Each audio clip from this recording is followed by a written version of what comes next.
Imagine being able to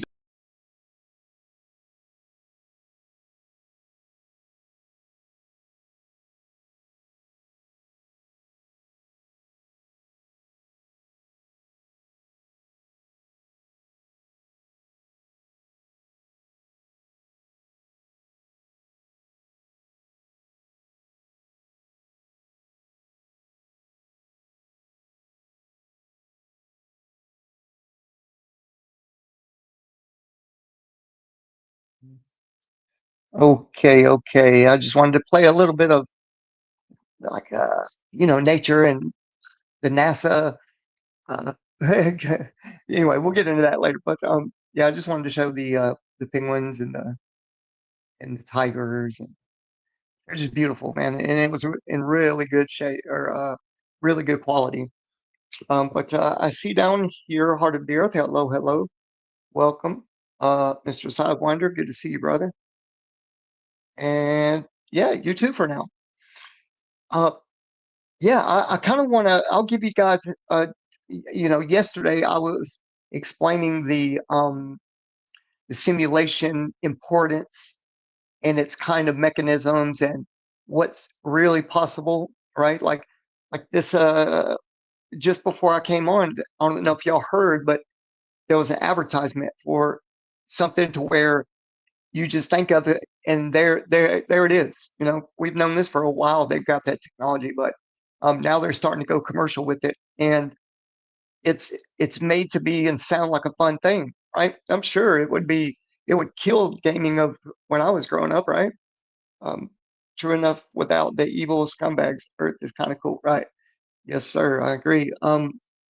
I hope we get back to that kind of community, outreach and stuff. But that's what I'm pushing for. Light waves, cool stuff. All light is invisible until it hits something. Okay. Yes, sir. Heart of the earth. I see what you're saying. Okay, so I don't think y'all can see this, but I did finish some research, and I titled it ISS Project Portfolio: The Locations in the USA, right? And when it went from being described in uh, documents as Project Moonblink, they say there was nothing in orbit. They didn't put anything up there, but they were measuring from the ground in this rotating lens how much the moon kind of blinked, and they could precisely measure from that blink that light coming in. But I don't think they could because they say the Earth is moving, right? So it's going to be off if the moon is 248,000 miles away and there's a blink or some kind of distortion, and you're basing that, you're telling your public or scientists, hey, this is what it is, right? But it's not. I'm going to go deep into it tonight, and I'm going to start right now. That way, everyone kind of, we can move forward. Let's see. So on my portfolio, I'm going to play a couple videos, but I'm going to prepare to read to you guys, and I'll drop the share button from what I've done over to you guys, like I do in my post most of the time. Okay, let me go to the video and just excuse me 1 second. I'll pull up. We're going to look at a few things and kind of get the understanding of the reasoning why I'm doing this. I like to do that because I don't see other people doing that, and always dropping receipts and always deep diving. Maybe there are, but I'm not. It's nothing to do with my ego. I just really want you guys to see what I see. Stuff you already know probably, but maybe it dives a little deeper into it. All right, so here is project portfolio and what it is and what's the website to go to it. Okay, now let me see. Let me go to here and I will add to the screen or add to stage. Okay, you guys should be able to see this now, right? If you can see it, if you can give me a thumbs up or a one, that way and you guys can hear me, like my audio, and that way I'll have a good sense of what's going on before I start. Because I'm good at I'm good at being on mute and then spilling everything, and then okay, you should make a few of us mods. I wish I still can't. I remember you guys telling me you can only do it on YouTube, and I keep opening it up on uh, uh, this duck StreamYard because I'm so used to it, right? Okay, one. Great. Thank you. Thank you. yeah, we'll definitely do some modding up. Let me drop this episode here, and for sure, because I mean, you guys are here a lot, and I feel like you know, being part of the Foundry, it's a cool thing to do. And if I miss anything, or you know, says I do look better in blue. Right. Okay, I'm gonna go over to the screen where I can see this, and if you guys notice, this I'm stuck on the page of research and technology development. Um, and these right here, if you can see my mouse, my pointer, it says that it's a national laboratory, right? Center for the Advancement of Science in Space. But the studying they're doing, quote unquote, in space is from the ground. I'm almost 100% sure of that. Um, so we're going to go in a couple of these categories, and these are locations, all these red dots. Let me get a little bit bigger. And let me double click.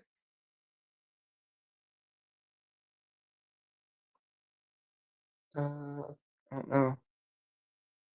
Crystallization, rodent research for validation study. Okay, so if you hover over these red dots, they're going to tell you what they've been studying, I guess, in those locations. I'm going to move to another and click. Yep, that's exactly, you got to click on it. But anyway, so this is what they've done over the years. In the 60s, right? They claim 64 to 66, there was an operation going on called Operation Moonblink, right? And that there were no kind of sensors. They didn't put anything in the sky to measure the moon's flashing or blinking. They call it blink detectors. So if you want to look at that, but I'm going to drop some information on that here in a little bit. But now you can see that it's not just like the ISS and a few satellites up there. I'm sure there are, right? But from down here, it's pretty prevalent. And they also cut it off right here in the north of, see that? The north of Greenland, Scotland, Finland, Iceland. See, they on Google Maps, they said this pretty much went away. It was under, looked like the outline of it was underwater. Okay, I'm gonna move back to the exit out of this.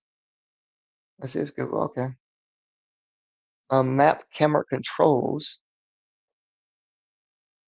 Okay, I gotta play with that later. Let me go back out of here. Let's stop sharing.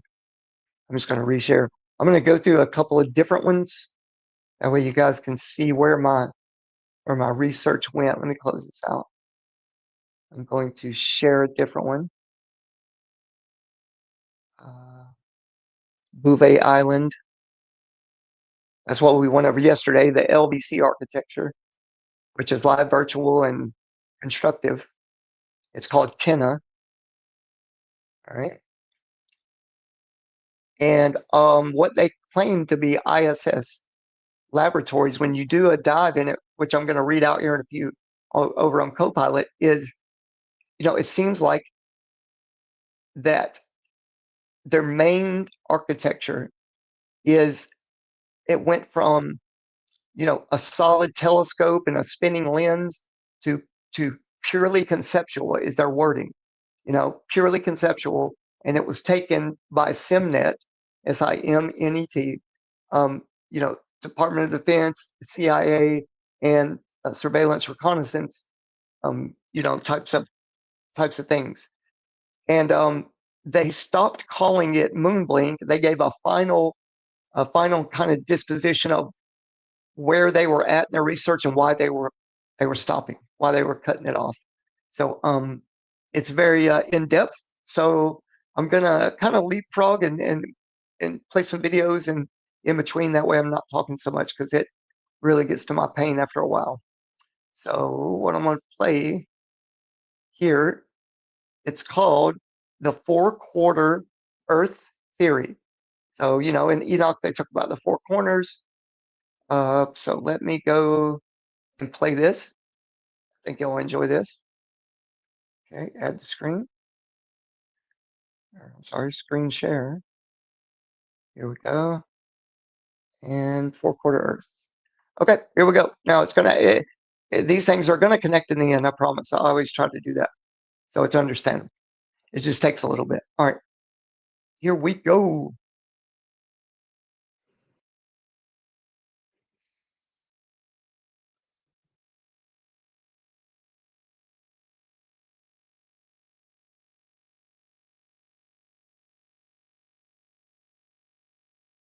Happen in a lot shorter time span than what we're being told.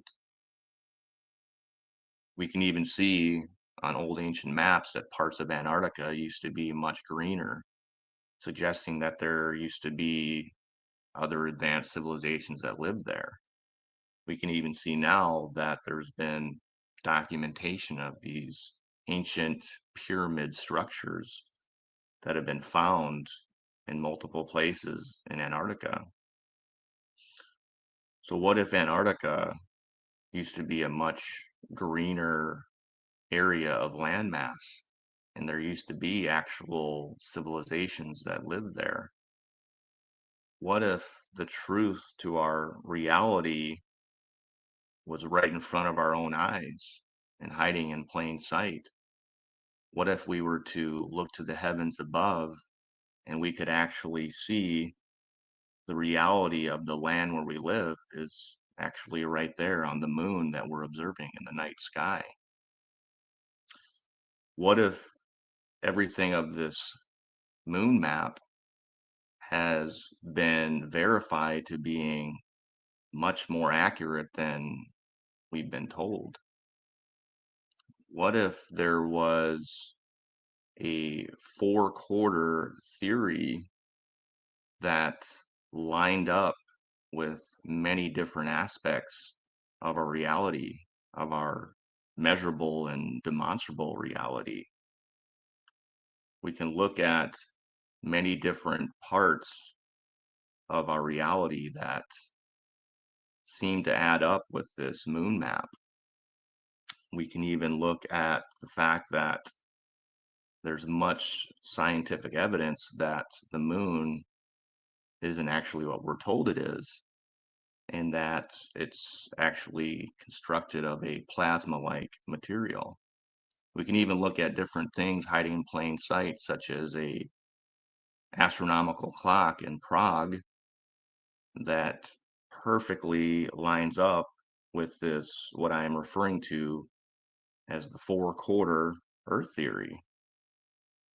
What if there was even more than just this clock, but there was ancient civilizations that spoke of this four-quarter Earth theory that this Earth cycles through in ancient hieroglyphs? What if we even had evidence of certain regions of the Earth and Antarctica that was freezing over more than other areas, and then it was thawing out more in other areas, that all suggested that we are coursing through what's called the four-quarter Earth theory?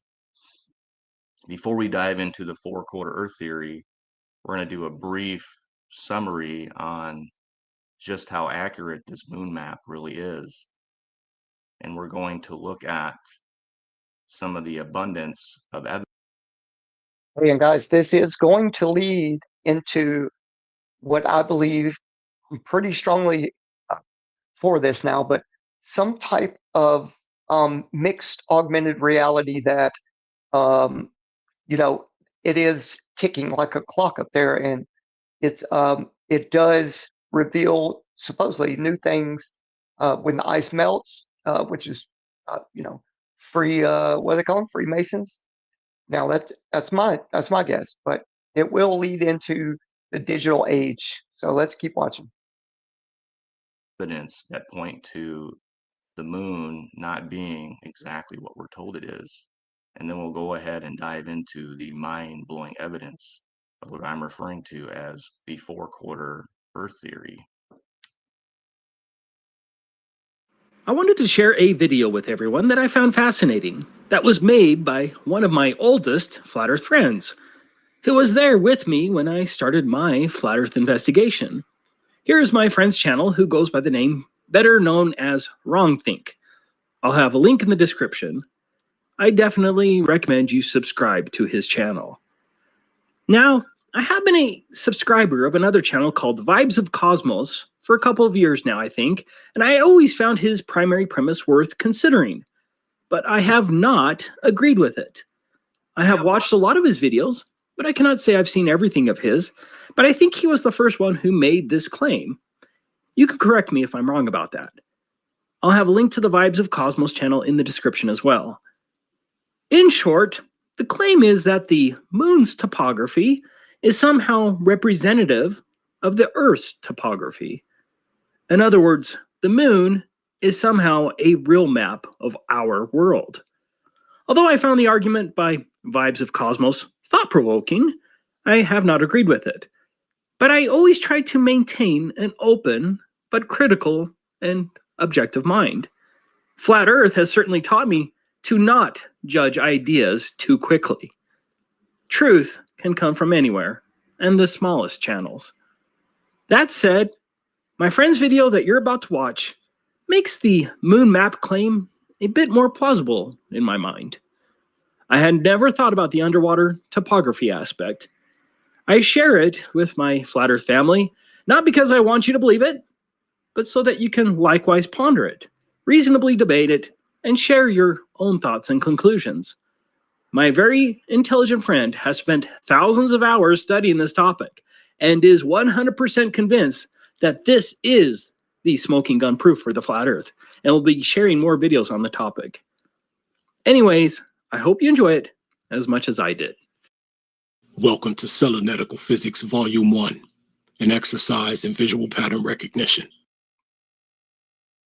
Empiricism, a method of inquiry by which a postulation can be verified or disproved by direct evidence, measurement, or experiment. Okay, guys, real quick, real quick. I promise I'll stop butting in. So when we talk about the firmament, right?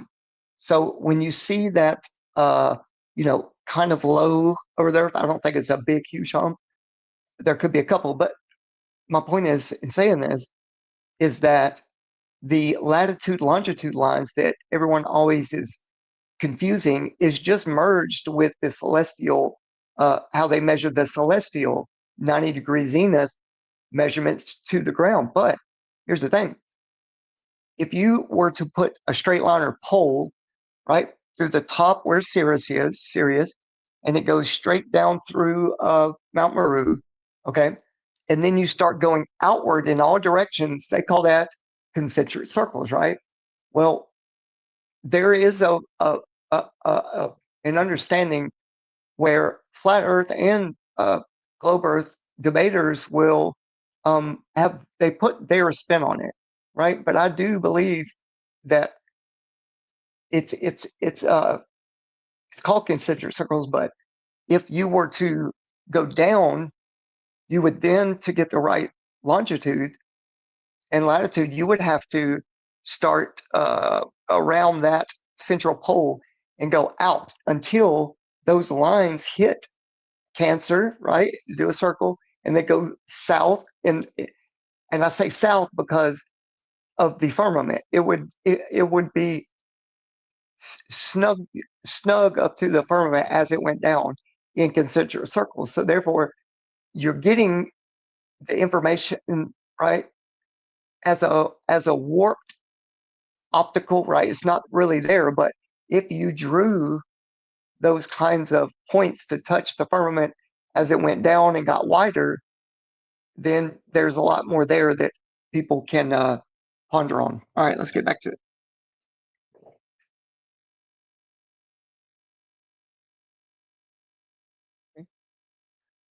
Play. Excuse me. Let me get it playing again with the.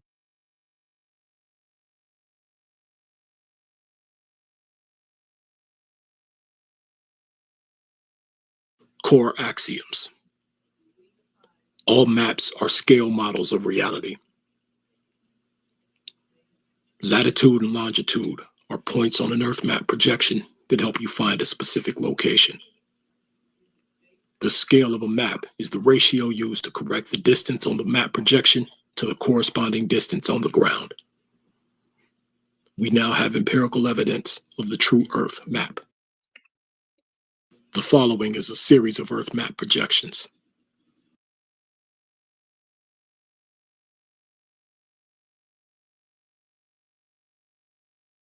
As a general rule, the horizontal red lines are latitude and the vertical red lines are longitude.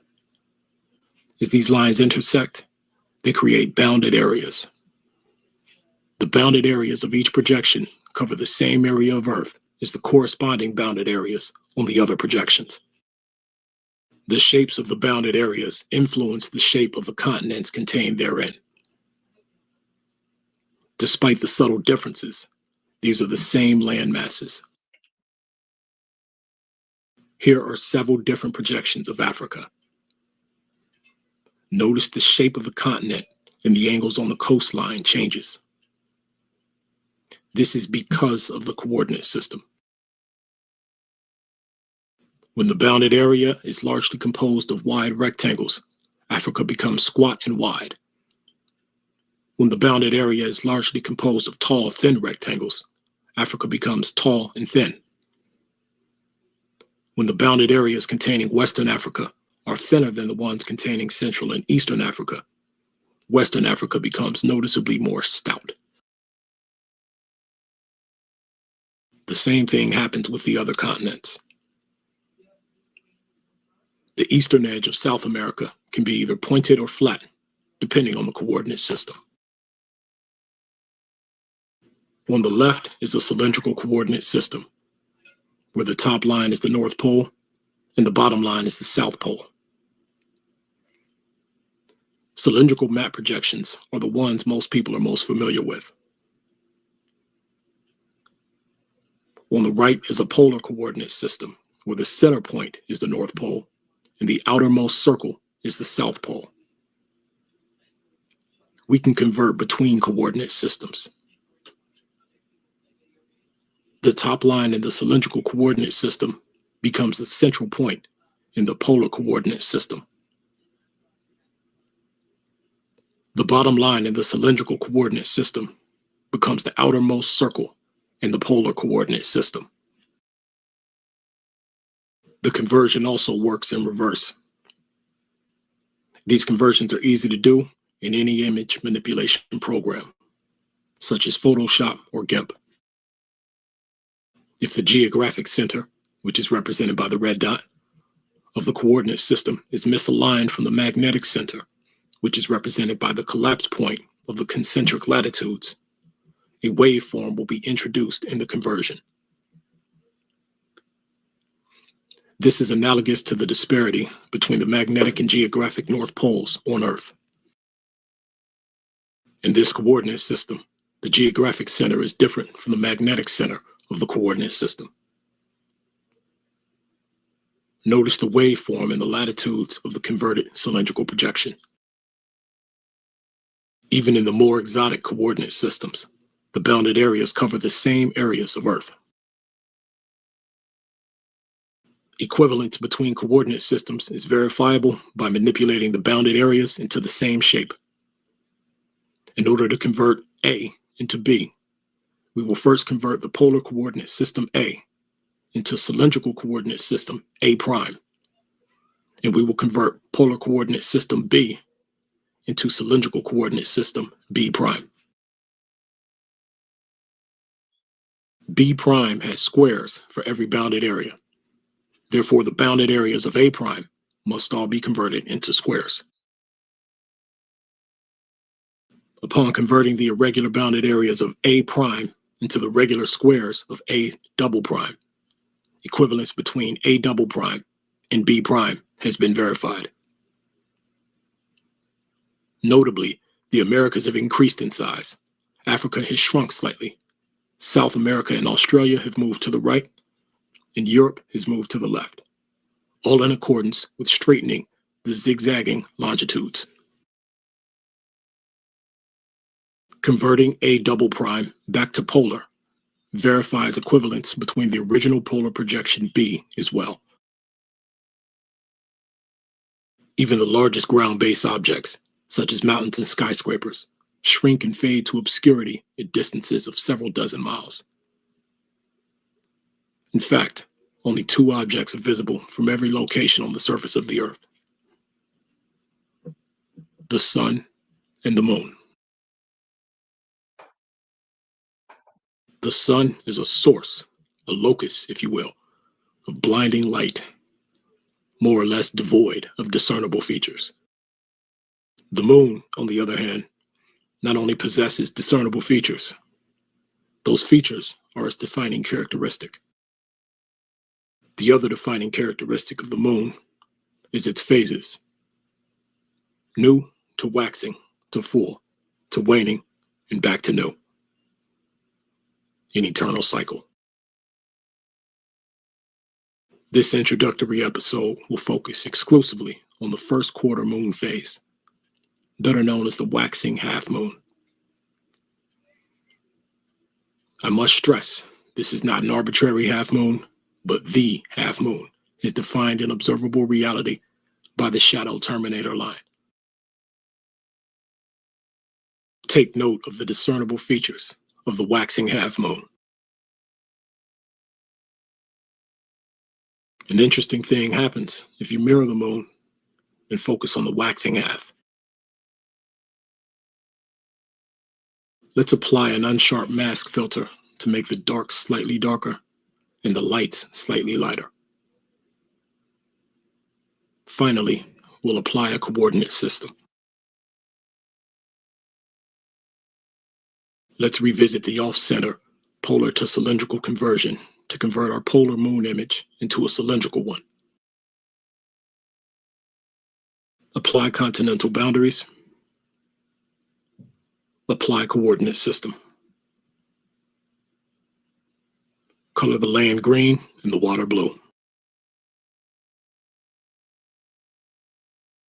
Let's deconstruct this and examine it in more detail. Let's begin with an unmanipulated moon image. Let's ensure the accuracy of the continental outlines. Let's address the anomalies which are present in the moon image, but left out of the outline. Every one of these anomalies are present in relief maps of the Earth, which show the elevated lands underwater.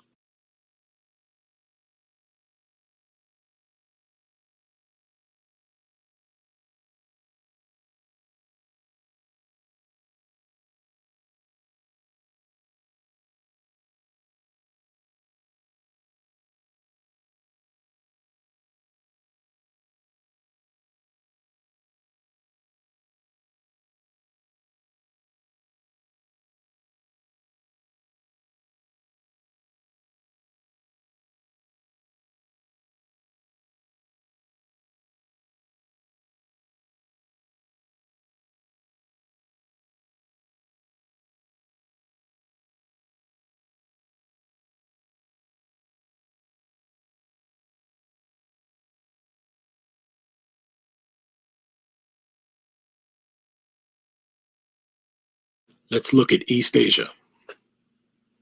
China, Korea, Japan, Yellow Sea area. Separating the light from the dark reveals the shape of the land underneath. In Japan and Korea become instantly recognizable and at the appropriate latitude and longitude. South of Japan are several long arms of land clearly visible on the moon and on relief maps. Mm-hmm. Oh, what's up, Lord Rest? South and east of this area, between Welcome, Australia and the Americas, is the largest anomaly on the map. Relief maps show us this is Eastern Oceania. That is Micronesia, Melanesia, and Polynesia. Over 10,000 islands scattered across tens of millions of square miles of ocean. East of South America, off the southern coast of Brazil, is the Rio Grande Plateau, or the Rio Grande Rise, clearly visible on relief maps. 120 to 270 miles west of the coast of India's southwestern Malabar coast lie the Lakshadweep Islands, clearly visible on relief maps. 450 miles south of this, along the Chagos-Laccadive Ridge, are the Maldives. East of this is the 90 East Ridge, which, unsurprisingly, rides the 90 East longitude. Off the western coast of northern Namibia in Africa lies the Walvis Ridge. Between South Africa and Madagascar is the Mozambique Ridge. In conclusion, not only are all continents visible on the moon and consistent with stated latitude and longitude, all major ocean ridges on world relief maps are present and consistent as well. Only 2 objects are visible from every location on the surface of the Earth, and the only one with discernible features bears every location on the surface of the Earth as those discernible features. This is not a coincidence. The next episode will cover the magnetodielectric field as an electric circuit and deal with how and why a plasma projection of a geographic terrain through a magnetic field will bear distortions due to the presence of that magnetic field. In 1965, Professor R. Foster challenged the corrupt scientific complex. Sorry about that, guys. Yeah. Here's what I think. I'm just going to spit it out. I think really on the maps they give us, you can almost draw a line down the middle, and all the land is distorted on that side, right? And then you got nothing on the other. Well, in Job, I forget what book and verse, you got to forgive me, but it mentions turning the map or the east and the west, right? Or were in the livable water and land, and then north and south did a 1 or a 90-degree up and then over and then back down. That's the celestial, right? We can only see half the stars at once on any model, right? So, oh man, it gets good. It gets good. Let me stop rambling, but you guys are gonna it gets deep. Here we go. By stating that landing on the moon was an impossibility. It is an impossibility, according to Foster, because the moon is plasma and not solid. Here is what he said in an interview. What is your theory? Well, it is by now rather more than a theory. 10 or 11 years ago, I stated to various scientists that the moon is not a piece of rock, but it is a plasma phenomena, cosmic plasma, and that this fact will eventually be confirmed. I made certain predictions which were already confirmed in 1958, and the situation now is coming close to a complete confirmation. Scientific views expressed all over the world now that the moon seems to be of a quite different nature of what was assumed. But the Americans and Russians are thinking of landing on it. Well, that will never happen. Not on the moon. On Mars, on Venus, and other planets, yes, but... Okay. So what the reason why I'm doing this presentation is exactly what he said. It's going to back up cosmic plasma, right? In use of it's different up higher. So 1964 and 66, they said Operation Moonblink. They built across the United States 11 facilities, and then they say, oh, they just dropped it and they didn't worry about it.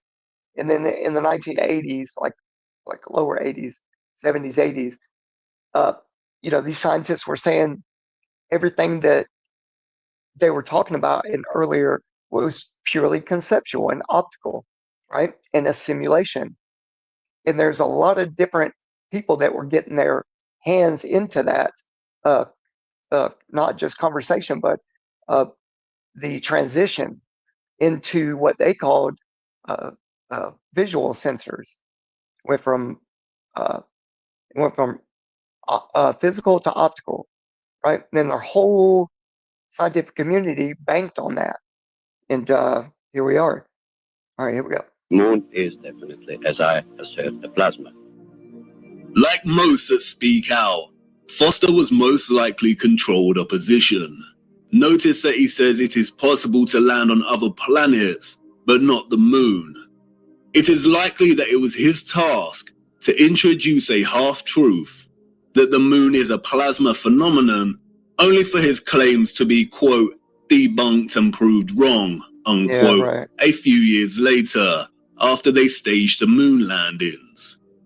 Since Foster's claim, however, our own access to technology. Damn, guys, I messed up. Sorry about that. Let me pull that back up. Give me 1 second. 1 second, guys.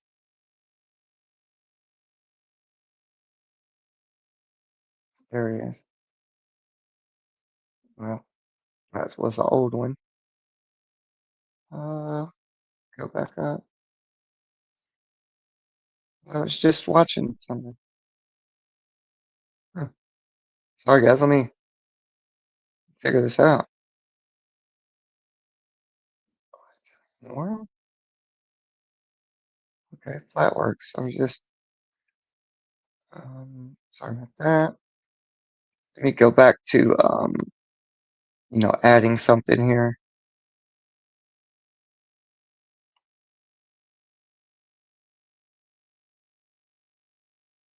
In the world. Okay, share screen. Share screen. Animals, NASA, ISS project. Dashboard. Uve Island, True Connected. Huh. It might be this one. No, that's not it. Wonder why it won't let me see what I was just playing. Operation. Sorry guys, this is it removed the video. Let me just go to his page then. Sorry about that. You know I'm a rookie. Let me just go to somewhere here. And right here to YouTube. YouTube. And Flatworks. I don't know if y'all have heard of Flatworks, but he has some good stuff. Let's see if it'll put it in my history now. No, I'm gonna have to go to his channel. Excuse me while I'll do this. Okay, I must have to outsmart the system. Okay, where's Flatworks?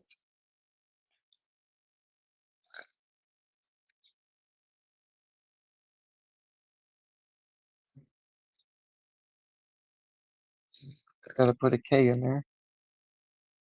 Ding. Okay, ding. See where it takes me. Yeah, there he is. All right, all right. He's got a cool like the Antarctica now. He's got a cool thumbnail there. Okay, can I go down? All right. Static. There it is. 4/4 Earth. Okay. Let me go back and add it. Let me go back and add it real quick. That's weird, man. It took it right out of my history. It's kind of effed up. All right, share screen. And la la. 4/4 Earth 3. Okay, share. And I want to press play. All right. Thank you for bearing. Thank you for bearing with me.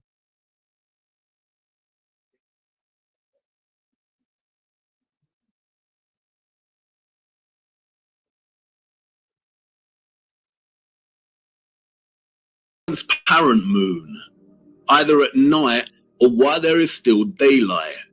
We see the sky through the moon. Sometimes it is even possible to see stars directly through the moon. Many have repeatedly demonstrated that moonlight is colder than the shade at night, and therefore it cannot be reflected sunlight as it possesses no residual warmth. We also know that spherical objects do not reflect light. By the laws of reflection, the light concentrates into a highlight point and does not reflect. You can also see frequent crescent moons when both the moon and the sun are within close proximity of each other, meaning that it is impossible for the sun to be casting the Earth's shadow onto the moon. So if the moon is a plasma phenomenon, then how could this be formed in the first place? I feel like I just stumbled across secret paperwork that literally proves we might have not landed on the moon and that the moon is a plasma. And listen, people have told me the moon is a plasma, and I even thought it was a little bit bonkers. Also, I totally did believe we landed on the moon. The moon. Until I read what I'm about to tell you. This could rework our entire understanding of gravity, which I already contemplated. And that basically the tides of the ocean are not controlled by gravity or the moon in the way we think. This is insane. Okay, I'm about to take you on a crazy deep dive, so get ready. Just a quick backstory. This all started because I'm writing a book on plasma intelligence. Plasma is the fourth state of matter. It's an ionized gas. You could check out my plasma intelligence to learn more about that. But upon my research of my science chapter in my book, I came across this. Okay, let's get into it. So there's an amazing YouTube video with this scientist. His name is Mr. Foster. He's a Tasmanian scientist. And in 1965, he claimed that the moon was plasma and landing on it is not possible. Once again, I thought this was bunkers. Just get ready. In the video, he goes on to say, if the moon is found to be plasma, a complete reinvestigation of the laws of nature is necessary. He said the mass of the moon is less than assumed, a different state of energy and far less mass. This would remove the moon affecting the tides. Don't worry, I'm going to get to why this all actually makes sense. The moon being plasma would mean all gravitational theories are out. The moon does not affect the tides. The concept of the cosmos and its laws has to be evolved. Yes. And then he finishes with the moon is definitely, as I assert, a plasma. You can go watch the video. Once again, this obviously sounds like lunacy, but it is not. And let me show you why, because I stumbled across something on the internet that blew my mind. So basically, I was researching something called plasma sheaths, which is when two plasmas come together that are different in characteristics. And it starts what is called, it forms what is called a double sheath, which is a layer of positive and negative charge. It's like if they're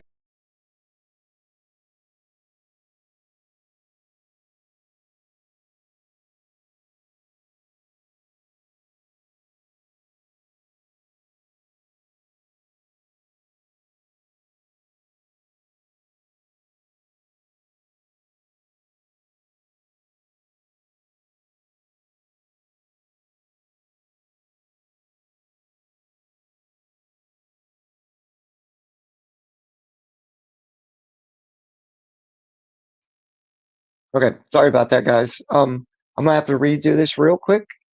Be right back. I'm a rookie. So give me a break, please. Yeah, let me take this down as well.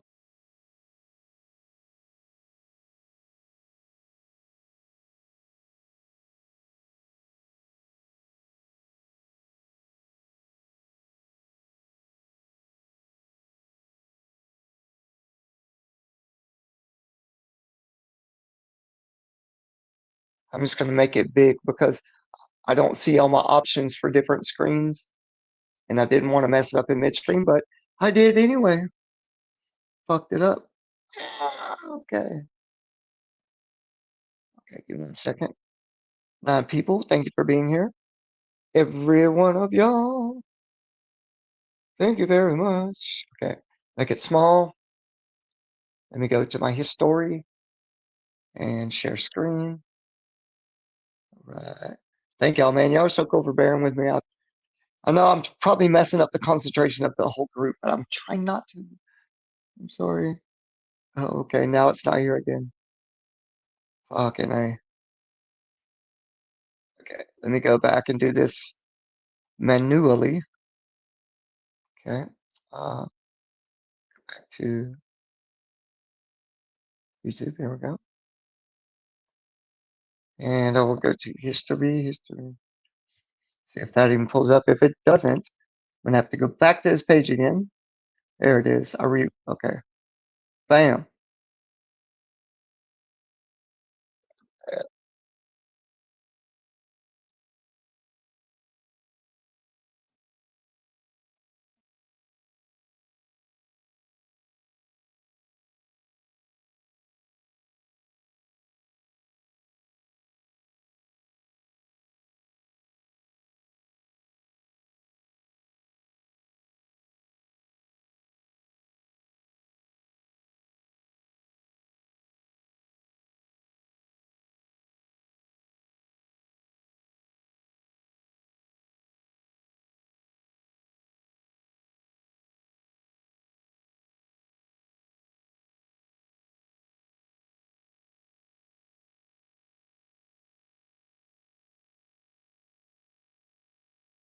Theory. It talks about the flaws of gravity that has to do with the tides. He talks about how you can explain a high tide on the opposite side of Earth at the same time. That there are two, not one, high tides every day. He talks about how tides were given to us by an intelligent creator long ago, and the evidence of two tides falsifying gravity. I don't know. Gravity is not what we think it is. And I'm not saying I know everything. All right, 1 second.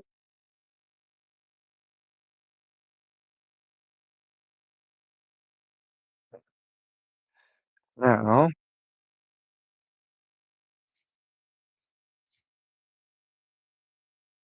okay. If you can hear me, give me a 5x5, please. I just had to reset this shit one more time, so it should be good. Thumbs up or a 1 if you can hear me. And I'm gonna play the video. Thumbs up if you can hear that, or a 1. All right, 5x5, great. I just rewound it just a little bit, so here we go. Charges negatively. This led me down the rabbit hole I'm about to take you on. Okay, I stumbled across this paper. I feel like I should not have been able to stumble across this, but I did. And I was like, plasma dust on the moon's surface and exosphere. So is the moon made of plasma? And y'all, this makes sense. I don't know about you, but the way the moon glows in the sky just doesn't make sense to me. Like a rock glowing up with the sun. I've seen rocks on Earth. They don't glow shimmering in the sun. But because the moon has plasma or is made of plasma, would explain why it might glow. This is real stuff, guys. Now, why does this disprove our theory of gravity? The most important part of this. Now, there's a paper written by a scientist about gravity being just a theory. It talks about the flaws of gravity that has to do with the tides. He talks about how you can explain a high tide on the opposite side of Earth at the same time. That there are two, not one, high tides every day. He talks about how tides were given to us by an intelligent creator long ago, and the evidence of two tides falsifying gravity. I don't know. Gravity is not what we think it is. And I'm not saying I know everything about this. I wish I was more of a genius. I haven't, unfortunately, studied enough science to solve this, but eventually I will. I don't care who figures it out. Let's just figure out the truth, huh? The moon map of Earth suggests that the moon is a reflection of all of Earth's surfaces, showing 1/4 of it being where we live. A 1964 newspaper article shows moon, mirage, reflection of Earth's surface. So I was talking to my astronomer buddy, David Shane, and he says he gets really close on the moon with his telescope, and sometimes it appears to look like ice. Then he persists to tell me about this scientific concept that water can hold memory. And sometimes water, when frozen into ice, it will show the image that water was reflecting before it was frozen. So then I found this. There's these scientists, they drop some flowers down into water and then examine the drops of that water under a microscope, and they see images of the flower. Check this out. While later we took a drop of water, and here you can see one of the pictures. And you can see it in this picture. It's the typical image you get when you put a flower into water. You could recognize the flower in every single drop in this glass, of course. That can be reproduced and has significance. And if you were to put a different flower in here, for example, a Sweet William flower, then all the drops of this water would look like Sweet William. Wait, what? Then honestly, it makes a lot of sense that the moon would be a reflection of all the land of Earth. Now we're all just throwing theories around here, but man, come on, lines up. Once we start to take a closer look at all these different features of the moon, from lunar waves to plasma dust to what appears to be a very accurately depicted reflection of this reality we know as Earth, the moon appears to be not what we're told it is, and very well could be actually plasma. Now, I actually came across this four-quarter Earth theory from a user named Seven Club, and I will leave a link to his channel in the description box below. But he's incredibly inquisitive and has a way of tying all the pieces of the puzzle together in a way that makes the overall picture make a lot of sense.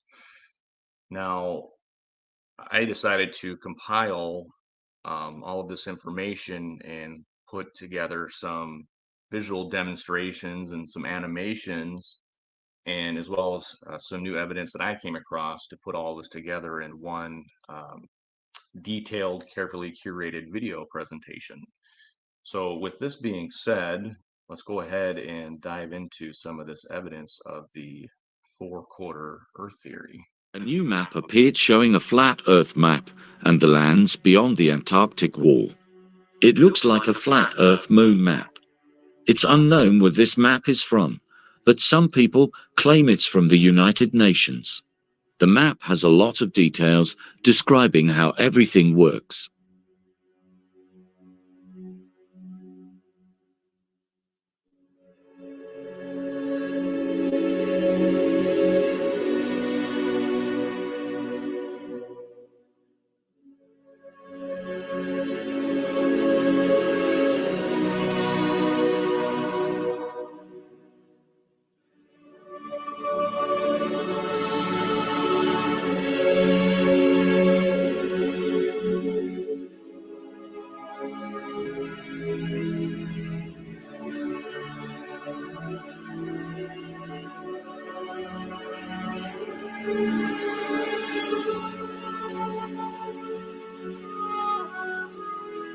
It's written in German, but I will try giving you the English translation by using Google Translator.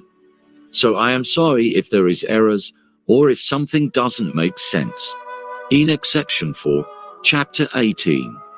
And I saw the vessels of all winds, and saw how he adorned the whole shed with them, and the foundations of the earth. And I saw the cornerstone of the earth, and saw the four winds that carry the earth, and the firmament of heaven. And I saw how the winds stretch out the heights of heaven, and they hover between heaven and earth. These are the four pillars of all heaven. And I saw the winds that turn the heavens, that bring down the circle of the sun and all the stars.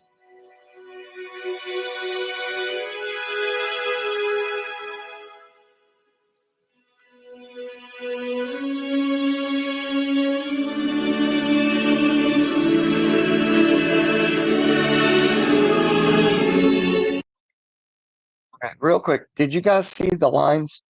Okay, this is from a God's eye view. Doesn't mean the universe and the celestial things are flat. It's just the firmament is got a gradual curve to it. And I think personally, since I'm saying it, I think it's either a 3-to-2 ratio, right, or a 6-to-5 ratio, which are both phi related, right? Being the center being the highest, and then it tapers down as it goes out to the edges, quote unquote edges. But I'm going to rewind it and pay attention, real close attention to these lines, which would be, in my opinion, longitude. Okay? They're stacked lines. They're not going out from the center out like a southern, right? It's It's looking through a slice like a tree rings from the side. Let's get that up. Okay, here we go. Okay, here we go. Using Google Translator. So I am sorry if there is errors or if something doesn't make sense. Enoch. I'm going to pause it when it comes to the right place. Okay. Section 4, Chapter 18.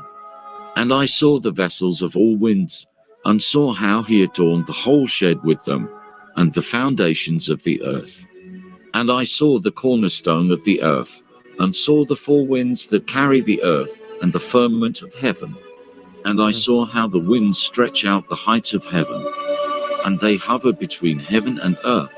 These are the four pillars of all heaven. So the winds and this structure seems to be described by Enoch as a flexible thing. It's a, it carries, when they say the earth, the lands, right? That might allude to the tides, right, of the waters and the earth floating in a way. But then, let's finish this out. And I saw the winds that turn the heavens, that bring down the circle of the sun. That moves the heavens like the stars. Toroidal in a way, right? Here we go. And all the stars. Here it is. Now, on the bottom, if y'all can see my mouse right here, this would be like an entrance or on the big buildings, in the center point, they have these kind of symmetrical, like that cross, symmetrical items and metals that make it more resonant, right? It grabs all the energy. But right below that, close attention right here, if you can see see, there's an arrow. And as it goes in the seasons, right, Tropic of Capricorn and Cancer, I don't know exactly, but it would travel something like this. And as it got closer to Cancer, it goes up like this. And then there's a limit where the path can go here. And then as I know it, as I've learned, as it meets a certain point in Cancer, it would then start to drop down. And with this way, up, down, like the standing wave. Sorry, like a standing wave, right? Traveling between what they call tropics. But all it's doing is a resonance. It was set in motion by God when he spoke it. Like,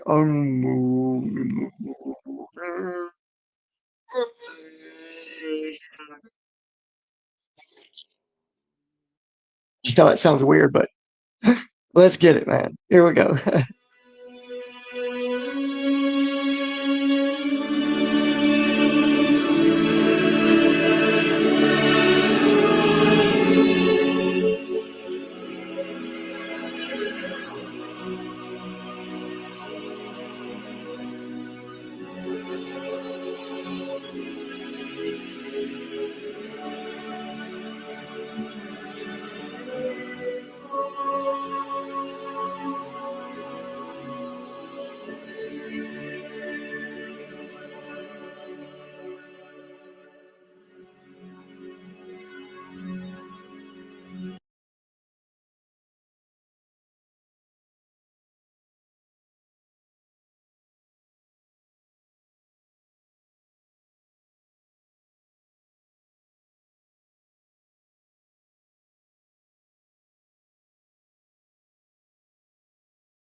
Did the moon map of Earth resonate with you? Well, it's about to resonate way more. There's this theory that the moon represents our Earth, and only 1/4 is our known Earth, and it moves around like the clock in Prague. As you can see, there's a constellation wheel.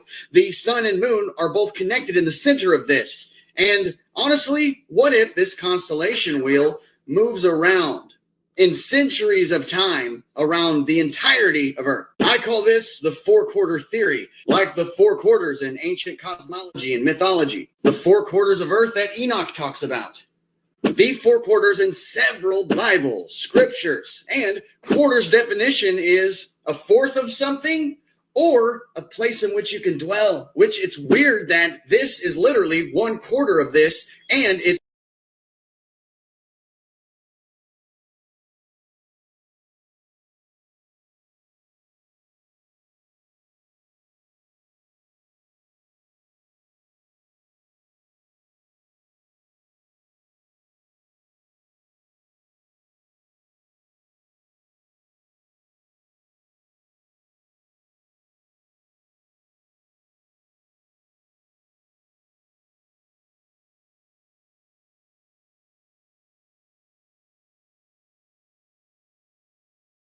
the quarters in which we dwell. So is this moon projection that kind of looks like the land from Earth enough evidence for us to believe in something like this? Probably not, because really it doesn't match up perfectly, but I've got some evidence. In order for this theory to even be somewhat plausible, we need three things to be happening for sure. Number one, the magnetic north would have to be moving. And guess what? It is. In the direction that it would need to be moving for this theory to be true. But wait, if the magnetic north and the magnetic field is moving northwest, north compared to what? That is the north. Wait, what if there's another north right here in the center? You know, the Mercator map has four quarters, four rivers, and an ultimate center. Doesn't that kind of look like it? But either way, we have two more major things for this to be even plausible, and that is the ice in Antarctica, West Antarctica to be exact, should be melting. And the ice in East Antarctica should be freezing. And it is. This is all melting, and this is all freezing and has a higher elevation. Why? Well, because it's constantly freezing more. And the lower elevation is because it's melting more. Now, also, direct sunlight in Africa should be increasing. The Sahara Desert should be growing. South to be exact. Isn't that something? Huh. Yeah, you should maybe do some math too here, because it's weird at the rate that it's moving. Okay, fine, but South America should be increasingly freezing more. And it is. Yeah, that's right. It is. Here's what's cool too. This explains silly climate change and ice ages too, not to mention finding strange animals and structures in the ice that's melting in Antarctica. Oh, the climate crisis, it's you and my's fault. What if they're just using this crisis to get some money, but then also to say you're the problem? You know, you're the one who's causing these emissions. No, come on. Hey, and also, we are not having an energy crisis either. Think about the old world ships. This place was like an entire city that floated around, charged on these Tesla coils. Look, we can harness the ether energy, and I think they're doing that, throwing a price tag on it. But that's the thing. This theory, it brings all of the conspiracies kind of together, makes it obvious of what they've been hiding. Hey, and he's got a good point. I don't know about the next map in the theory. I don't support it 100% like other things, right? But he's right that, yeah, and in a way, I agree, because there's two different models being merged here, and then like people with a lot of subscribers are making a big deal about it, like, no, it's this one, no, it's this one. We already know, right, that everything that is water, everything that is water, is super flat, level, horizontal. Anyway, I'm gonna let him keep talking, but just try to keep up with some of these points, because they're going to add up in the end with what I present. All right, here we go. They throw stuff like this out. But there's no planets, by the way. Out there, and this with zero evidence as to how this could even be. When all the while a model like this explains everything. Just think about it. So when they said flat Earth was a psyop, maybe it kind of is. Maybe they're only giving us 1/4 of what we really need to be looking into.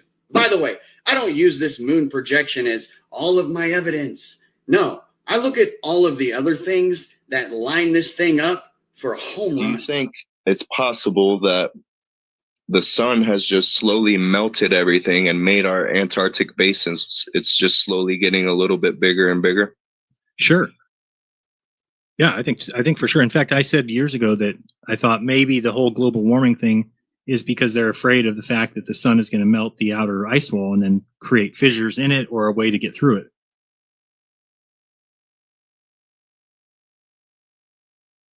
So they had to make this whole campaign about global warming so that people they could make moves and do things and put things in the sky or whatever they need to do, basically saying it's global warming when really it's just because the sun is getting further out and melting further out.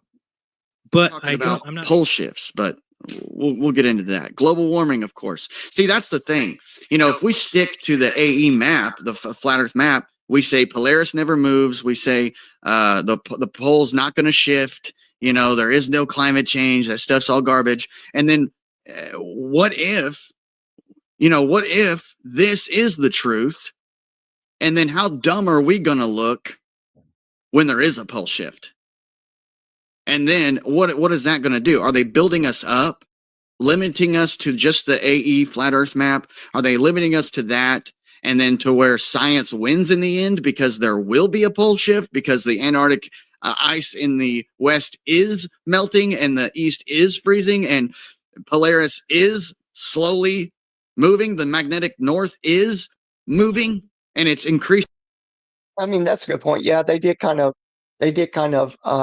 hijack the word planet, just meaning like a small piece of land, basically. So, yeah, hey, if you don't mind, point us in the right direction. I'd like to have that handy to defend my position of, what they're using, these words, these definitions they define.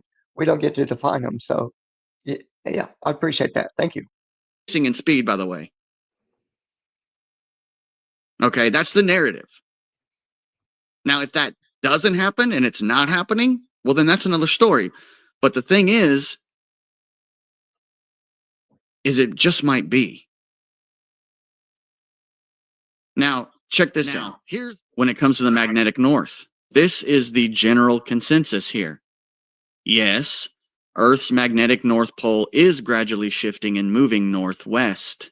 See, that is what was weird to me. How can the Earth's magnetic north pole, which is north, I mean, it's how you know what north is because of our magnetic north. How can a north pole move north? North to what?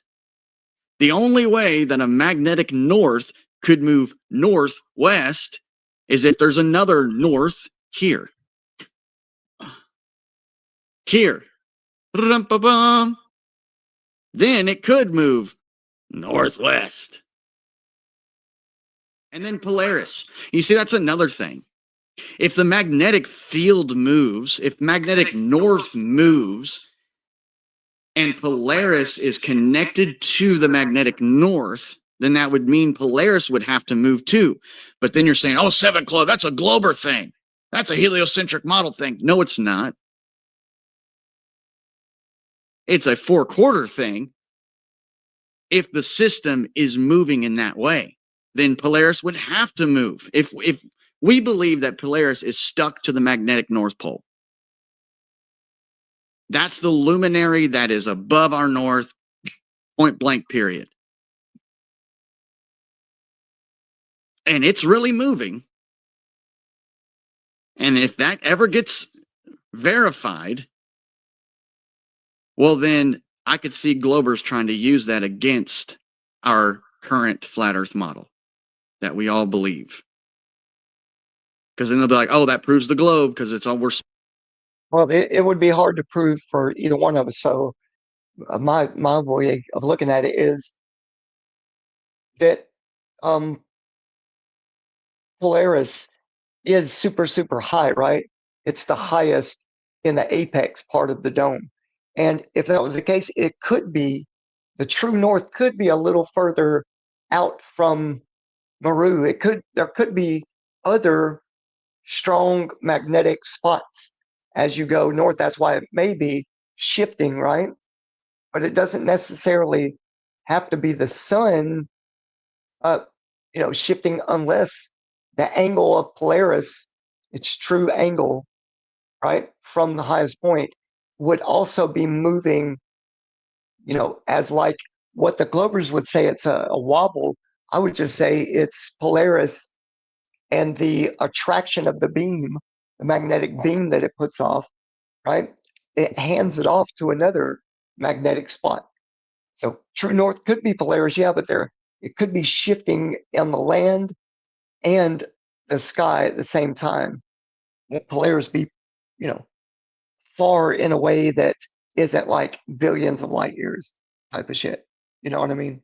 So that would be a way of looking at it, right? And there's something called the septentrio. Look into that, and that might explain what I just pointed out. All right. So here we go. We'll continue. Spinning and wobbling through space. Oh, da, da, da, da. No, how about this? Because this would debunk the entire globe. If this is moving around, think about it. Think about the stuff that they're going to try to use against our current model. Like in 1,000 years, let's say we all do figure out the Earth's flat, right? The whole world figures it out. And then they start using this stuff. The magnetic north moving. Oh, we had a pole shift. How could a pole shift work on a flat Earth? You only have one pole. How could Polaris move on a flat Earth? You said it's always stationary. It's always in the same place and it never moves. I could see them using all of this stuff against the flat Earth community in the future. We've known the Earth was a globe for 2,000 years. Is 2,000 years how long it takes? 2,000 years from now, I could see them flipping it all right back around and using it against us. So anyway, let's watch what the current narrative is about pole shifts, and let's just take a look at it. Did you know that Earth has 2 North Poles? There's the geographic North Pole, which never changes, and there's the magnetic North Pole, which is always on the move. And right now, it's moving faster than usual. Over the last 150 years, the magnetic North Pole has casually wandered 685 miles across northern Canada. But right now, it's racing 25 miles a year to the northwest. This could be a sign that we're about to experience something humans have never... Hold on. I want you to think about that. 25 miles a year is how fast it's moving now. So if the Earth is 25,000 miles in circumference, then in 1,000 years, everywhere we are right now would be covered in ice. The pole would have done a complete 360 around the Earth. If it's the globe, but if it's the other thing, what does that look like? Okay, so the current narrative is if you're living on the globe, well, there's going to be a pole shift and it's going to wipe out the whole world. So just, be ready for it. That's what's going on. That's climate change for you, and that's your fault. So, yeah, everybody just hang out, stay here. Here in about 1,000 years, you're all going to be gone anyway, and this whole world's going to be turned to ice, and there's nothing you can do. Oh, it was the pole shift. Yeah. All the while, they have Antarctica sectioned off. Okay. Are you listening? They have an off-limit parameter around us. All the while the pole is shifting. How about the sun's moving? How about maybe it will cause some cataclysms? How about they already have the plan and are stationed up? If this is true, and there's a way out, and they section us off here and just give us doom our whole lives and say, oh, that's just the way it is. We'll be here and, well, the poles will shift and then we'll all be gone. Then they could rewrite history as many times as they wanted. And No one could ever do anything about it. They could do anything they wanted. And what do the scriptures have to say about this? It's right there in Enoch's reference to the four quarters of the world. Our magnetic field, according to Enoch, lies in the geographic north of the greater realm. And the first quarter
is called the East, because it is the first. And the second, the South, because the Most High will descend there. And the West quarter is named the Diminished. And the fourth quarter. Hey, I'm unmuted now. Did anyone hear what I was just talking about? I talked for a couple of minutes about, and I come back and my mic was on mute. I do that shit way too much.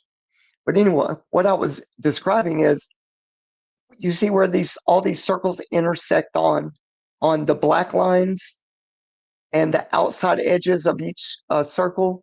If you would draw a cross and make it symmetrical, this is where my research led to where the Enochian gates were, the solar and lunar, all 12 of them, right?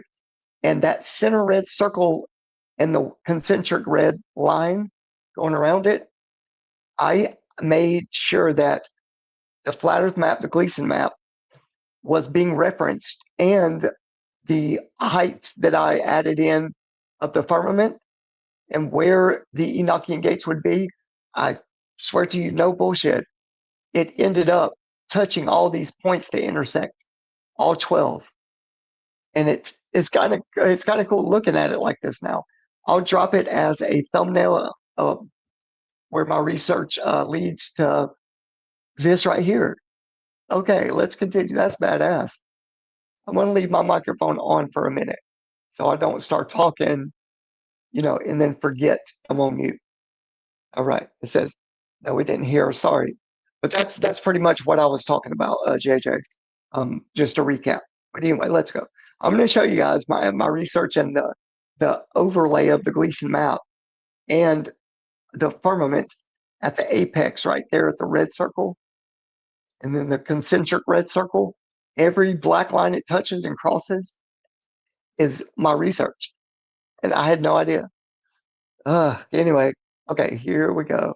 Let's keep playing it. Named the North, is divided into 3 parts. First of them is for the... So, yeah, everybody just hang out, stay here. Here in about 1,000 years, you're all going to be gone anyway, and this whole world. Just wanted to rewind a little bit so we can refocus and get our focus back on what's being talked about, what's being pointed out as strong evidence for this, for what he's talking about, and the Enochian gates. All right, let's start it back up. It's going to be turned to ice, and there's nothing you can do. Oh, it was the pole shift. Yeah. All the while, they have Antarctica sectioned off. Okay, are you listening? They have an off-limit parameter around us. All the while the pole is shifting. How about the sun's moving? How about maybe it will cause some cataclysms? How about they already have the plan and are stationed up? If this is true, and there's a way out, and they section us off here and just give us doom our whole lives and say, oh, that's just the way it is. You know, we'll be here and, well, the poles will shift and then we'll all be gone. Then they could rewrite history as many times as they wanted. And no one could ever do anything about it. They could do anything they wanted. And what do the scriptures have to say about this? It's right there in Enoch's reference to the 4 quarters of the world. Our magnetic field, according to Enoch, lies in the geographic north of the greater realm. And the first quarter is called the east, because it is the first. And the second, the south, because the Most High will descend there. And the west quarter is named the diminished. And the fourth quarter, named the north, is divided into 3 parts. First of them is for the dwelling of men. The second contains seas of water, the abysses and forests and rivers, and darkness and clouds. And the third part, the garden of righteousness. The vortex is in the center of the realm, or what is more appropriately termed true north. The X-ray image of the land on the moon map does not display this vortex, but as discussed, Hey guys, I'm gonna eat right quick. While my dad's here, he's bringing my food in, so I'm just gonna let it play, okay? And if you have questions, just type them in, and I'll have to come back and look. Okay. All right, here we go. He's talking about that's an X-ray, and I almost agree because it does look like some kind of flash or what's a better way to say it? Like a plasma explosion or something, like old photographs. And you can see the internal kind of things. But anyway, that's my thoughts. Okay, I'm going to eat, and I'll be back here in about 2 minutes. Is present in the second image of the firmament. At the crown of the firmament, we see it reflected, the navel of the world. It could be that the garden of righteousness that Enoch refers to, and what is also known as Hyperborea, is located right where Sturgios has plotted it. But this land is not the true north or central vortex. That can only exist in the center. And as stated before, there is some curvilinear distortion present in the composite image on the moon's face. I have used my little colorful map here strictly for illustrative purposes. I am not a map maker, but I did attempt to smooth some of this distortion out. Let's hope Sturgios tackles the distortion. And in both my quick attempt and the actual moon map, we do see a body of land right in the center, right here. Perhaps this is the garden of righteousness, surrounding the central vortex. And perhaps Enoch's reference to it being located in our northern quarter is because it can only be accessed from within this quarter. Who knows?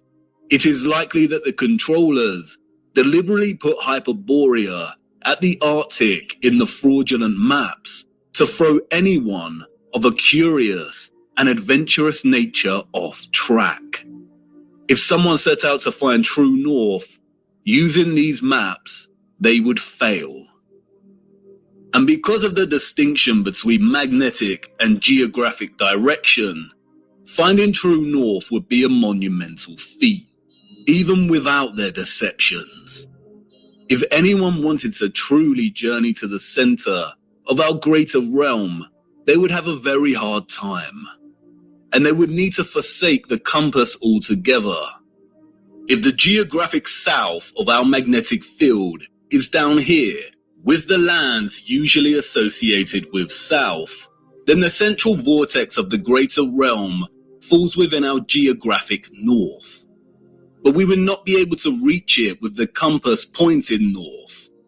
It is not located at our north magnetic pole. If you use a compass to travel north, you will end up traveling here. If the South Pole is the entire Antarctic circle, then to travel to the true north, you would need to go south. But even then, this would most likely fail. If the center is made of iron, then at some point it would supersede the southern magnetic pole of our magnetic field. If by chance you were lucky to head in the direction of true north, then the compass would most likely fail altogether due to the iron core. As the mysterious text, the Inventio Fortunata, states, here the ship's compass loses its property, and no vessel with iron on board is able to get away. The only way to get to true north is by celestial navigation via Polaris, a skill set that has been generally eradicated from common knowledge. And I bet these oceans are heavily guarded. We will be returning to magnetic fields later in our journey. You know I've been all about this map lately. Check this out. You know how Truth Repeater pointed out the seed of life pattern, and it lays over this map showing a circle going around a bigger circle, and then a circle in the center. Look what I found in Enoch. Look at this. Talking about I made the solid waters ice, right? That is to say the bottomless, right? Down below. And I made a foundation of light around the water, right? The sun's circuit around. And I created 7 great circles inside it. Yo, 1, 2, 3, 4, 5, 6, 7. Now remember, I theorized that the Mercator could be the very center of this all-encompassing map, and we've got this mountain in the middle. What if that's Mount Zion? You should look into what Mount Zion is. Look at Hebrews 26 through 28. Once again, I will shake not only the earth, but the heavens also. This means that all of creation will be shaken and removed so that only unshakable things will remain. Since we are receiving a kingdom that is unshakable, let us be thankful and please God by worshiping him with holy fear and awe, for our God is a devouring fire. Now, these 7 circles, right? See, they go around this bigger circle. But here, the 7th circle, right here in the center.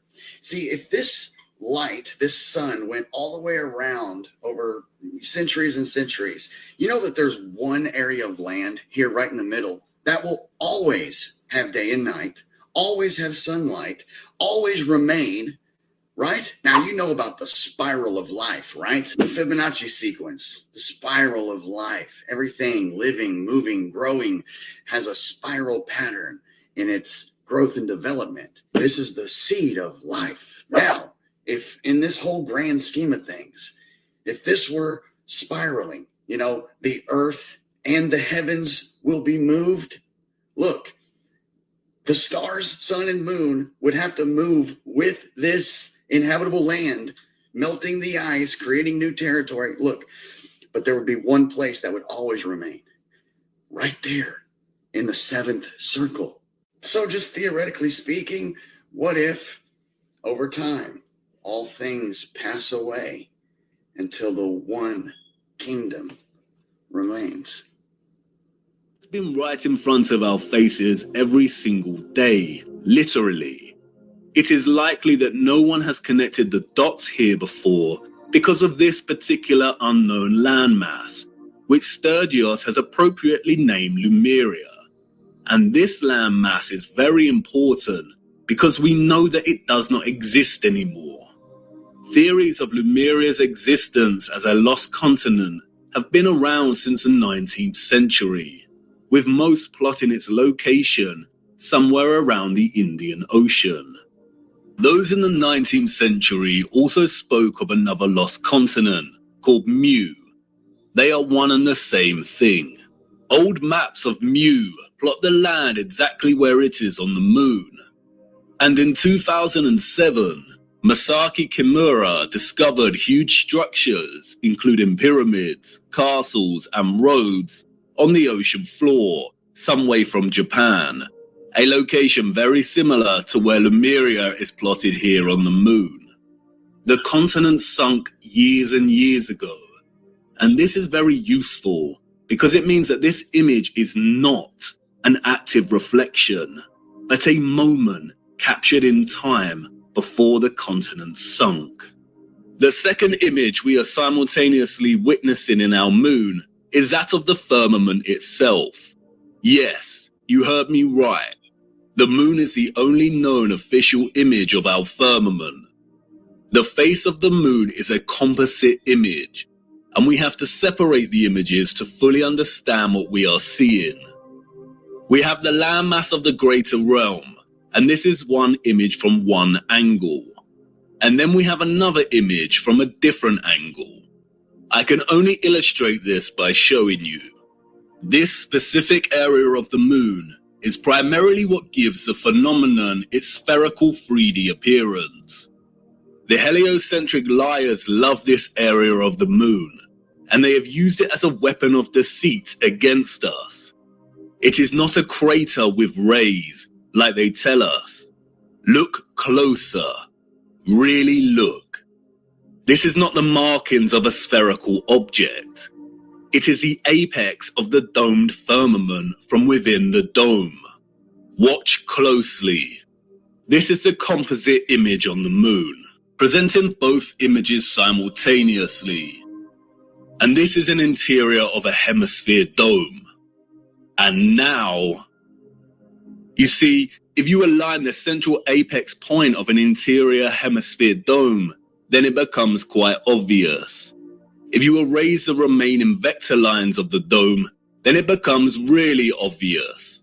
And once you see it, it becomes very hard to unsee. It isn't a sphere. That is an optical illusion. It is the markings of a hemisphere dome. And not only is this the interior apex crown of the firmament, it is also a reflection of the center of our realm below. This area of the moon lends its spherical shape because of the so-called rays that emanate from it. But as you can see, it is an optical illusion. The rays are actually hemispherical ribs stemming from the dome's crown. This area in the middle of these ribs is not a crater. That is the vortex directly beneath the highest point of the dome. The controllers have named this area Tycho. It was given this name, we are told, by Jesuit astronomer Giovanni Riccioli in 1651. If it was not for Tycho, then the controllers of our realm would have a very hard time convincing millions that they lived on a giant spinning ball.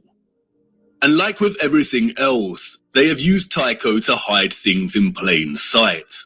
For instance, another 17th century Masonic astronomer named Pierre Gassendi called it Umbilicus Lunaris, the navel of the moon, which is interesting as Norse mythology uses the same simile of the navel to describe Vergelmir, the whirlpool in the center of our realm. Arthur C. Clarke's Space Odyssey, one of the most famous science fiction novels of all time, features a crater on the moon named Tycho. In the novel, scientists find that there is a strong magnetic field emanating from the crater and discover that it is coming from a black cube monolith buried 15 meters within the crater. A black monolith, a rupes nigra, a magnetic black rock. If you separate the two images, then you can see clearly how they are in fact two images of two different angles that somehow have ended up superimposed on each other. We do not see any oceans or water mass captured in the first image, which suggests there is some kind of X-ray radiation at play. We don't see the vortex at the center in the first image for this reason. And again, no one knows how these images were formed. But if some kind of radiation beams were responsible, then the first image, the land masses of our greater realm, were most likely captured as the rays hit the firmament.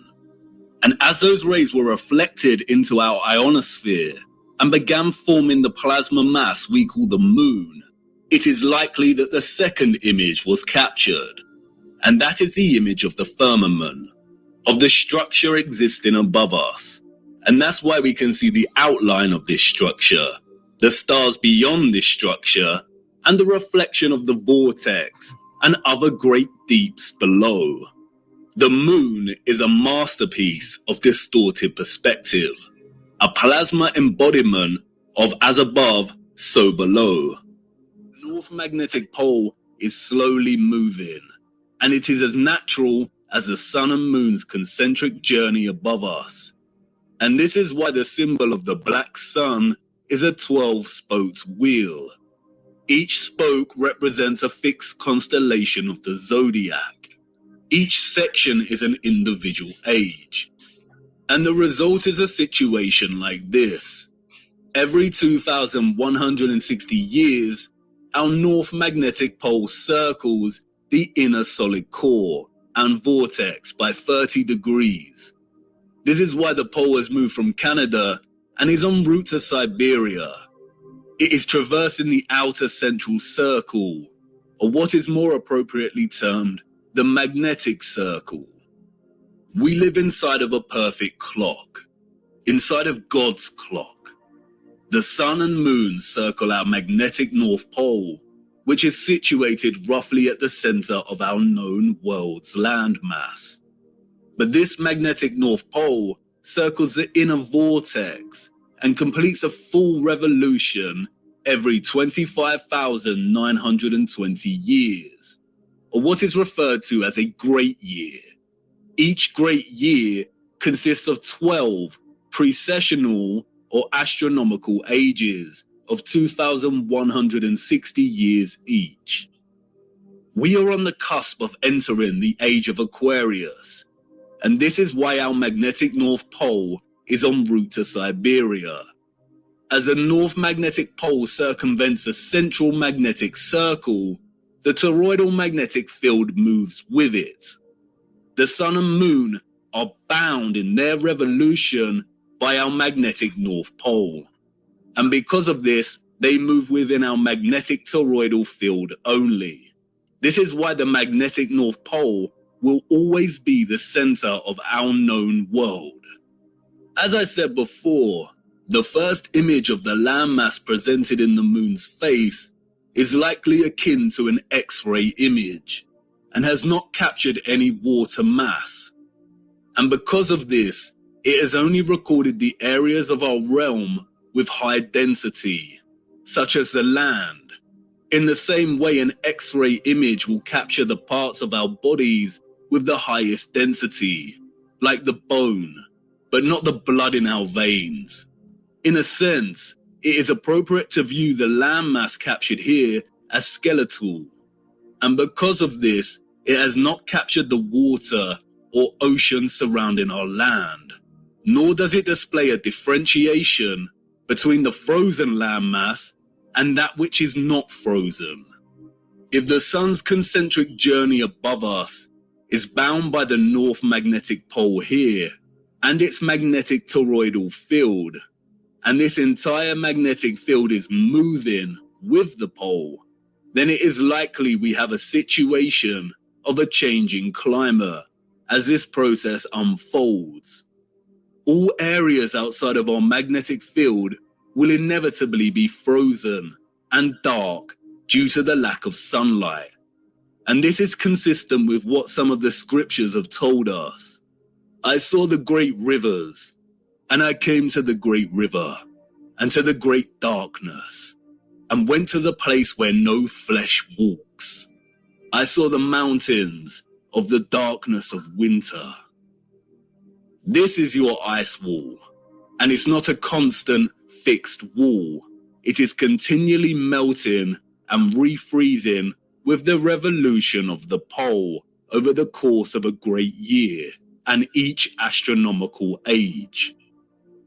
Do you now understand why they are terrified of the ice melting, of our Earth supposedly heating up, and why this demonic joke of a man wants to dim the sun?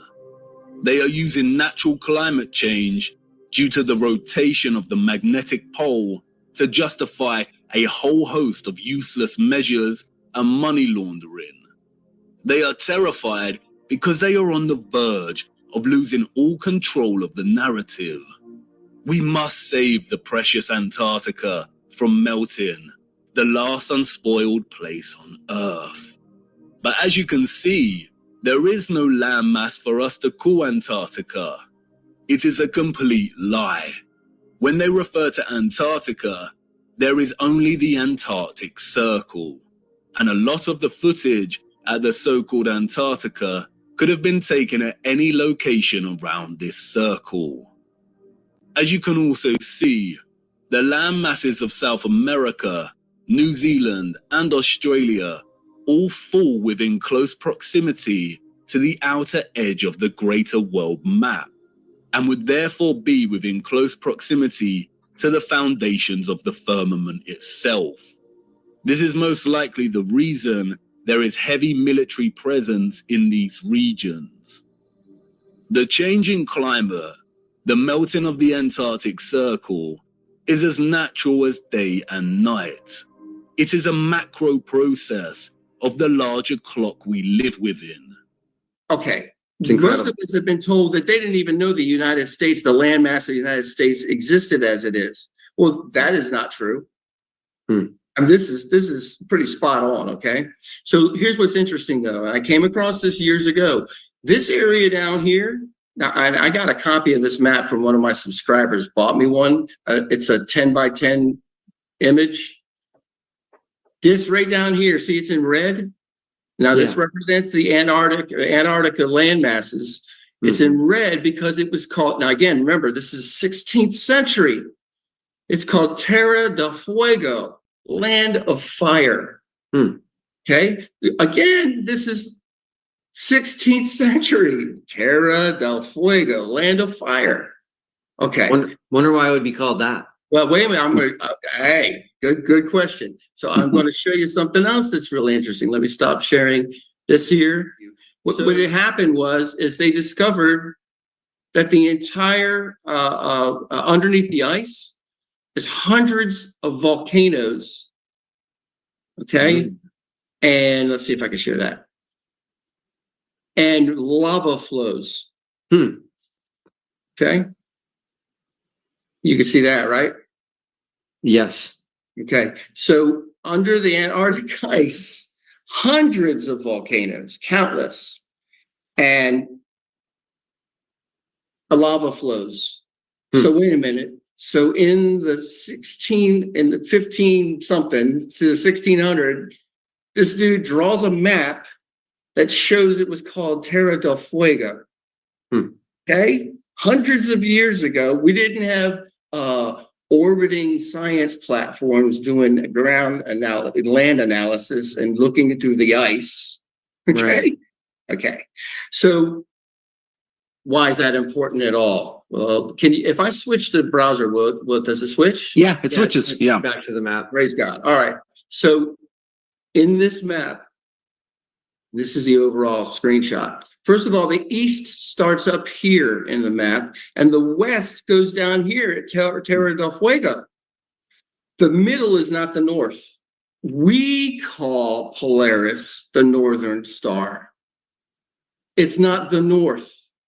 There's a magnetic field. By the way, there's no such thing as a southern polar field in a magnet. They are converging and diverging fields that go like a toroidal shape. That's how magnetism works. Okay, and those two diverging and converging fields attract one another, and if you both are converging, they repel. So all these ideas, these dualism ideas, okay, of North and South Pole. So there must be a South Pole. There is no such thing as a South Pole. There isn't even anything as a North Pole, as magnetic North. But in this map, again, the dude was accurate enough to put in land of fire. Then hundreds of years later, we discover lava flows and hundreds of volcanoes. In this map, this is the North. This is the North. Okay, so this is what I'm getting at, is that even our understanding, everything is so askew The great deception is so great that it's even hard to discern where east, west, south, north, and south is. Okay? And so this is the north. Again, on this map, and the dude got this area down here accurate, and no one. Fascinating.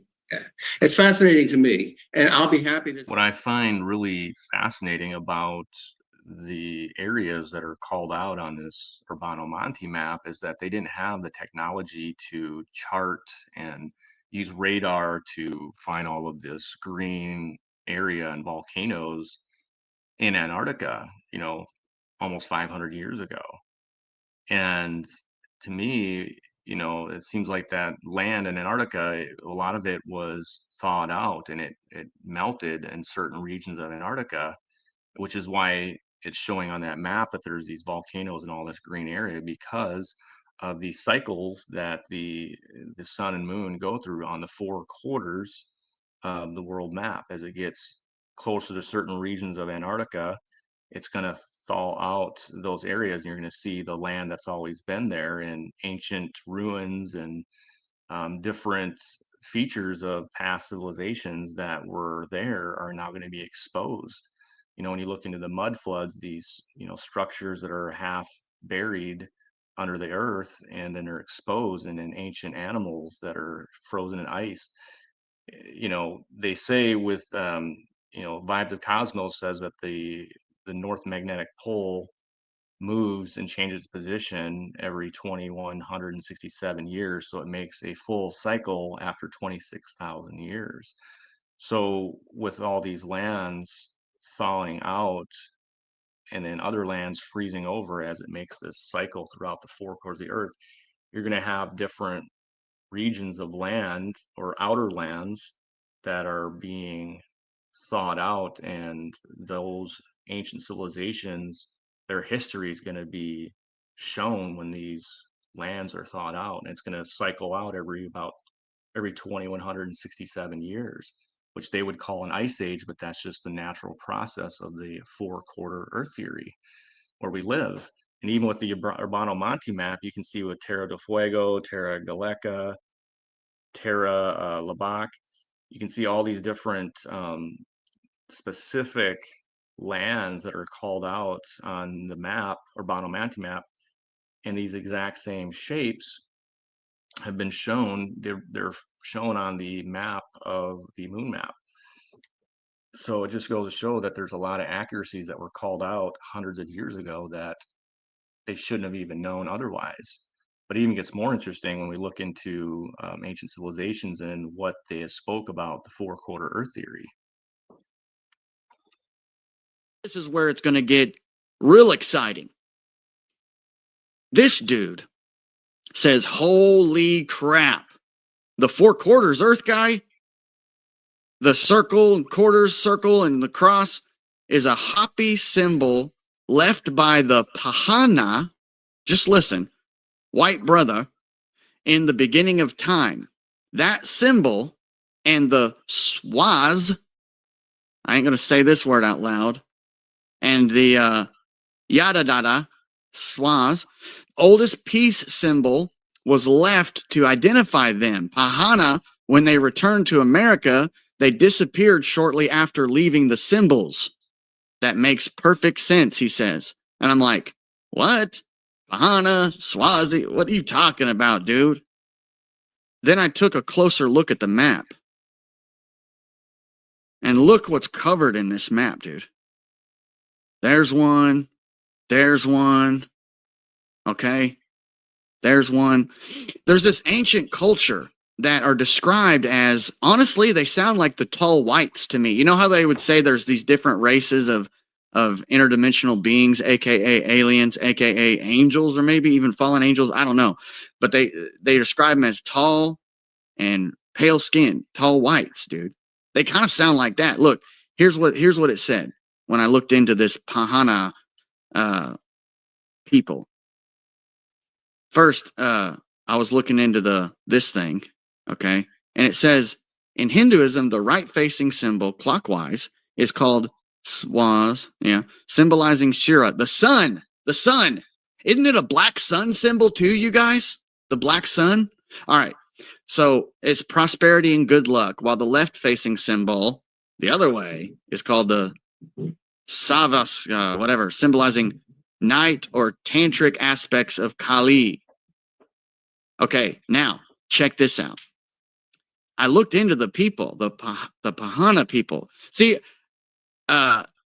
Mustache Man was using this symbol as an Aryan thing, right? But I don't believe that that's the case. I think it was a race of people more described as the tall whites. They kind of sound more like I don't know.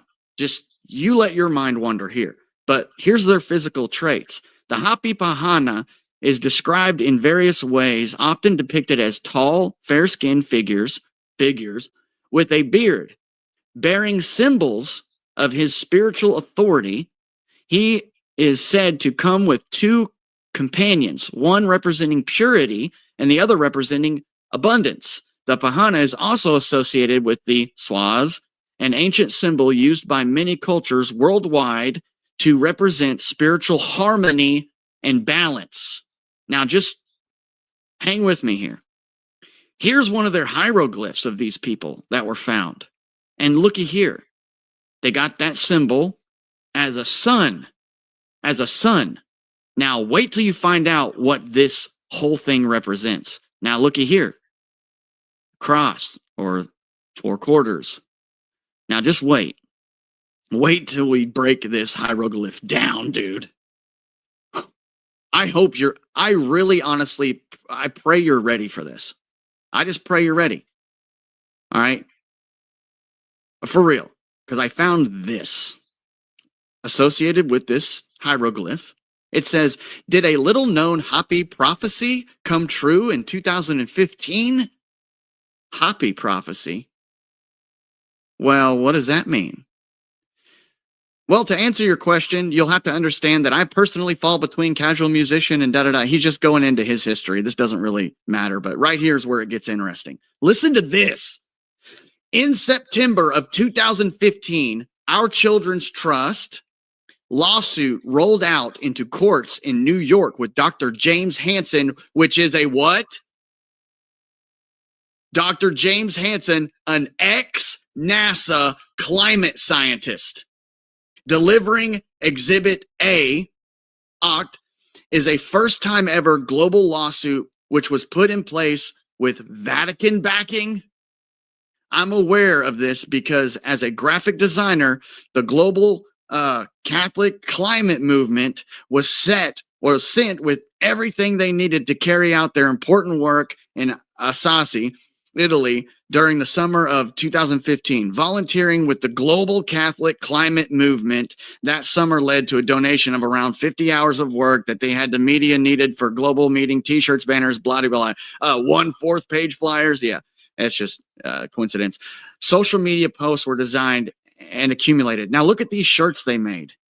It's Global Catholic Climate Movement, right? The Catholic Climate Petition. They got an earth on there, separated into 4 quarters. But just wait. This is where it gets really interesting. So let's assume that the great event is first ever global litigation that indigenous people around the globe, they keep saying globe, I hate that, have been expecting.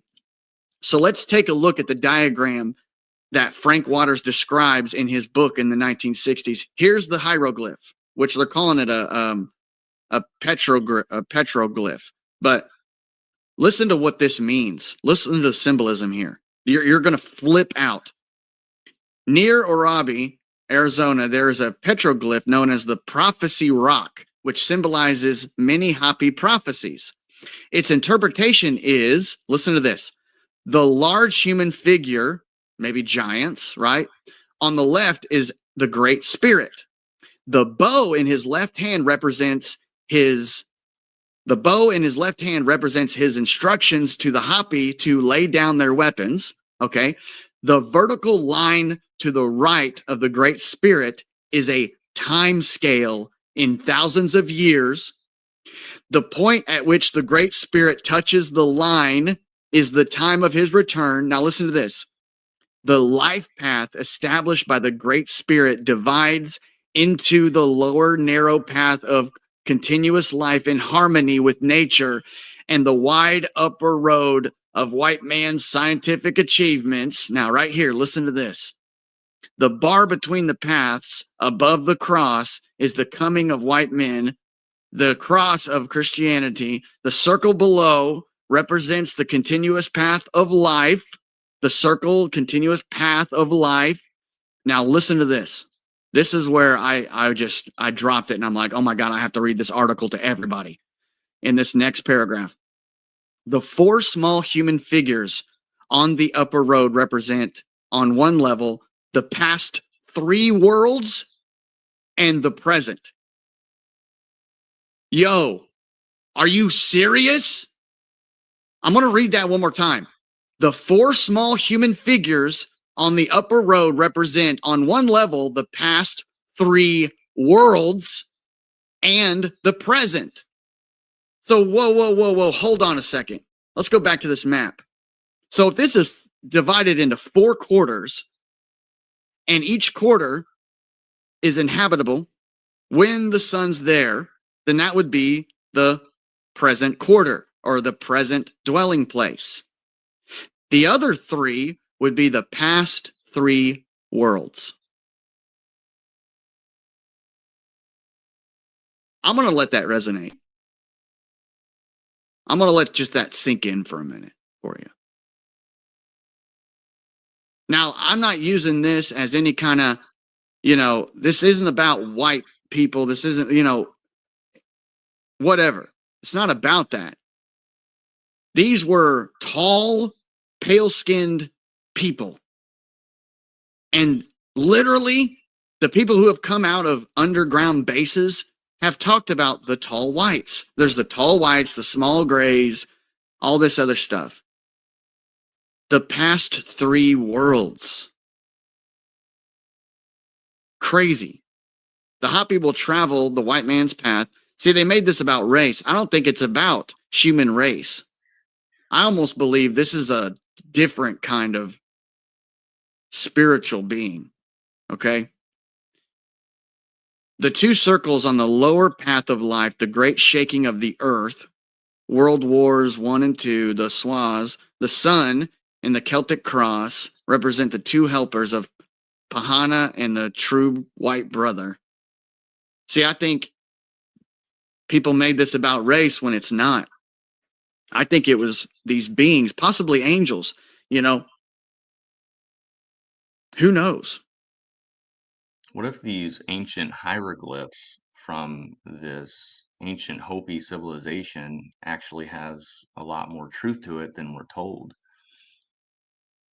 What if these encounters that these ancient civilizations had with these tall white beings from their hieroglyphics actually match up with a lot of the extraterrestrial encounters with these alleged tall white beings, or these Nordic giant beings that are, described as these tall white fair-skinned beings that look like humans with blonde hair, that have been noted by the likes of Billy Meyer and George Hall from the 1970s and earlier.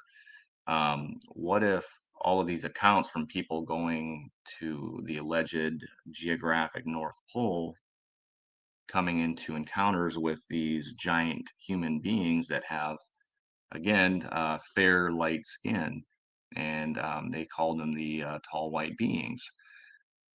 So if these alleged tall white beings that are spoke of in these ancient civilizations are not, these extraterrestrials from light years away, but are actually from the geographical center of our known realm, or what some people would consider Hyperborea, what would be considered the 7th circle, the area that always has persistent light and the light never goes out, the kingdom in the center of our known realm. And what if the All right. White beings, they say. I'm white. Why do y'all think they say white? Why don't they just say brown or less tan? You know what I mean? Anyway, I just want to let y'all know I'm back in action. I had to eat some of this good food. It's probably unhealthy as shit for me, but I ate anyway because I was hungry. But yeah, I don't know where we're at exactly. This is the second time I've watched this. The first time it was a while back, so I am going to play it and just listen. But I did have to separate get everything. I did see some of the chat, but I'll have to hop back in there. And are y'all enjoying yourselves? Are y'all learning? Is this uh,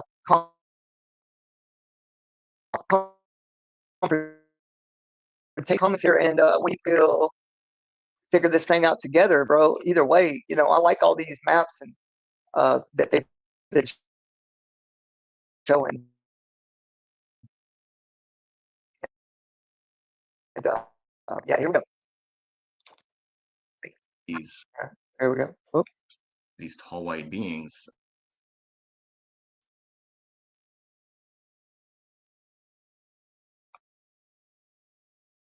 are from the powers that be. They don't live in this, prison planet that we're told it is. They have a much better understanding of the reality of where we live, and they were able to tap into the ether and the magnetic field. They know about electrostatics and electrostatic propulsion, and they've been able to.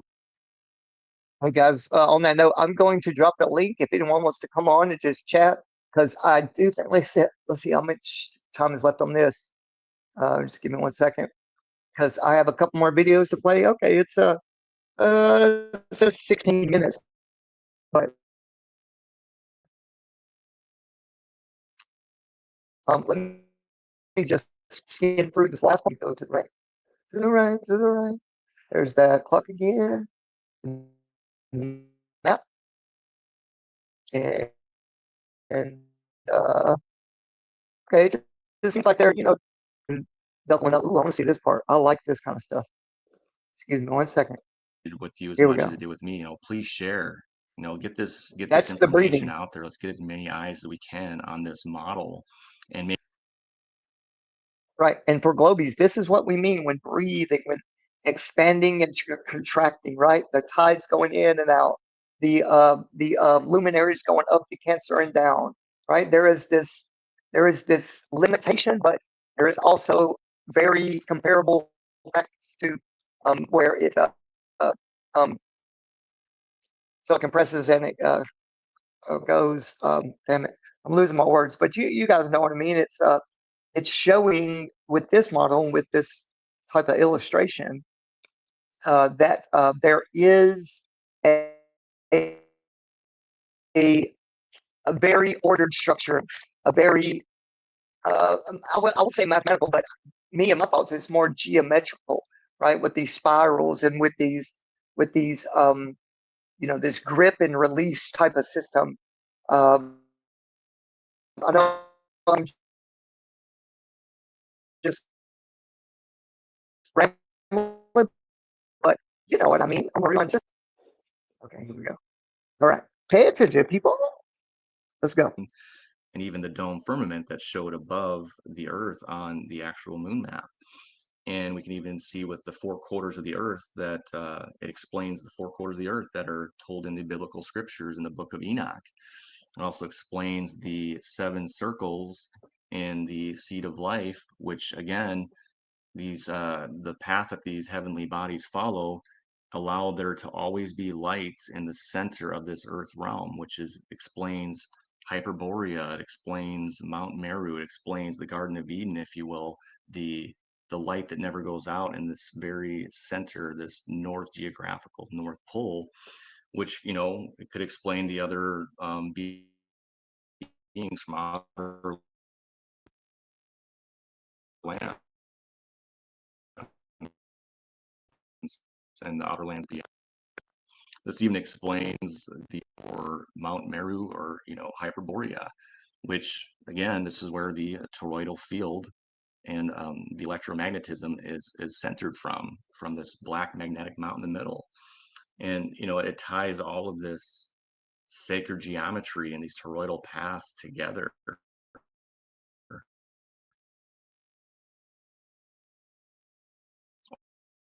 All into this whole time. We look at it every night when we look at the moon, and it starts to make sense why they've gone to such great lengths, the powers that be, to cover this up, to deceive us, to have these psyops and distractions, because the secret's right there in front of us, and it all makes sense, and everything ties perfectly together.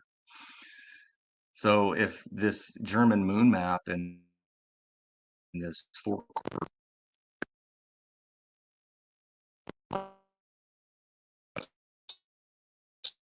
please share, get this information out there. Let's get as many eyes as we can on this model, and maybe more people can discover more stuff that I haven't discovered and that other people haven't discovered. And more, always have a great day.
I can't really talk that much. All right, guys.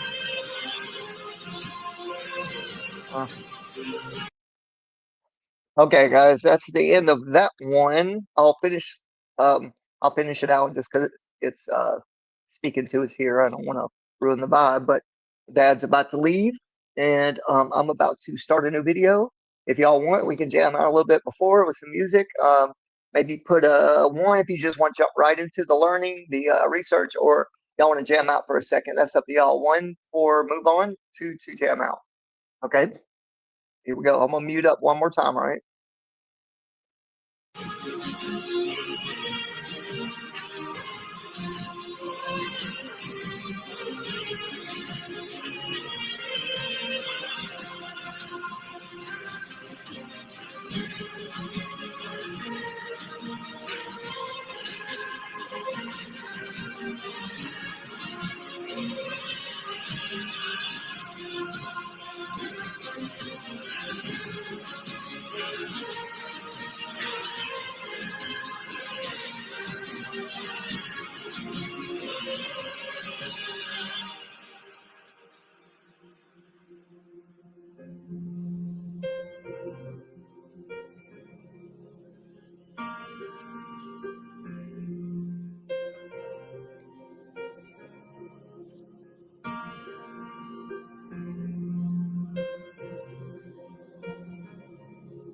Love you. Be safe. All right. All right. I'm going to pause this here. I'm going to come and see who wants a one or two, and we will go with the audience and what they are expecting here. Oh, good stuff, RC. Thank you, man. Thank you. I appreciate that. Yeah, man. And I just want to say welcome to Jim. I didn't get to formally say what's up, but good to see you, man. Appreciate you being here. So now, with the title, it talks about, NASA in their what's called Operation Moonblink, and from 64 to 66, what they did is they built a bunch of infrastructure across mainly 11 like big telescopes that are supposedly watching the moon consistently, right? And they were using that data for what I think. Here's what I think. I think they were gathering data for this type of simulated world, right? And they had stuff up in the air, I believe, already.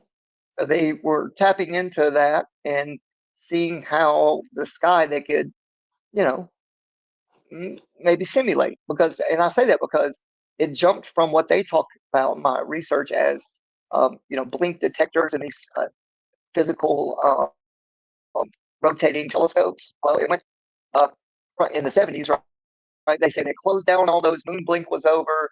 There was nobody really interested in it, so they just shut it down. They just blow all that money, right, and build these systems just to close them down.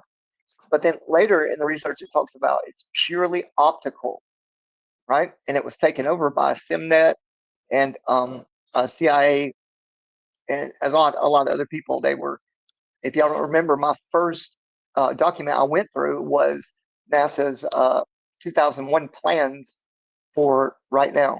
They wanted certain things done in a certain amount of time, and yeah, man, it's quite interesting. But yeah, I'm going to jump back into this real quick. There was no ones or two, so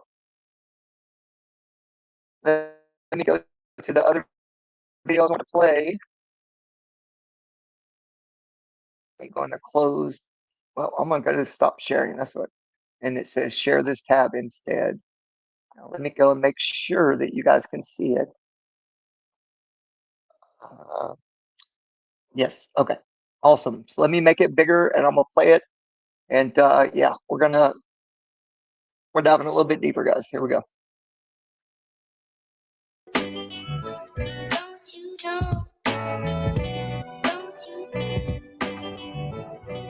I'm gonna mute up, so I'm watching the chat though.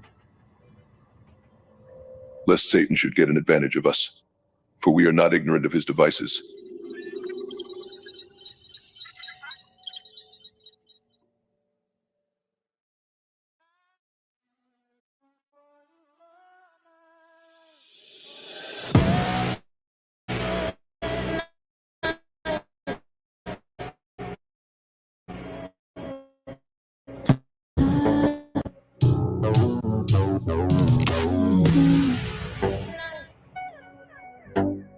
Why don't you stay?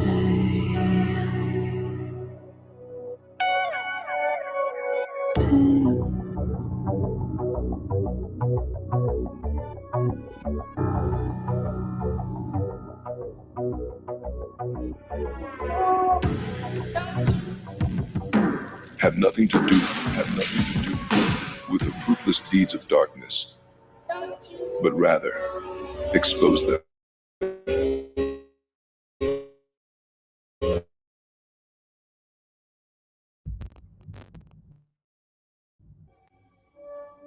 Shalom, family.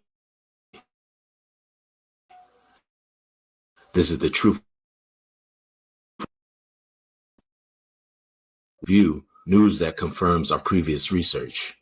And whoa, the enemy is really on the move.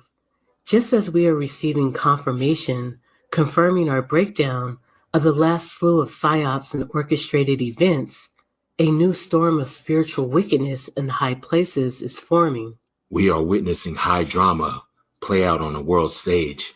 Some masterfully crafted political theater is mesmerizing and captivating the masses. With Oscar-worthy performances by vision-impaired Secret Service agents, deranged lone gunmen, and persuasive propaganda-pushing political pundits. But it's important to note that just because there may be a false flag, an inside job that is part of a greater conspiracy, does not mean that every individual that is involved in the event is aware of the plot. And here's a fact that few understand.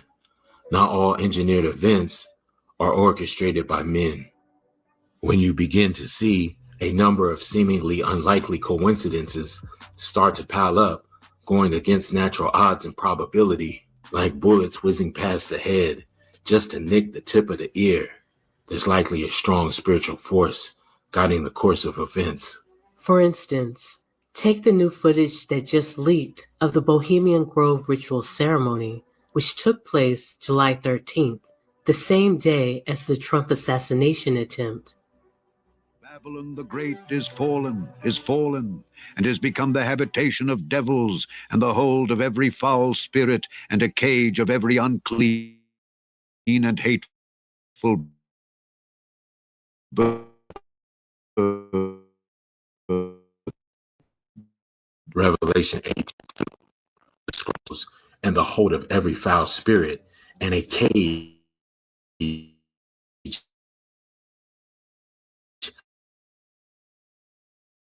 as not for birds have not been caged and are out and on the loose, one of them being the Owl of Bohemian Grove. These occult practitioners officiating this ritual using ceremonial magic are not in control of the end result. They are relying on spirits they have summoned to influence events and circumstances in order to manifest their desired outcome. But what ultimately comes to pass may or may not be exactly what the spellcasters expect. We know that the Most High Abba Yahuwah is ultimately in control. We also know that the earth has been given into the hands of the wicked. Job 9:24.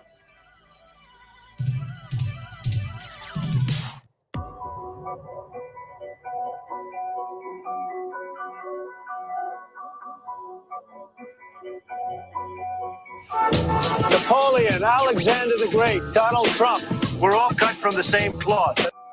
We've got blood on the campaign trail. Blue blood sprinkled on a campaign trail. A trail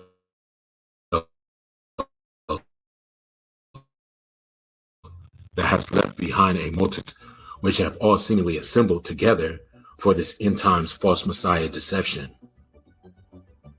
You see, this series of unlikely events have all converged to catapult Donald Trump beyond the mere White House, right into the hearts of patriotic Americans as a messiah-like figure. Hey, man, you remember when everybody was wearing that patch on their ear? Oh, shit. That just reminded me. That's hilarious, man. Hey, guys, look at this. Look at here. Listen up. Oh, shit, you can't. You got your ear covered. Oh, shit. Listen up. My name's Trump, and, yeah, I'm a deceiver. All right. Just want to make sure you heard that, because I fucking can't hear shit. All right, here we go. Here. The spellcasters and the entities they serve have decided to play the ultimate trump card. This Enough is Enough card from the 1994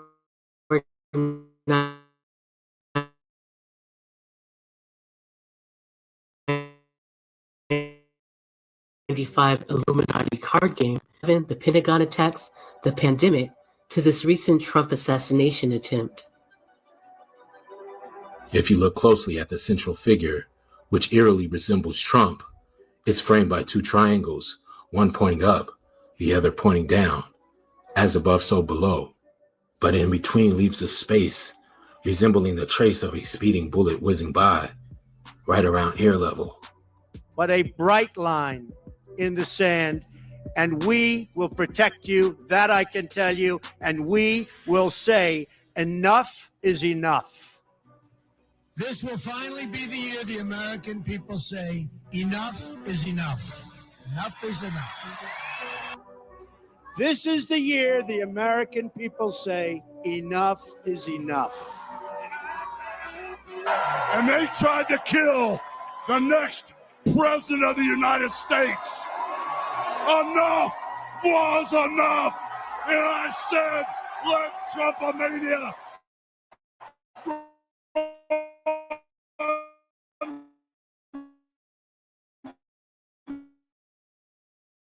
wild, brother. Let Trumpomania again. This 30-year-old Enough is Enough card states, at any time, at any place, our snipers can drop you. Have a nice day. That's funny. Eerie stuff. Yes, these cards are a medium for predictive programming, telegraphing the occult brotherhood's future plans. But they are also a form of divination, similar to tarot cards and other tools used by occultists who wish to peer through time and influence future events. Let's look at July 13th and decode some of the esoteric symbolism of the day. This particular BlackRock commercial, that's exactly what this is. BlackRock went to Pennsylvania and they filmed this commercial, and it just so happens that Thomas Matthew Crooks is in their commercial.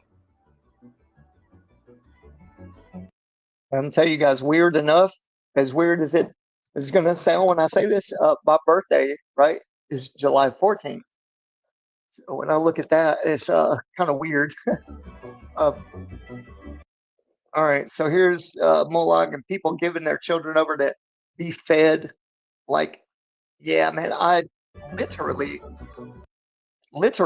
I've seen enough proof that enough people coming forward, right, and pointing out that they do sacrifice willingly. That's why they get to the top of what they do in their industry or money or whatever, because trillions of dollars can buy you anything except time. So keep that in mind. All right, here we go. BlackRock.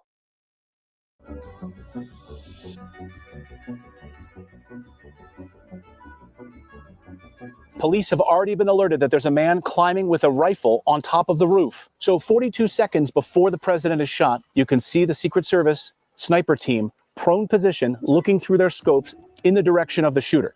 Then about 6 minutes later, 42 seconds before the president is shot, they are now in a prone position using their scopes, taking aim at this individual across 150 yards from where the president is speaking. They see him clearly, they know that he has a long rifle, and they do not fire upon him. Why did they not take the shot?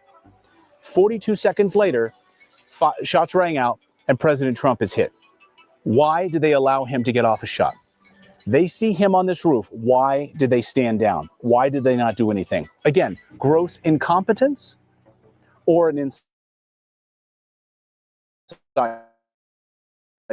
job.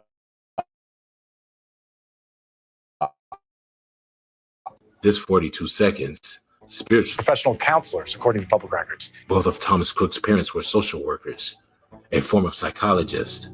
MK Ultra was created by psychologists. These funds have been earmarked for military spending. The victim was in earshot of the assailant.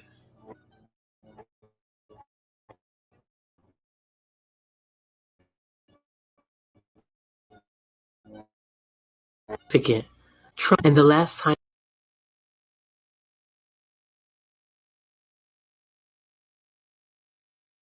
Sorry, guys, I'm gonna pause it just for a second because it keeps buffering a lot, and I'm gonna let it, process itself.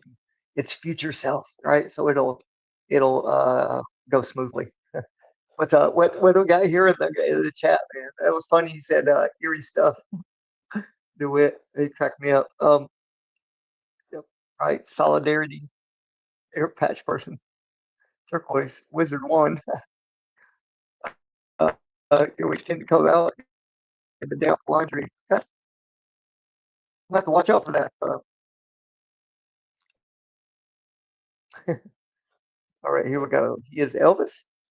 I don't know. You know what? I would have to see him perform and, do the whole Forrest Gump broom dance, and then I could tell better. Oh, you know what I mean? Oh, baby, calm down. Let me sing the gospel to you. Oh, say, oh, baby, you. All right, I'm not as good. Here we go. I'm going to go back. We're going to let it buffer enough. The mainstream media highlighted a wounded ear is when Tyson bit off Holyfield's right ear. Oh my goodness, he's got a bloody right ear. Holyfield bit by a dirty Mike Tyson. Which has cannibalistic overtones. In the Bible, Leviticus 8:23, Moses put ram's blood on the right ear of Aaron the priest. And in John 18:10, Peter cut off the right ear of the high priest's servant. Given the nature of this assassination attempt being such a close call, it is not surprising that many who identify themselves as patriotic Christians are claiming that this is an act of God. If you didn't believe in miracles before Saturday, you better be believing right now. Thank God. Lest Satan should get an advantage of us. For we are not ignorant of his devices. And our God still saves, he still delivers, and he still sets free. Because on Saturday, the devil came to Pennsylvania. The devil came to Pennsylvania. Hey guys, and let me tell you a little bit so you don't lose interest. The reason I'm playing this part in this video specifically is because the way our perception is molded, right? And I mean, very specific and high tech. I shouldn't say high tech, but high biologically through the sentient world simulation. Light, right? Light. We're called humans, okay, and that means something different than man. And it's known that the devil does have a lot of tricks, music technology, and I can't cite everything, but so it's talking about here that that Lucifer was trapped here, and this is what he's able to do is pull the wool over your eyes and then tell you it's a miracle that God saved him. I think what they're doing is they've been fooled so long about God. They're talking about, or they're trying to mean the the omnipotent, the Alpha and Omega, but they're talking about a lower God and what he can do down here through light, right? Color and frequency and waves. So that's why they call us humans, because, and I'm not going to say for sure that we are only internal beings. These bodies are a vessel, but I'm not quite sure what Lucifer has done, down here to create.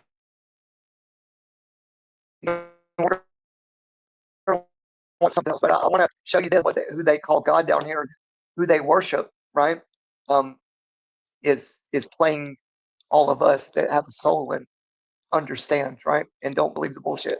So I wanted to get that out because that's where it's leading to. I got a good video coming up, and I might not play all this, but let's watch a little bit more. Okay. Well, the devil is a deceiver. So yes, the deceiver was very active in Pennsylvania that day.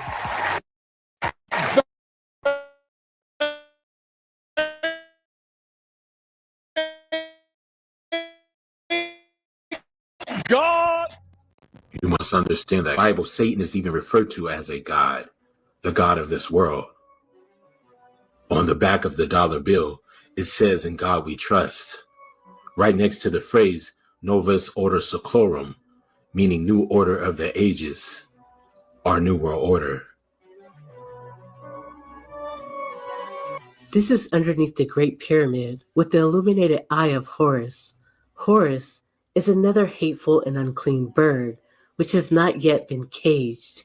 So it is fitting that they would have Tim Scott deliver this speech tying God and divine intervention to Trump and the Republican Party right in front of the pyramid in the eye of Horus. The hold of every foul spirit and a cage of every unclean and hateful bird. Those of you who really follow our work know that we have been tracking and exposing the works of this coalition of spirits for a while now.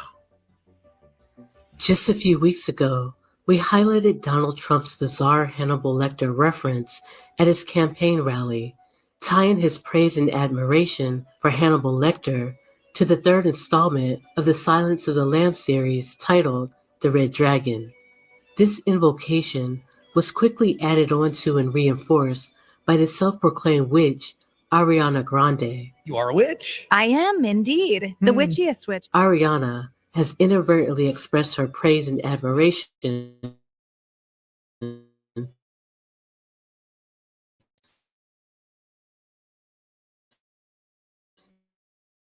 for this cannibal.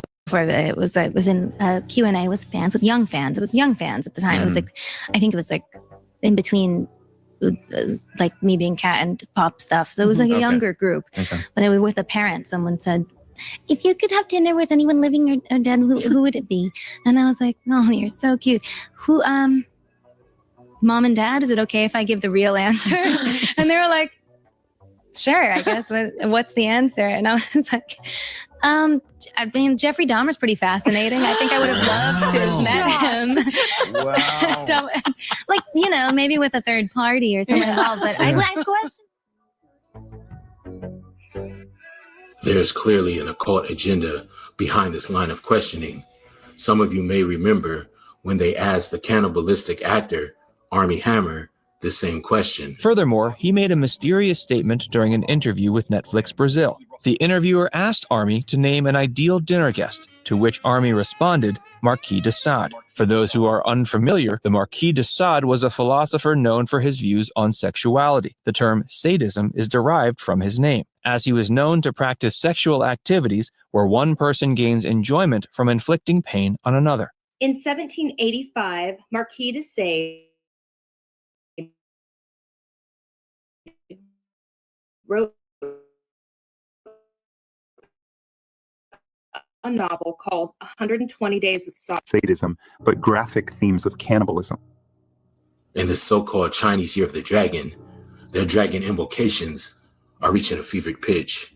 Take a look at the 270-foot dragon wrapped around one of the country's most iconic skyscrapers, the Empire State Building, right here in New York City. What is it? House of the Dragon.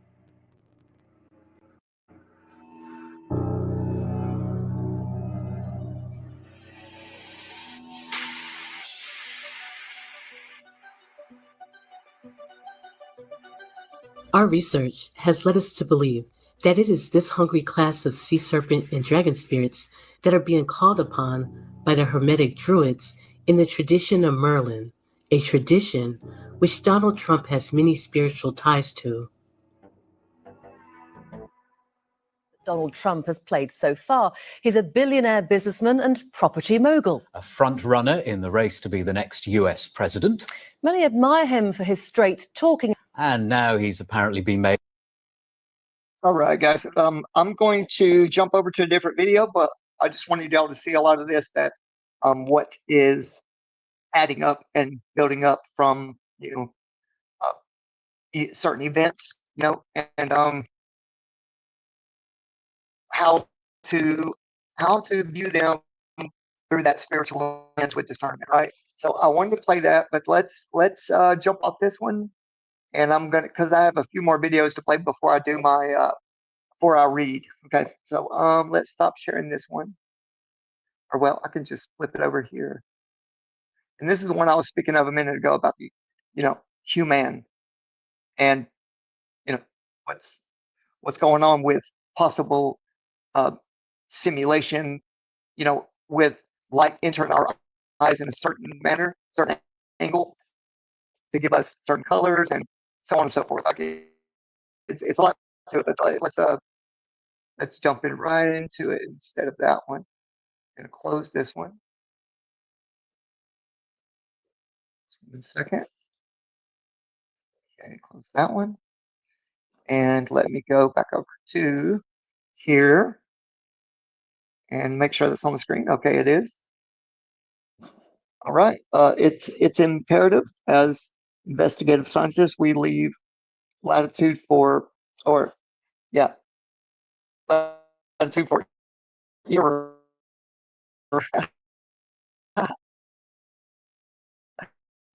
Play this one here, and we will begin. Here we go.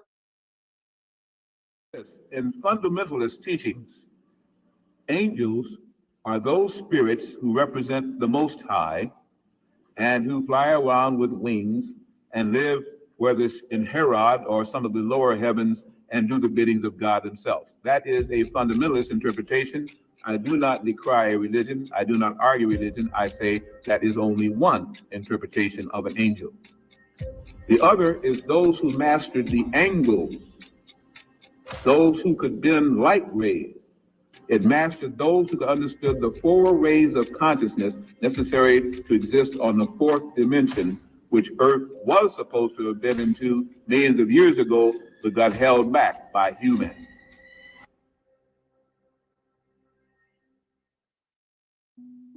Have you ever wondered what it means to be human, or where humans received our name from? Common theory and owes its existence to the Middle French humain, of or belonging to man. The word comes from the idea the first human beings were made from soil. In Latin, homo means man, humanus means humans, and humus means soil, suggesting a strong link to the ground man origins. But have you ever wondered if that's as deep as it goes for the origins of the word human? One theory suggests the name human is far more ancient than led to believe, ending from his being at all times. To understand how this relates to us, let us first develop a basic understanding of the functions and qualities of a hue. What term best describes a hue? The attribute of a color by virtue of which it is discernible as red, green, etc.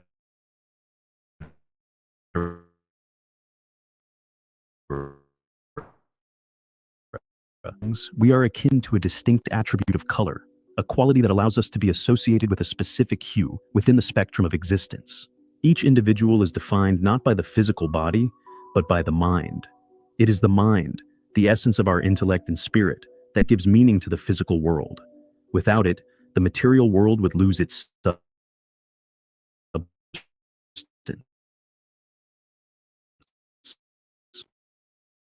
The mind, in its various frequencies that shape our perception and experience. This mind does not exist in isolation. It dwells within the mental plane, a shared realm where all minds across the universe are interconnected. Thoughts, contrary to common belief, are not created by the individual. Instead, they are received, much like a signal, based on the frequency to which our mind is attuned. For instance, when we focus our thoughts on the creation of wealth, we align our mental frequency with that particular wavelength on the mental plane, thereby receiving insights and ideas related to wealth generation. Our minds typically operate on a singular frequency, one that is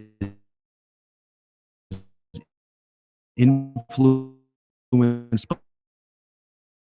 by our mind in its constant state of activity, manifests colors based on the frequency at which it resonates. Should the mind be filled with feelings of hatred, it might project a reddish hue. This concept leads us to a profound understanding. The term human can be seen as representing an attribute of color. In the grander scheme, we might strive to attune our minds to violet, the highest vibrational color within the light spectrum, a pursuit worthy of beings of light, manifested in physical form. What is an angel? What is an angel of light? Overhead 26 shows white light entering a prism, okay? And this is interesting because what happens is the white light enters a prism and then deflects or comes in at an angle in all various colors. The colors of the spectrum, red, orange, yellow, green, and blue, which, you know, as we've come up to the conclusion, this is really Joseph's coat of many colors, and that's what it is. Say, we're seeing white light, which on an angle enters the universe and then enters us. And then what we'd have to say, okay,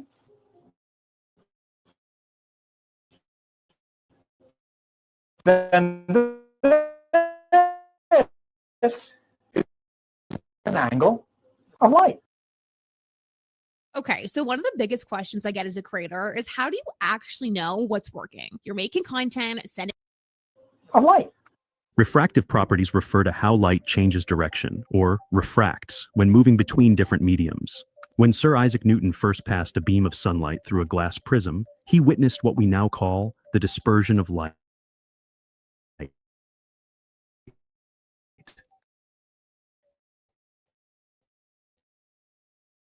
This process occurs when light enters the prism and swing wavelengths. Different wavelengths bend by different amounts when they pass through a substance like glass. The varying bending causes each color to spread out into a separate band. The visible spectrum, fondly remembered by the mnemonic ROYGBIV, is essentially the part of the electromagnetic spectrum can perceive. Newton's prism experiment disperses, each color appears at a specific position, red being on one end, least refracted, and violet on the other, most refracted. In Newton's experiment, when light passed from air into the glass prism, it changed speed due to the difference in density between air and glass. This change in speed resulted in a change of direction, an effect known as refraction. Why is this important, and how does it relate to us? At the core of our existence, everything is light. Prior to Einstein's theory of relativity, scientists sought the luminiferous ether, through which they believed light must travel. Luminiferous, meaning light-bearing, was the postulated medium for the propagation of light.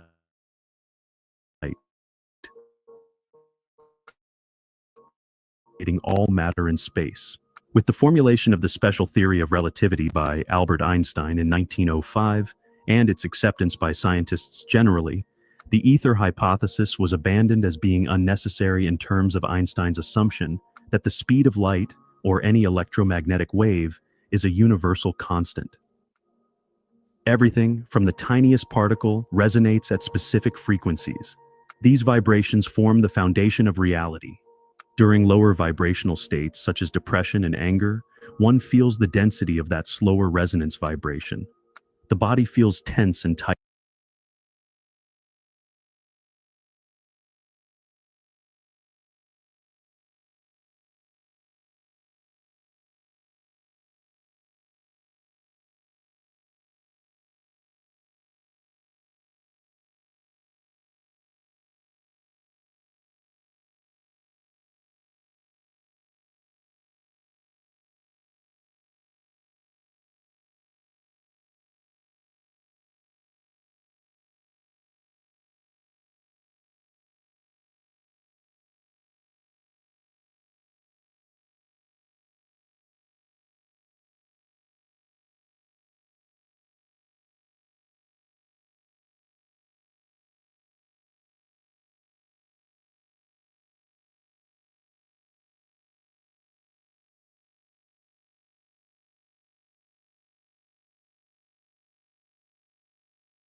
Damn, man.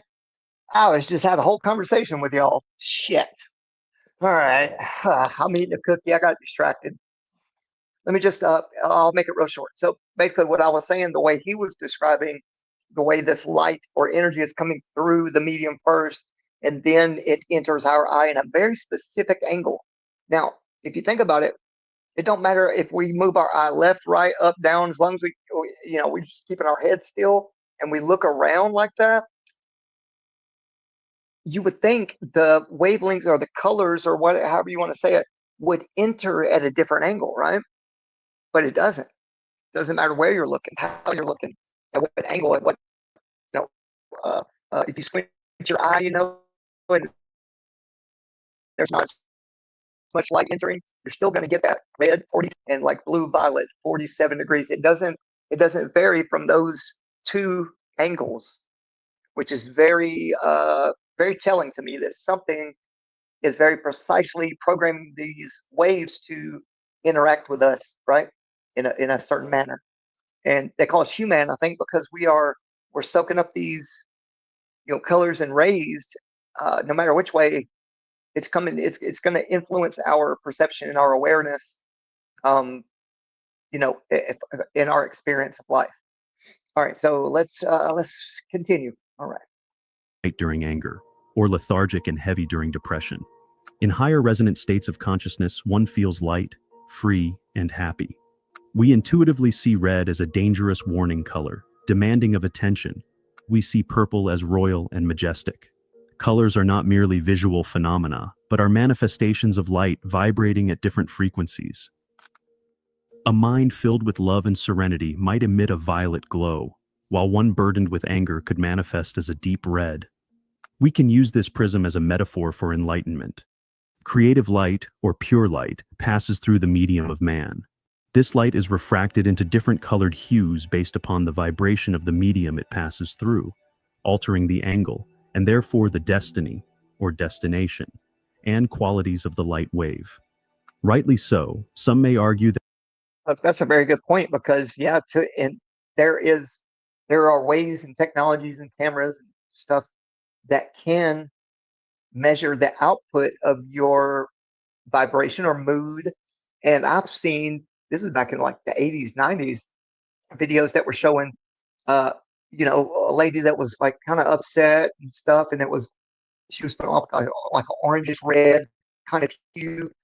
But then when they grabbed hands, her and her lover, I guess, or best friend or something, like changed hers like within just a couple of seconds. And then also animals will change your auric output too, and it's pretty fucking cool, man. So yeah, I just want that yes, when the light goes through our bodies, our crystalline structure, right, the liquid memory structure that's memory, water memory, and stuff like that, it's going to hold on to those vibrations that you're experiencing, and when it comes out the other side or radiates from every angle, then if you're happy and stuff like that, you're going to be, like you said, feel lighter, blue, violet kind of spectrum, and then you got red for mad. There's in between like green, and so I just wanted to reiterate that there are technologies that can show that when this white light passes through us, we transform it into what we would call emotion, right? Energy, emotion. All right, let's go. that destiny is predetermined and destination is self-determined. Thus, destiny and destination are not the same. This is only true when the hue man is refracting slow, dense, reddish hues.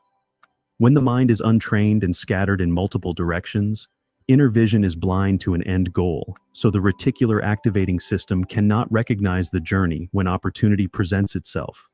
High resonant beings experience exceptional mental clarity, in addition to retaining concentrated focus for extended time frames, void of distraction. With elevated clarity and focus, the destination becomes clear. When the destination is clear, destiny begins to unfold as the journey becomes recognizable. In this hypothesis, destiny and destination are intertwined. They both exist together or cease to exist at all. The difference in the change in speed of the creative light depends on the density of our vibration. If we're in a low, slow, dense frequency, such as fear or depression, where all focus is on outward circumstances outside of our control, the light passing through will change direction to refract a reddish hue. However, when creative light passes through a high resonance being, the light refracts on a completely different angle due to less density and evolves into higher states of fluidity. Reality is composed of multiple planes of existence. As one ascends to higher planes, reality becomes increasingly fluid and formless. We'll get more into why this is important when we talk about the planes of existence. The lower the state of consciousness, the slower the vibration, the more dense the matter, and the further we stray from the light.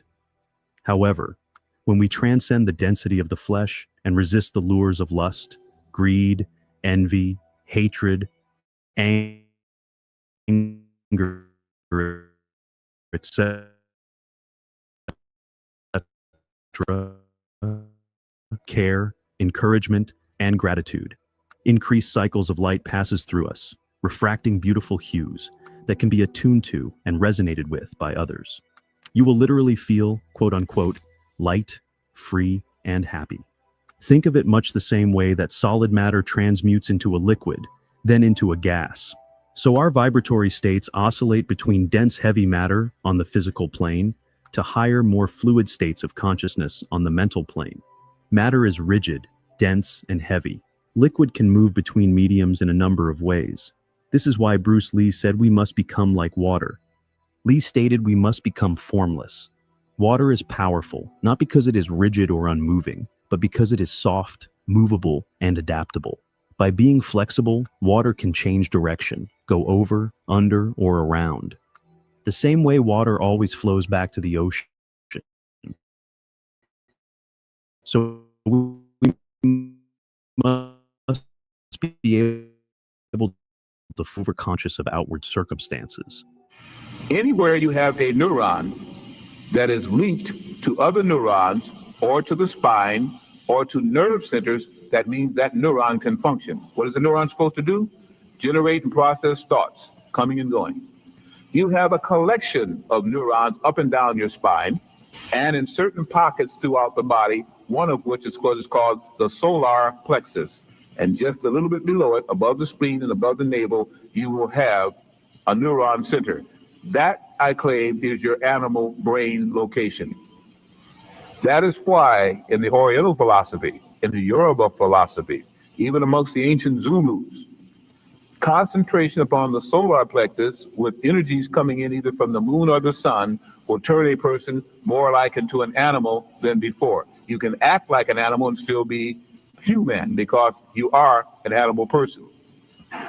Most of your ideas of survival, hunger, fear, fighting come generated from that selection of neurons at the solar plexus. They do not come from that up here in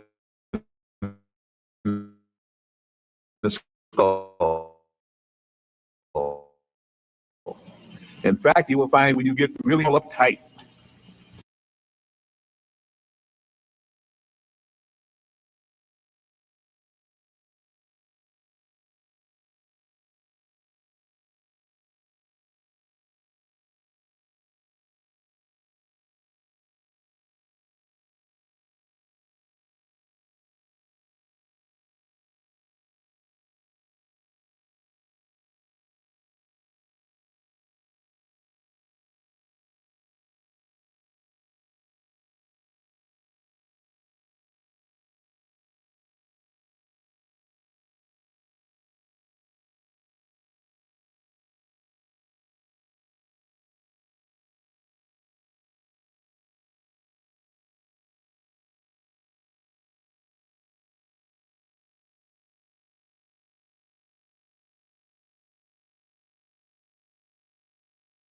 that is your animal brain talking, taking over, to fight or flight, to fear or love, to hate or to detest.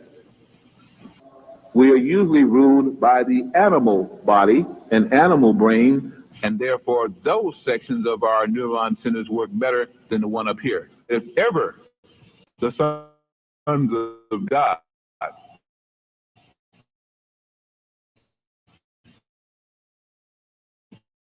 with power become so devastating, so frighteningly auspicious that everything on earth would tremble at the power of this latent God and giant now asleep.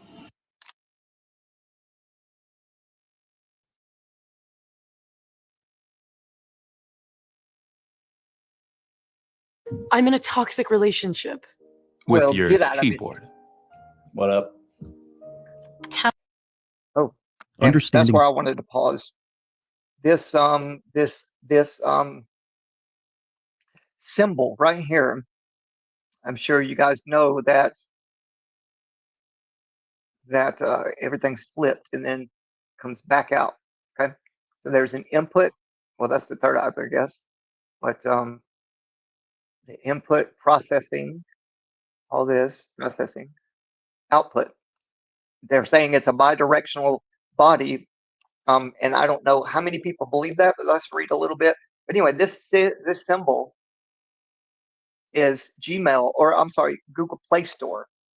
That's their, I say, demonic, or you know, where we may be being controlled in a sense that we don't recognize it, and we are told that it's regular, right? And this is a normal life that we're supposed to work hard and be slaves or whatever. But this right here reminds me of the story I heard about Lucifer and what he can do with color and sound to capture your mind, right? Oh.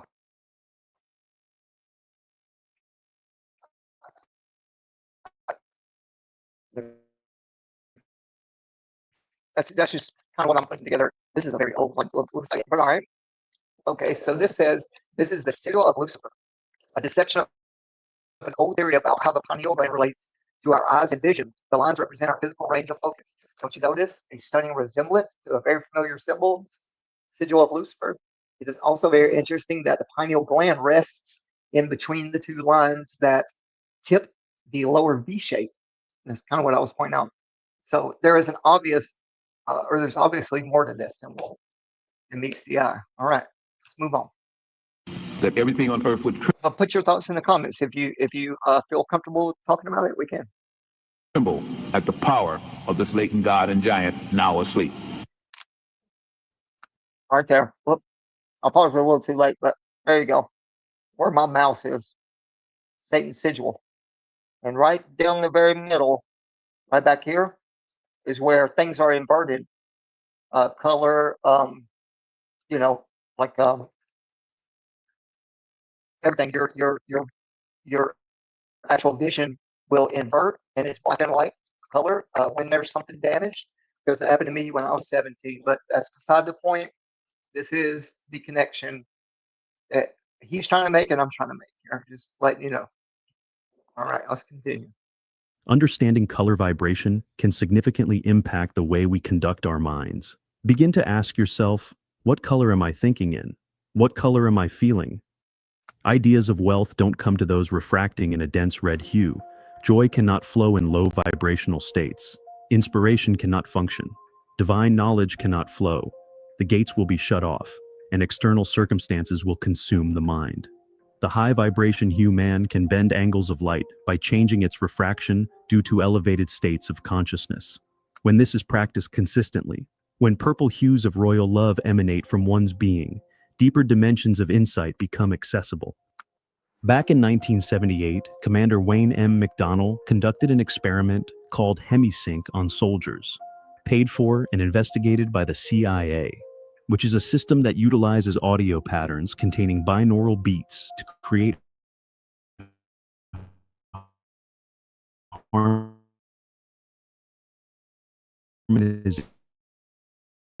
of the brains. Extensive testing on participants engaging in the experimental technique. To their shock, the results were clearly visible on every EEG scan conducted. Both sides of the brain are simultaneously measured, equal in both amplitude and frequency. During these altered states of consciousness, the participant gains access to the various levels of intuitive knowledge the universe offers. Discoveries include investigators ascertained we live in a holographic universe, and waking life is a projected electromagnetic matrix. The goal of the human, then, is to transcend the prime resonance frequency from the lower realm of the flesh, the realm of survival and instinct, to the Holy Land, the pure, uncorrupted heart-mind connection within, the temple of the living God, a place of perfect love and harmony with all things in existence. Remember, light cannot be seen, but light makes seeing possible. Light makes it possible for you to see, but you can't see light. And when light oscillates at different speeds, you see colors. But light, basically, which is the energy that we're talking about, and we have to talk about light as an energy because the Bible itself says God is light. So then we all of a sudden understand that if light comes down at an angle, which all light enters the earth from the universe at an angle, so we have an angle of light, or do we have what you would call an angel of light? And when that angle of light impacts the earth, it creates cellular energy, and it causes an arc within the receptors of the brain.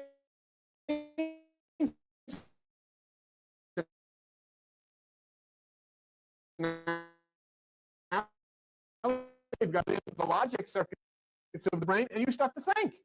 You start to understand. We're sicker than ever. Our food is tainted. Our air is... Reality exists in various layers, each seamlessly blending with the ones above and below it. Each layer emanates from the one preceding it, forming a continuous spectrum. As we ascend these layers, they become increasingly abstract and intangible. Conversely, Descending the layers results in a denser, more concrete manifestation. The highest levels of existence are ethereal and shapeless, while the lowest are firmly grounded in the material world. The planes of existence have been explored through various interpretations, charts, and philosophical frameworks. For the purposes of this video, we will concentrate on 4 of the most universally recognized and accepted concepts. Physical. The physical world is the realm of matter, intricately shaped by the interplay of the 5 elements. It is the plane of effects, where everything we perceive with our eyes is a reflection of the unseen higher realms.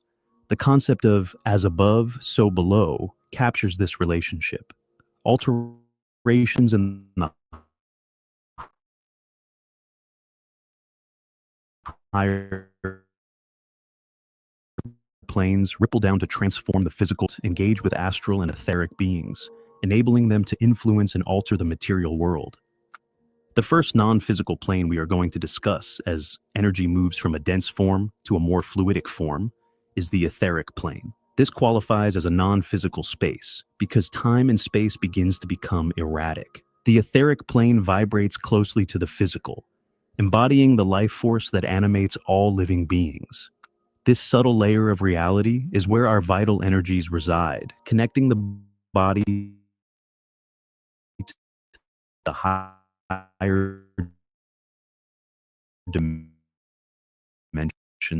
connecting. We're almost done with this video, guys, and then we can have a short break so everyone can reset. I'll play a song or two so I can drink some fluids, man, to get my cotton mouth, cotton throat, coated. Yeah, I'm drinking some. By the way, I'm drinking some good stuff. It's called Jumex. I don't know if a lot of people like it, but it's like a Hispanic drink, famously liked by a lot of Hispanics. But the point is, the papaya, the blended, what's it called? Yeah, banana and strawberry mixed together with guava, which is delicious. But anyway, we got a few more minutes on this, and we'll take a quick break, and then we'll jam out. Okay, here we go. 2 planes together. Compared to the physical plane, it is very similar as energy is still limited to the speed of light, and objects still retain their solidity. Astral. The astral plane is a realm. Oh, and after we do the break or the music, if anyone wants to come up, I put the link there in the chat and comment section. So you're more than welcome. Where thoughts take on physical forms. Essentially, it is the world of imagination and mental imagery. The mental canvas we utilize when we picture something in our mind is the astral plane. We have the power to create as the emotional world, where consciousness and energy interact without the constraints of time and space. Here, the imagination becomes a powerful tool, and each individual's inner world is creating a shared, fluid reality. The astral plane is home to a myriad of entities, from spiritual guides to mythical creatures, all of which can be encountered through astral travel or deep meditation. For those who venture into this plane through astral projection or deep states of consciousness, the experience can be profoundly transformative, offering insights into the nature of reality and the self. Occultist George Arundel wrote, "While we sleep, we live in our astral bodies, either fully conscious and active, or partly conscious and semi-dormant. When we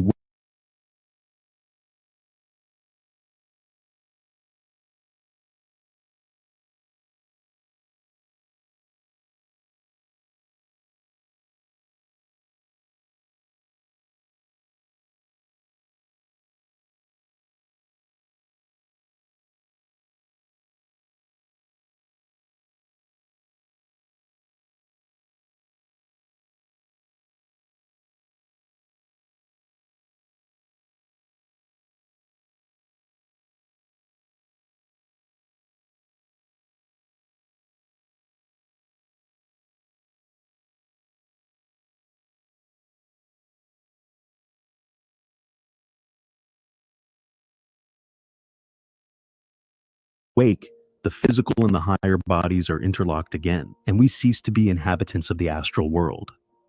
Mental. The mental plane is the realm of the mind, interconnected with the universal mind.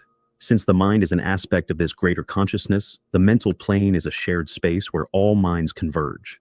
This dimension is where thoughts exist, not as creations, but as Okay, transmissions. I was muted when I was talking, but this connection here, guys, they're talking about these different dimensions and the you know, like you can astral travel, you can project, you can you know, meditate real deep to create in your what's called they just said fluidic, right? But I would say study fluid dynamics, study morphology, because like he was saying, this information and memories and thoughts aren't stored right here in us. They're stored in our outside, which is very close, but it's the energy output that this stuff is stored in, kind of like the cloud, right? And I wonder why we are tied to a man-made cloud, right, where they store information. It's because they've learned that they can tap into us, right, and take and it's a read-write system. It's bidirectional, so they're able to store energy and information on us as well. That's the most secure place that a company or nation would store their information is within their people. Okay, think about that. It's deep, right?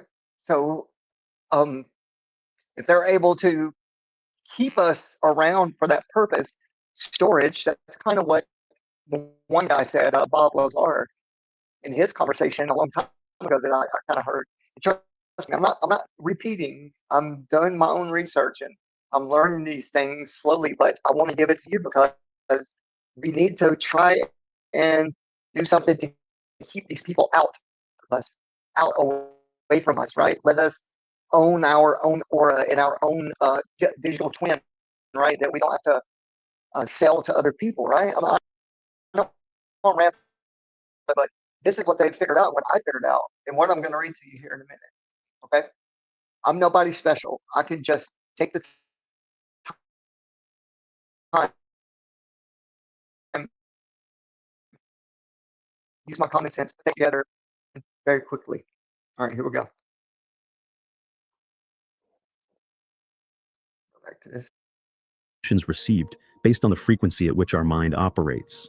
Every thought, idea, and concept vibrates at a specific frequency, and by tuning our minds to these frequencies, we align ourselves with the thoughts associated with them. This plane of thought is entirely formless, embodying the most fluid relationship between the visible world and the invisible forces that govern it. In this painting, John's upward gaze and gesture symbolize a contemplation of the higher causes beyond the physical plane, aligning with Leonardo's belief in the connection between the mind and the cosmos. By looking up, John invites us to shift our focus from the immediate, tangible world of effects to the higher realm, transcendent of the physical plane. There's no point in looking down. No answers can be found there, only darkness. The root cause of all behavior is mental and subconscious in nature. Light exists inside of matter. Matter does not exist inside of light.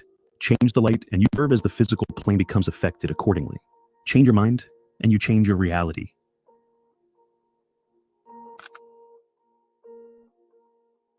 Let's see how much longer we got here.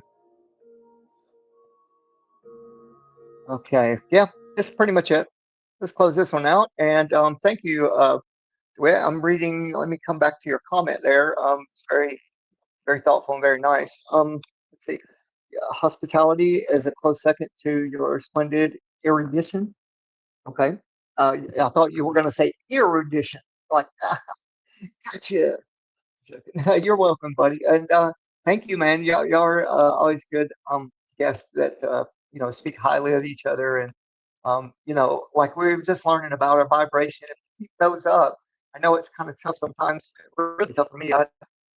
So many struggles that I've become used to them. You know, and when I have people like you guys around, I'm able to keep my focus and stuff elsewhere, right? Other than on my pain or my issues. I think I've shared a little bit more with JJ about just call each other sometimes, and I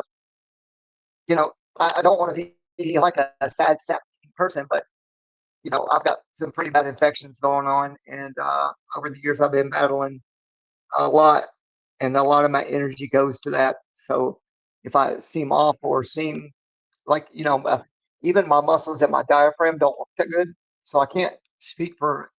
You have to take breaks. I can't speak for long periods of time. And so what I'm saying is I'm trying to stay motivational, even though I'm close to certain things that y'all might not know about as far as infection in my body and bladder issues. Um, um,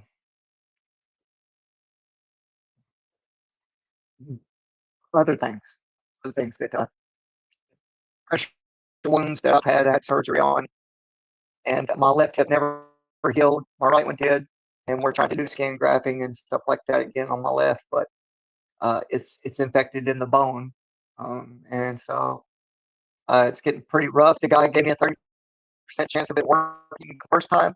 He didn't even want to do my surgery, plastic surgery, because he thought he was looking at it from the angle of you got a 30 to 40% chance of it working. I said, well, that's a 60 or 70% chance that, you know what I mean? That just kick that off the side and let's stay focused on, the 40%. That's a high, that's almost halfway guaranteed. But all right, so I'm gonna stop yapping about me. And what I'm gonna do, since I've been on here quite a while, I'm just gonna keep playing. I'm gonna play one more video. It's probably about 15 minutes, 20 minutes, and then I'm gonna read the end. That way I can have my wind about me, and I can really tie this all together, okay?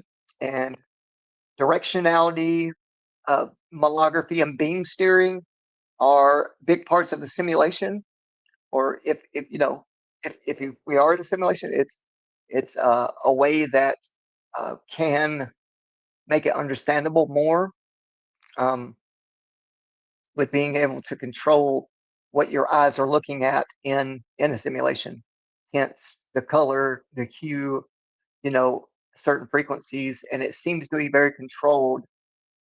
And it's becoming very obvious to me that um, you know it's something that was created. It seems to be that no matter what, every time, like my lights are out right now, right, and I've got my screen, the computer down, and when I look out up or at the walls or whatever, there's just so much brilliant light there. It's like silvery, like it's almost like somebody sprinkling fairy dust everywhere, right? It's bluish, reddish, silver.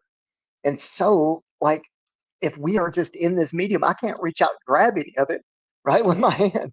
But there's depth perception. I can reach into, from behind my eyes and interact with this, whatever it is. And so I'm just tying a lot of things together. All right, here we go. I'm not gonna ramble anymore.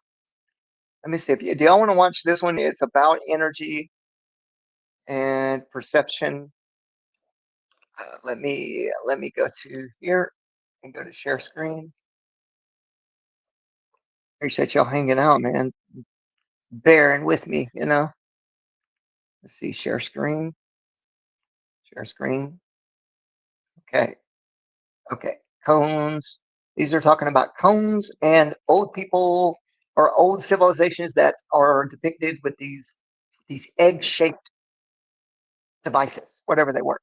And I'm happy to say that I have some video and pictures of this guy. He lived over in I think it was New Mexico or right over the border of Mexico, and on his own land, like he had found this little thing sticking out of the ground. So he dug down, kept digging, and got wider and all that, and it shows him digging up exactly what these pine cones are. And when you flip off the light, they glow green, like they're neon, right?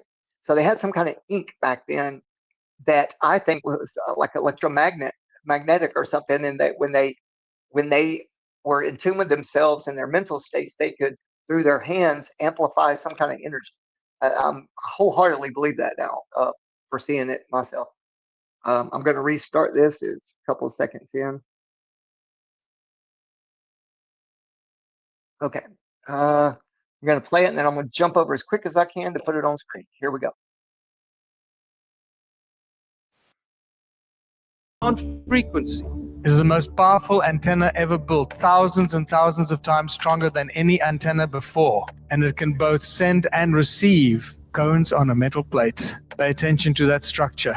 Somehow these guys were using cone technology with magnets and cone there, and this is the technology they used to manipulate humanity. Cone-shaped tools and ancient technology, once I started studying this, it blew my mind. It is a completely misunderstood and ignored part of ancient civilization. Cones in all ancient cultures, in South Africa, in England, in Egypt, cones everywhere. In Australia, this Mayan deity is holding 2 cones. The importance of holding.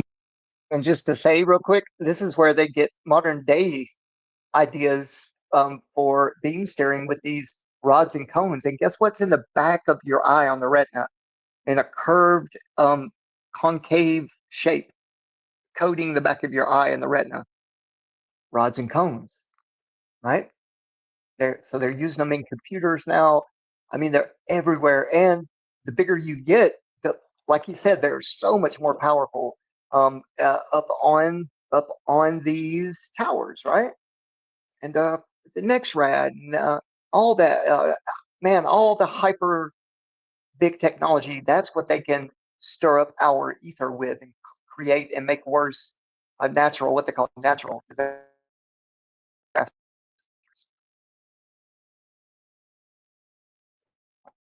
right, let's check in.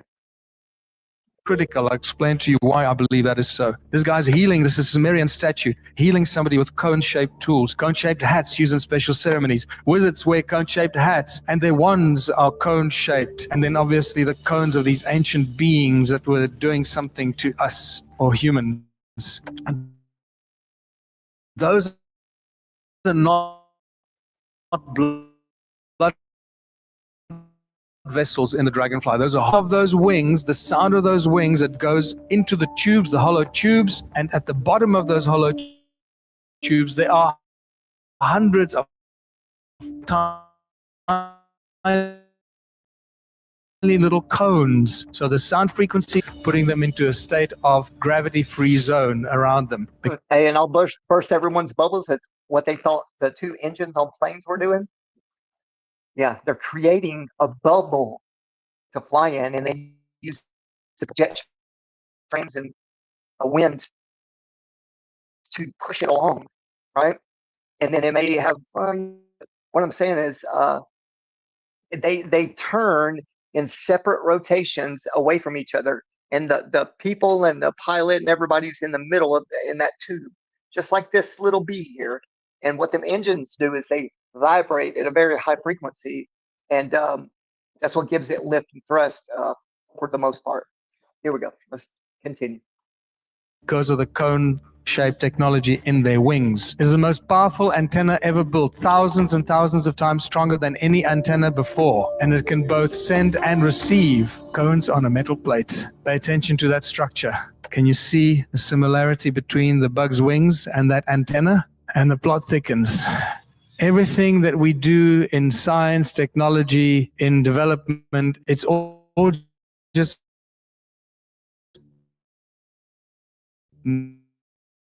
mimicking nature, biomimicry. Sound levitates. We hear about it all the time, but until you see something being levitated by sound, it's difficult to comprehend. Here's a beautiful example. Most of the stuff exists on YouTube. That is the high pressure area. And I know it's a high pressure because you see there's a white band right next to the reflector, which is where the highest pressure will be. Everything in physics, in science, in biology, everywhere manifests in toroidal fields. Everything is a toroidal field or a torus. Everything starts out as a torus, and especially sound. Sound being the primordial source of everything. It's really important for us to understand how sound manifests into toroidal fields, toruses, torus shapes like that. And this is why every time our heart beats, it creates a very powerful toroidal field around our bodies. And because sound does not stand still and sound moves, that moving sound that creates a toroidal field around our body creates a magnetic field, and that moving magnetic field creates an electromagnetic field around our bodies.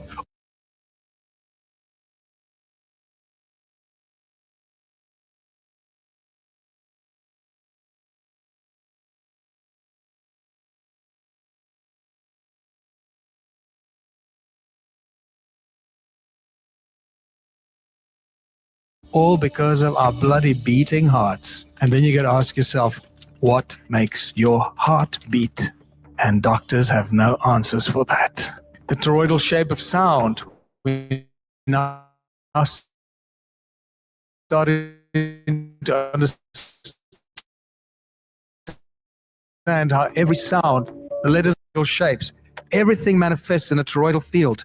You cannot get away from it. And then the toroidal field of sound becomes a scalar weapon and turns into scalar technology. And even color manifests in toroidal shapes and toroidal fields, toruses.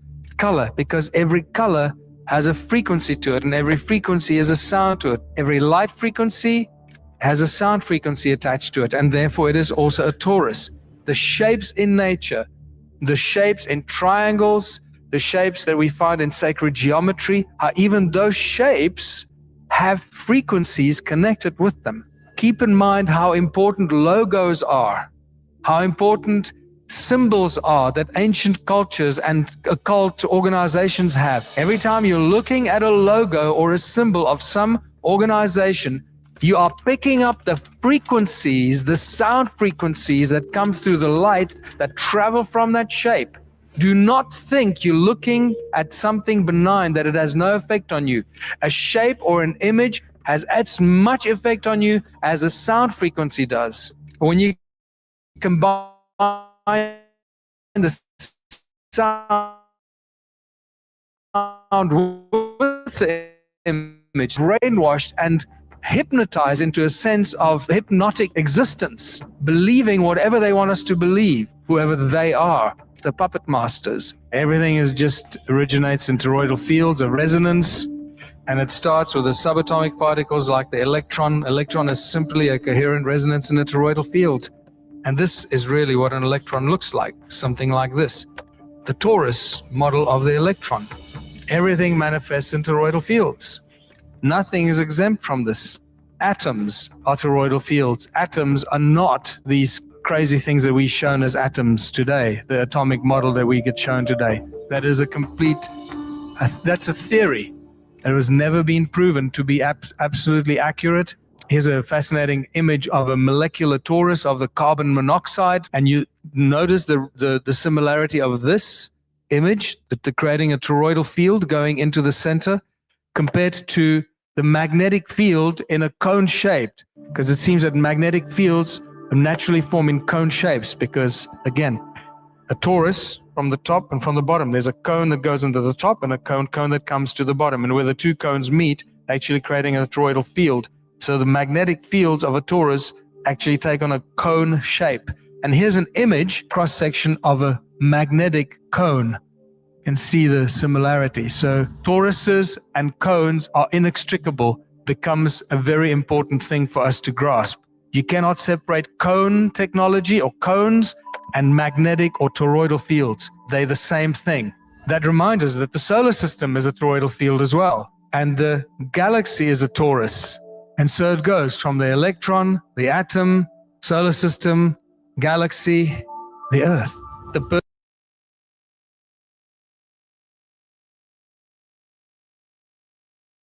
perfectly balanced toroidal shape, or the balanced magnetic torus, looks like this. And once again, I think we've been fooled by being taught about positive and negative, because in the perfectly balanced magnetic field, there seems to be no positive and negative. It seems to be the same charge working in opposite direction, one coming from the top and the other one coming from the bottom. And this is really interesting.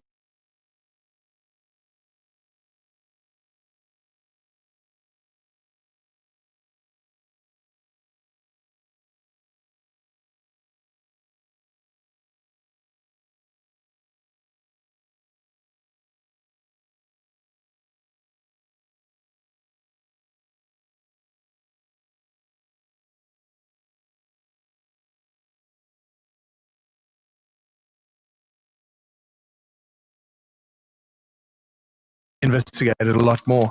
So this is the torus spinning from the top down and from the bottom up in opposing directions, the same energetic field. And where they meet in the middle, where that bright dot is in the middle, that is what some people refer to as the 0 point, or as Nassim Haramein calls it, the vacuum. That's where you enter the infinite vacuum of the infinite density of creation. And we can thank Nassim for giving us the physics papers that show that the density of the vacuum is infinite. Understanding how sound, because the resonance and the sound frequencies that get sucked into the torus, that's what they do. They suck it in and they also give it out. Because it's moving. Sound moves. So it pulsates, goes in and out all the time. So there's stuff going in and there's stuff coming out. Out of that infinite density, everything in creation seems to manifest. It is at that point that you get the accretion disk that is then spread out at the galactic torus, the toroidal galactic equator. Now, quickly. The denser the medium, the slower the speed of light. If you put light through a medium, the denser the medium, the more it slows down the light. The converse is true for sound. The denser the medium, the faster the speed of sound. That's why sound travels faster in water than it does in air. So how fast does sound travel in an infinitely dense medium? Infinitely fast. Every thought that you have is a frequency. Every word you say is a frequency. Every muscle, every move your muscles make is a frequency that creates an effect around you. Every time you think, you move everything you do goes into the molecules of the muscles, and everything in your body at the atomic level goes into that central toroidal structure of your atoms. It goes into that central point, or the vacuum, that infinite density, and from that it is available to everyone everywhere in creation. And this is why ancient people knew how to communicate with anyone everywhere across all space and time, because every thought you have is immediately available to everyone everywhere in all of creation. That's if our pineal glands are switched on. This is why I believe these bird-headed beings worked so very hard to destroy our pineal glands. That's starting to make sense. Otherwise, why would they spend so much time and energy and depict it? Destroy the pineal glands. We understand that it is the sound of the earth that creates the magnetic fields. The sound, the earth rings like a bell, right? It is not the molten iron core at the center of the earth that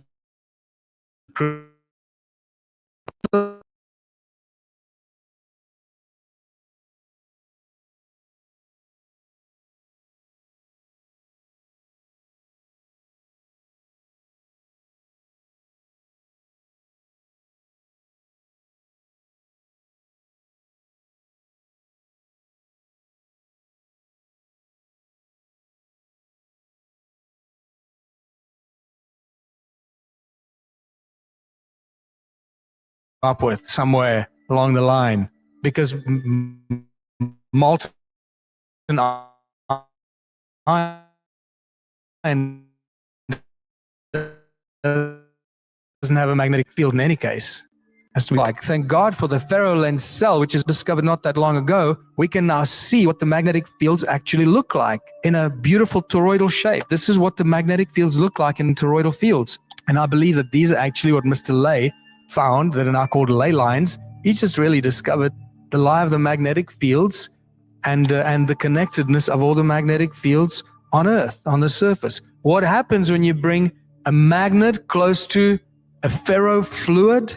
Something magic. Little tiny cones pop out, and you start seeing the interconnectedness between magnetism, cones, and toroidal shapes. You cannot separate those. Sound and magnetism effects in nature. It's all around us. You see how sound is responsible for pretty much all the shapes. And once you watch Hans Jenny Cymatic's documentary, you realize how spectacular that is. When you put a ferro lens cell over a speaker magnet, we see something magic.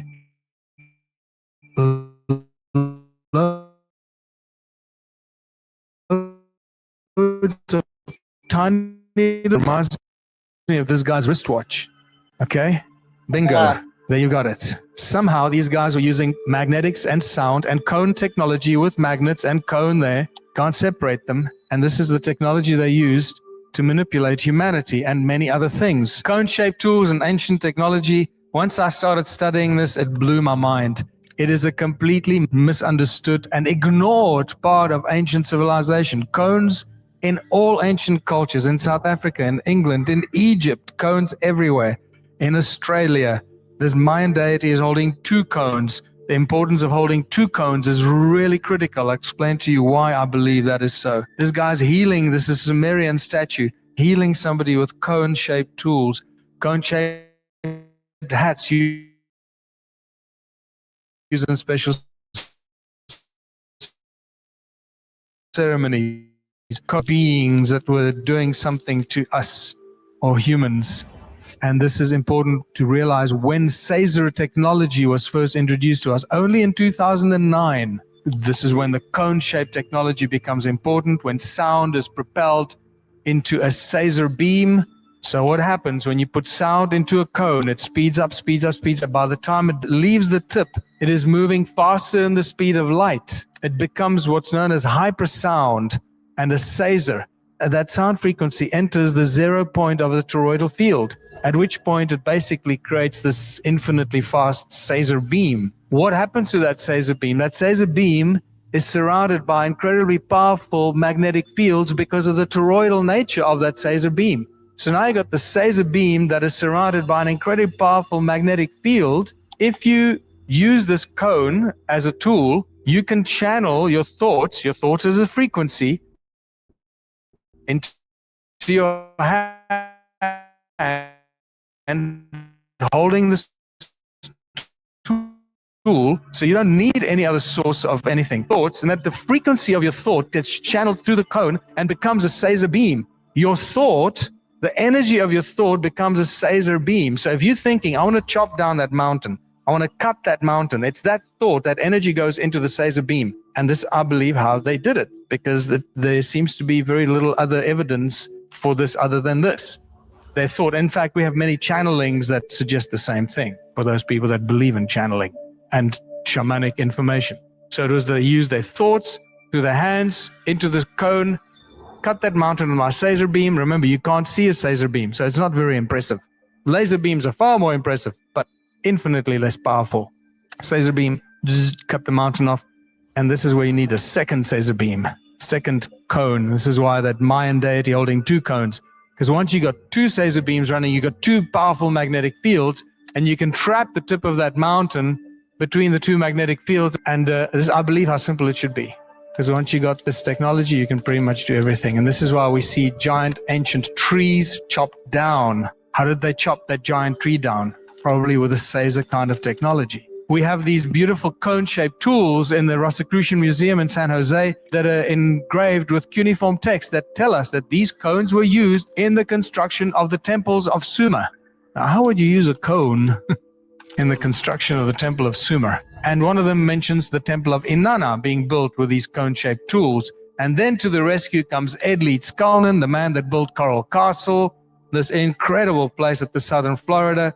And he was seen levitating those giant blocks with ice cream cones in his hands. And this is why I call it the ice cream cone phenomenon. Just like that Mayan dude with 2 ice cream cones, he was seen holding 2 ice cream cones, levitating those giant blocks. I hope that this is starting to provide a body of interesting evidence of how this stuff works. And that brings us to dragonflies and other beetles and bugs whose bodies... That is quite interesting, guys. Yep, I'm going to end this video here. Let me close this off 1 second, please. Go to... I'm just going to go to this video, and then I'm going to go to my reading after this. It's like a 15-20 minute video. I'm going to close this one out, and I'm going to return here. Okay, I'm going to play it. Let me know if you can't hear it.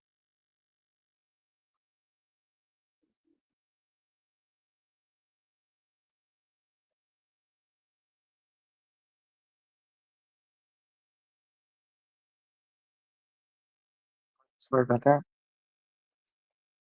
Make this smaller and I'll come back out. Oh, sorry. That was a different video for another time. She was telling the truth though. Okay, here we go. Okay, let me put it on the screen. He's getting bigger. See? Oh, honey, that's wonderful. Kicking like crazy. He's listening. Put your hand on your tummy and hum to him. You used to love that. It feels like he's dancing in there. Oh, honey. Would you tell Charlie that bedtime story you always used to tell me?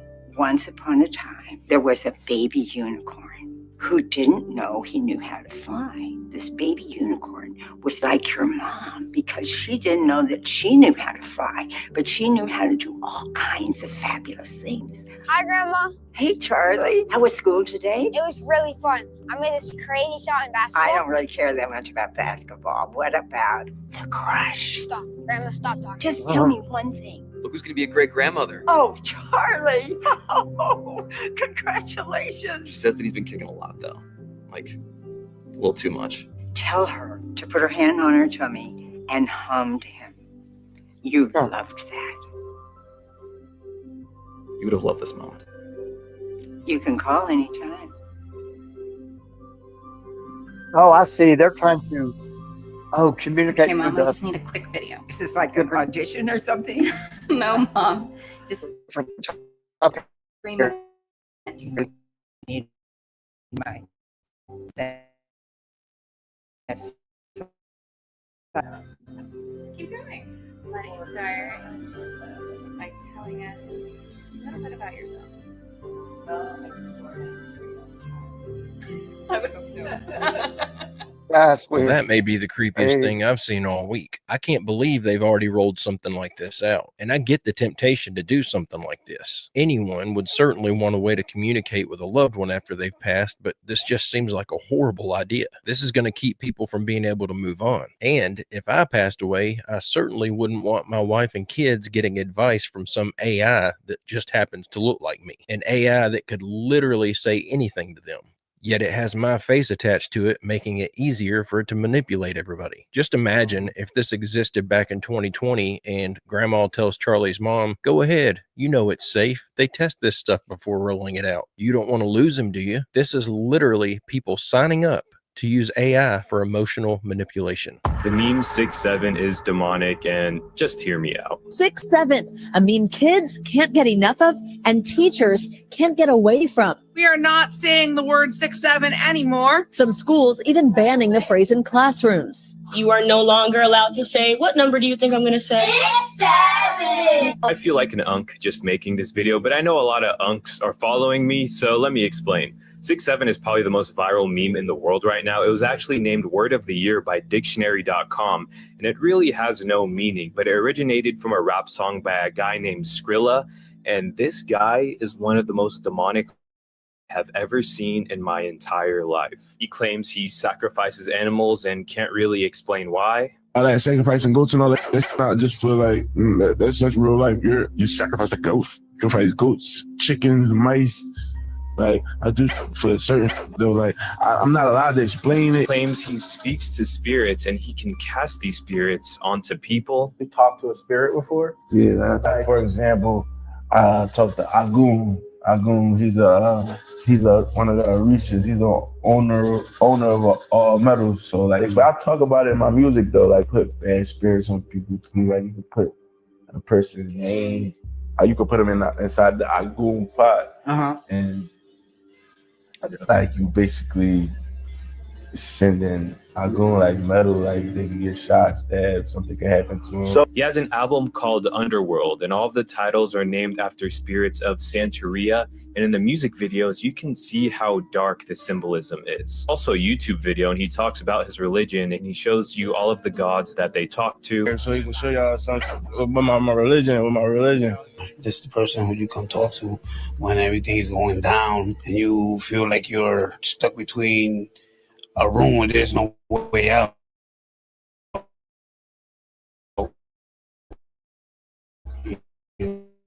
The next one is a I'm not saying you're demonic if you say this meme or if your kids say this meme, but the more I look into this guy, the more I think that this really is just some type of chant. I thought this meme originated from some basketball player talking about how tall he was or something. I've searched and searched though, and while I've actually been told by multiple people that they've seen the source video where the guy's giving an interview and says that he's 6'7", I couldn't find it anywhere. And I would say I'm at least slightly above average at trying to track down online video content, but I'm fully convinced at this point that it did originate from this Skrilla song called Doot Doot. Here are the lyrics from the song. A lot of it doesn't really seem to make any sense at all. The guy just sounds like your typical mumble rapper to me. But from some of the explanations I've heard, one claim explains that 6 represents Ogun, the Orisha of iron, war, and labor. They claim the 7 represents Yamaya, the mother of all Orisha and goddess of the sea. So they claim that 6-7 might symbolize invoking both of those spirits. But using context clues, it may be in reference to a police radio code. And I'm speaking specifically about the code 1067, which stands for apparently dead body. And that's just due to the violent imagery in the song. Personally, I'm leaning toward that. While this Skrilla guy is openly into practicing Santeria, I think this is just another example of an artist who has zero talent, this lust for violence into the black youth of America. And I'm all for freedom of speech, but these record companies ought to be ashamed of themselves. It's become blatantly obvious at this point that that's what they're doing, and that's why they prop these people up. Hey, don't forget to hit like and subscribe if you haven't already, and don't forget to drop your theories and your comments in the comment section down below.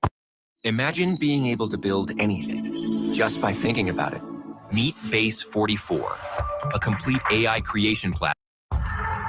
All the women and teens out there that take Ubers and taxis everywhere just was made aware of a new danger that's going on. You might want to listen up.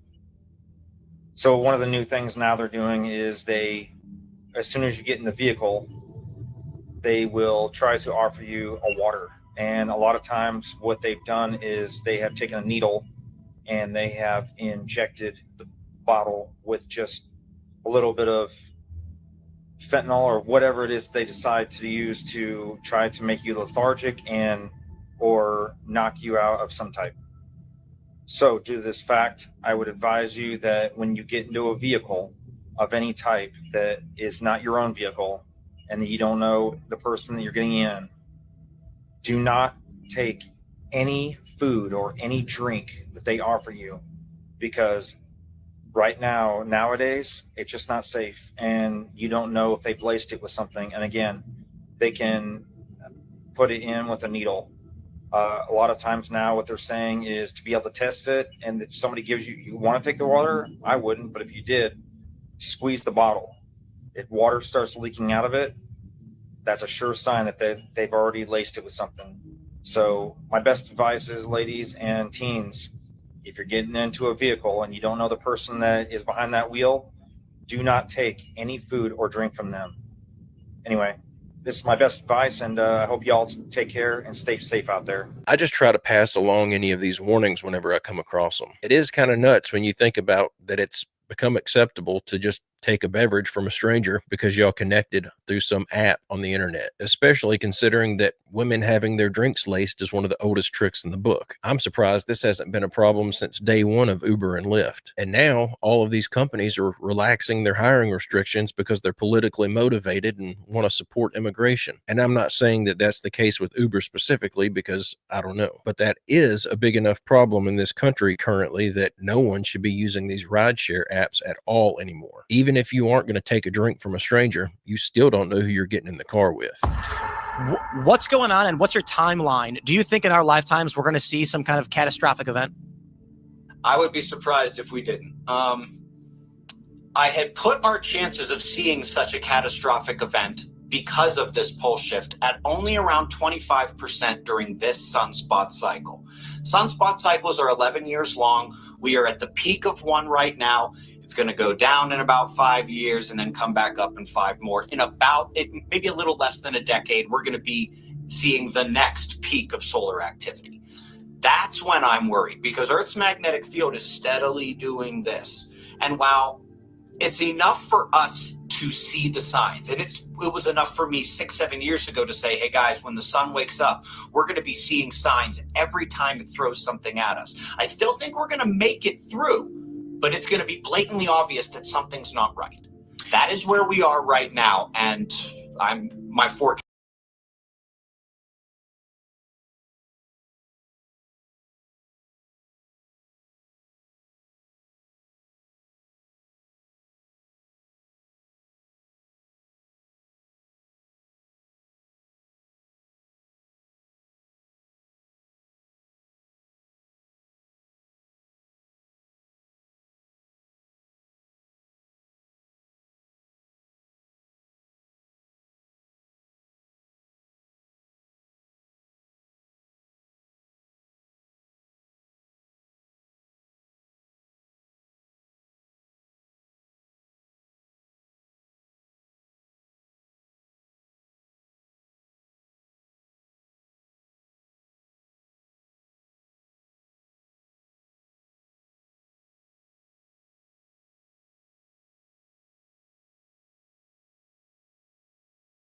For 10 years from now hasn't changed.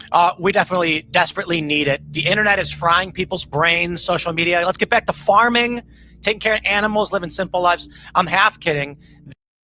I was muted again. So basically, let me give you a short rundown. So I think as our true north, right, it still might be Polaris that's just further away optically and higher than we think at the apex of the dome firmament. And I think that as these cycles move forward with the sun and moon moving away from the magnetic pull of Mount Meru, that area, and the anode and cathode as the sun and moon move away from that, that there is going to be some types of eruptions, plasma, outbursts, plasma,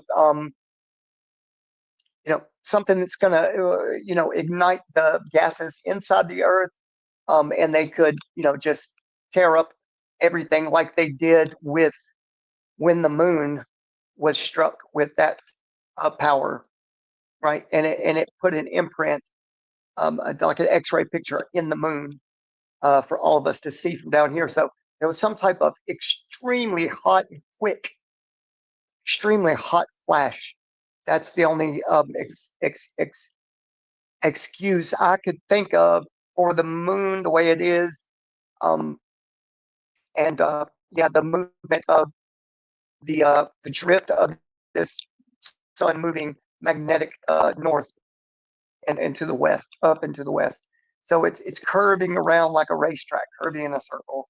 But I think once it gets so far away from these main nodal points like Mount Meru and the other couple of volcanic-like mountains, I think this is where the inner gases explode by something, a spark maybe.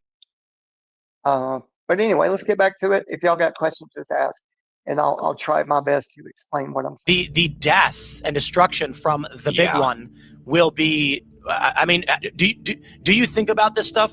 Obviously, you're tracking solar weather and the pole shift stuff, but have you actually sat down and gone over how many people would die if the power went out? Yes, absolutely. I think that the U.S. government's analysis from about a decade ago is not terrible.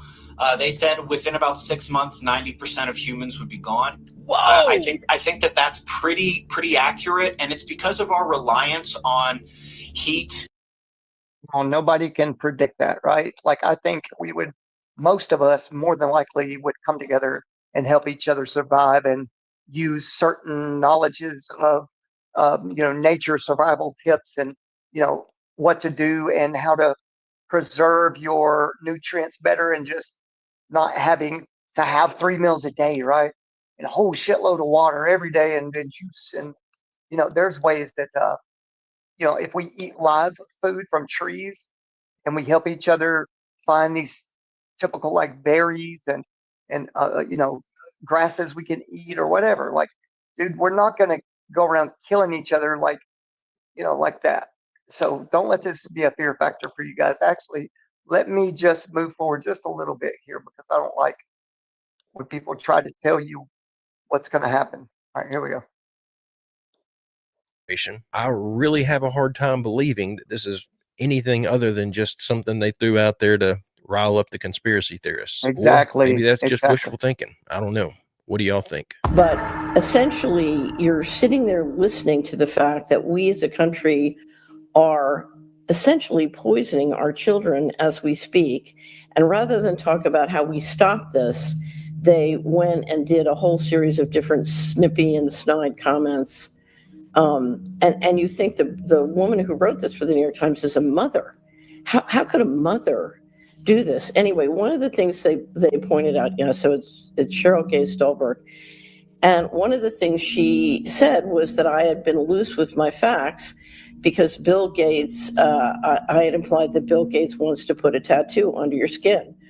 So I went back and went through all the different links of the articles covering Bill Gates, talking about the tattoos.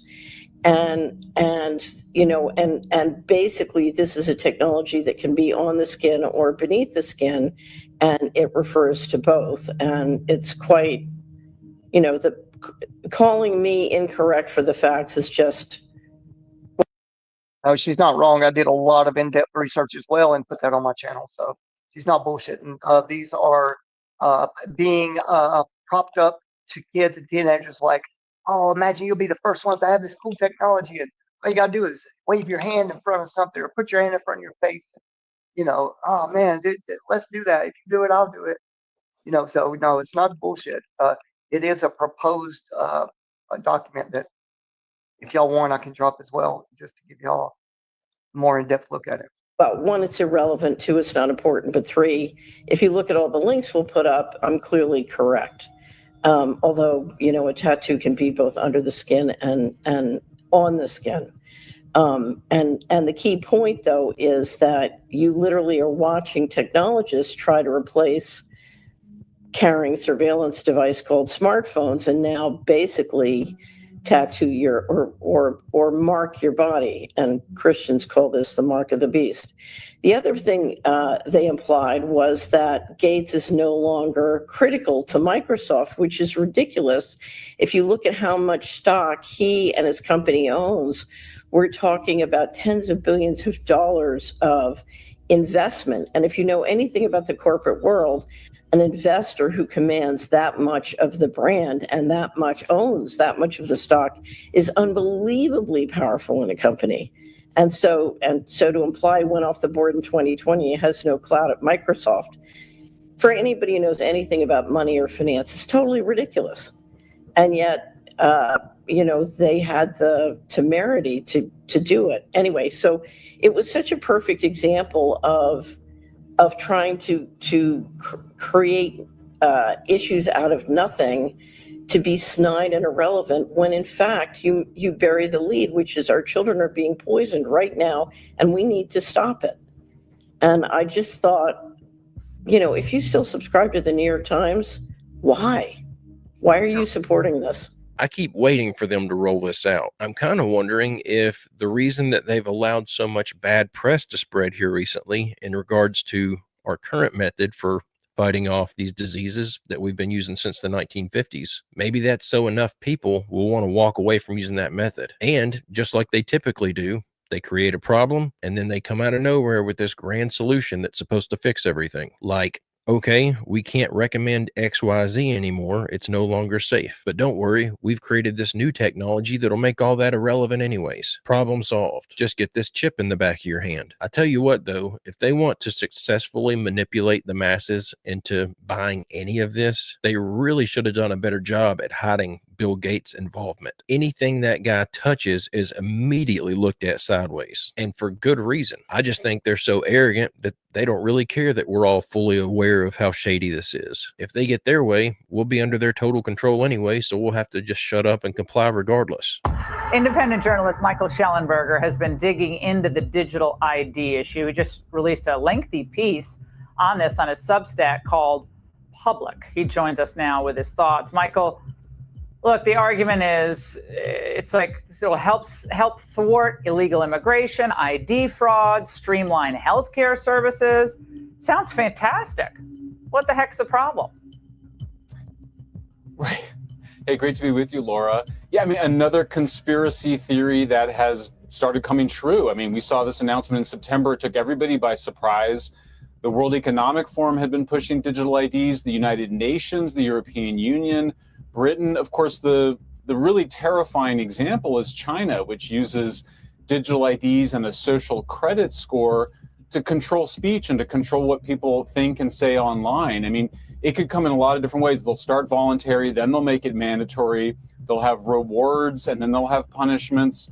It's quite terrifying. And when you just listen to what the advocates for digital IDs say, it's terrifying. And, you know, Laura, one thing I learned from this last round of investigations is that this is a huge cybersecurity threat. The idea that, I mean, imagine if you get hacked in one of the many websites that you log into. Imagine everything suddenly being hacked because it's all centralized in a single place. That cybersecurity threat alone ought to be enough to kill the digital ID. But again, this is potentially digital totalitarianism. In 2012, there was the Flashback Trojan event that infected over 600,000 Mac computers. In 2014, there was that major iCloud celebrity photo leak where hackers gained access to celebrities' nude photos. In 2015, there was the Xcode Ghost incident that affected millions of users before they even detected it. In 2017, macOS 10.13 had a bug that allowed anyone to log in as root without a password. In 2019, Google's Project Zero uncovered a years-long hacking operation where China was surveying users visiting specific websites. In 2021, there was the zero-click iMessage exploit that allowed remote installation of spyware on iPhones. There was active exploitation allowing arbitrary code execution on iPhones and Macs in 2022. And although they won't give us exact numbers on whether there was a full data breach, there were multiple actively exploited security flaws they had to go back.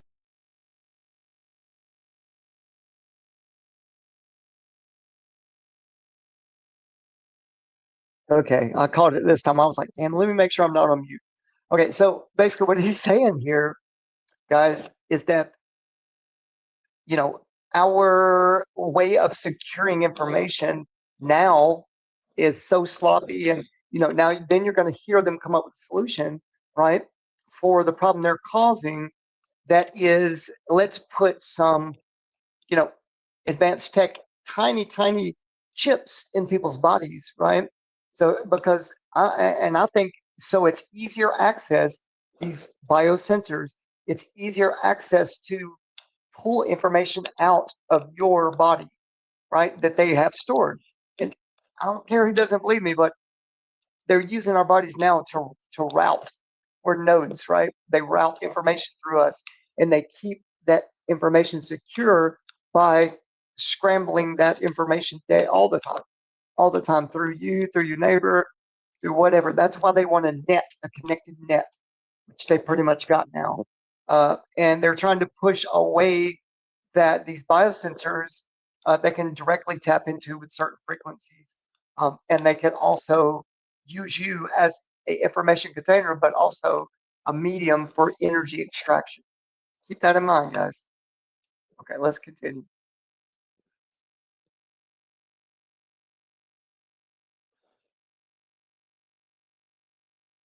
And patch in 2023 for both Mac OS Ventura and iOS 16. And that's just the stuff that was so bad they had to come out and address it publicly. Who knows what's happened that they haven't admitted to? Do you really want to trust Apple with an app on your phone that contains every single bit of your data? I know I don't. Notified and told that SCOTUS has been shut down.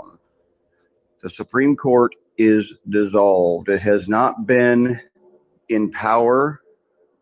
That there's a lot of things in the background you don't know about. Everybody thought I was crazy in 2020. I was correct then when that ship appeared above me in the sky. And I tried to tell my wife then, and she went all berserko and went crazy and took off. Told me that I was out of my mind. I needed wellness checks. Yeah, well, that's all coming to fruition now. And everything I told you, by middle November, you're going to see things that are beyond your belief. I just caught wind of the military's intent. They're taking my scalar technology and they've advanced it.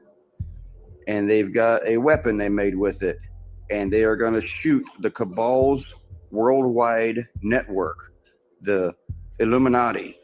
and the Skull and Bowl network, and they're going to take their communication systems that they have underneath the communication systems that you don't know they have, but they have a communication system where they can contact throughout the world. The military is going to hit it with my scalar technology, and they're going to fry all their communications and shut the Cabal, the Illuminati, Skull and Bones, and they're going to shut them all down. The Masons, all of it. They're silencing them. And they broke their communications, and they're going to round them up, and they're going to take them to Gitmo, or one of the 5 facilities that's an extension of Gitmo, and they're going to hang them all. And what's coming, which will be announced by Thanksgiving, from what I understand, by around November 22nd, leading up into December 1st, I told you a couple of years ago, get ready, folks. Your world is about to become magical. They have, is this where all of the government, while they shut down, where they went, right? Underground in the facilities that we all know about? Is that where they went? Is that why they're shut down? I don't know, but that sounded very interesting, to say the least. Let's finish this video up. You cannot believe what Cupic opened up the door to and what they've done with this technology. You cannot believe what's about to come. You cannot fathom it in your mind. Many of you will probably overload from the shock of everything. Mental. You won't be able to handle what's about to come. You can call me crazy. You can deny it. You can bark out your snout. I don't care. I'm just trying to ease you into what's about to come. We're taking down the Illuminati. We're taking down the Skull and Bone. We've already shut down SCOTUS. We are no longer tolerating this evil on this planet. We're going to with Scalar. We're going to shut their down. We're going to round their up. And they're going to Gitmo. Just be ready, because this is all poised to happen. It's already in the works.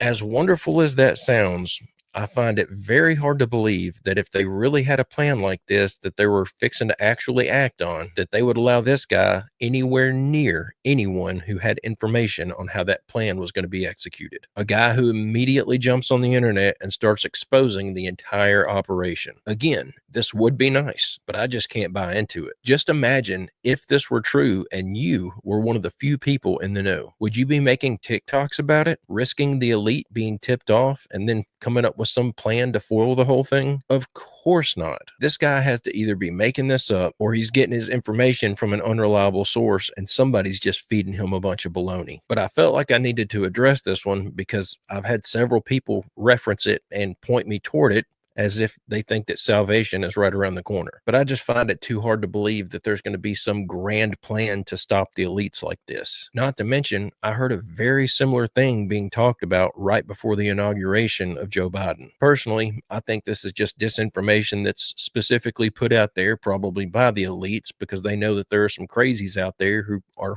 looking for a reason to take action, and they're just trying to get them to sit on their hands for a little bit so that they can finish getting all the control mechanisms in place, and these people won't act on what they're thinking about doing. But guys and gals, I'm going to go ahead and end the video right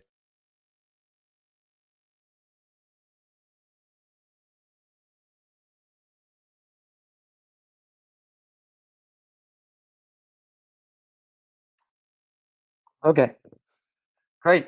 Okay, that's it. That's it for a video. So I'm going to read now. Oh man, wow. So that was an interesting last video to close on, right? That guy seemed like intensely serious about what he was saying. That he believed that wholeheartedly. I believe that, you know, he's a great actor, I guess. I don't know. Or, you know, something could be to it. Let me, all right, I'm gonna finish up. I might go, you know, 45 more minutes, however long it takes me to read this. Talking about ISS Project Portfolio. So that's what I opened with, right? Let me just go back to it one time just to show you all of the locations here. And this is NASA facilities. Oh, well, that's a paper I drew. Okay. Or that I went over. Trying to find it right now. Yeah, I closed it out already. Anyway, project portfolio. There is I've got a link. I'm going to click over there and I'm just going to do it that way. And this is just talking about all the locations right here. Let me to share this one. You know, just to recap and show you guys what I'm talking about. Oh, okay, it's responding.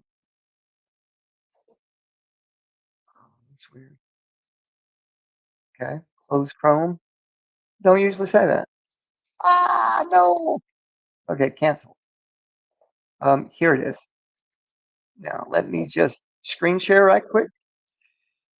Just to, you know, tap you guys into where we're going with this reading here. All right, screen share. Okay, this is what I opened with earlier. And I'm just going to bring it back up so you know what I'm talking about when I'm reading about the ISS project portfolio and the locations in the United States. So what they consider officially the ISS National Laboratory, Center for Advancement in Science in Space, right? They specifically say this place or that these places are to advance the sciences, right, in space. And I know for a fact already through enough research, there's only low Earth orbit, right? You're not getting to the moon. There is something called a sentient world simulation that has been pre-internet, pre-ARPANET, pre-SIMNet, okay? But in the 60s, they had something called Project Moon Blink, okay? And they built 11 very big facilities. And then for some reason in 1966, they just stopped the Project Moonblink for their personal reasons here. And I'm going to read some of that. First, I'm going to give you some locations that they built on. Okay, so it says here, I asked it to give me the exact city and state. The first one, and this is in chronological or alphabetical order. Okay, Albuquerque, New Mexico, Ann Arbor, Michigan, Austin, Texas, Asheville, it says none listed, not present, or omitted. Asheville, North Carolina is what it sounds like. Because I'm sure there's other Asheville's, but if you're in Asheville and you know of one of these facilities that were built during the 60s, let me know. That'd be nice. Okay, moving on. Baltimore, Towson, Maryland, Bangor, not listed, omitted. Baton Rouge, Louisiana, it's omitted though. Louisiana's omitted. Boise, Idaho, Austin, Mass, Cambridge, Mass. Let me scroll up here. Or scroll down, I'm sorry.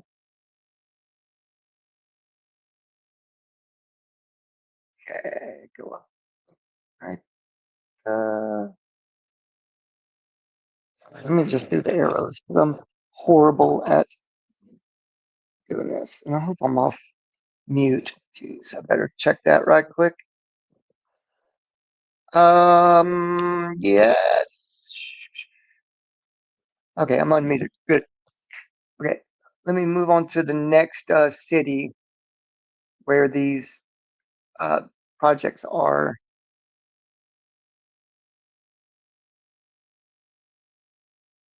Okay, go up a little bit more. Dang, I always move my mouse too much. Okay, New Orleans, Miami, Florida, Lowell, Massachusetts, La Jolla, California, Kansas City, Jacksonville, Florida, Gainesville, Florida, Fayetteville, Arkansas, or no, that's Arizona, Denver, Colorado, and then the last ones are, I was reading upwards. Sorry, let me read back down here. A couple more, and okay, so New Orleans, Palm Bay, Florida, Philadelphia, Pennsylvania, Raleigh Research Triangle, none listed, not present, omitted. Santa Barbara, California, and Seattle, Washington. And it seems to be more than 11. Oh, these are the portfolio. These are the facilities, right, that I was showing you. Let me go back to it. Right, all these little red dots. There's many, many more. I guess these are the main ones that I asked about. Okay, it says, including university locations, not listed above. Okay. University campus locations included above are shown as their city. So University of Michigan, Ann Arbor, Michigan. Okay. Sources and proof for the ISS National Lab Research Project Portfolio.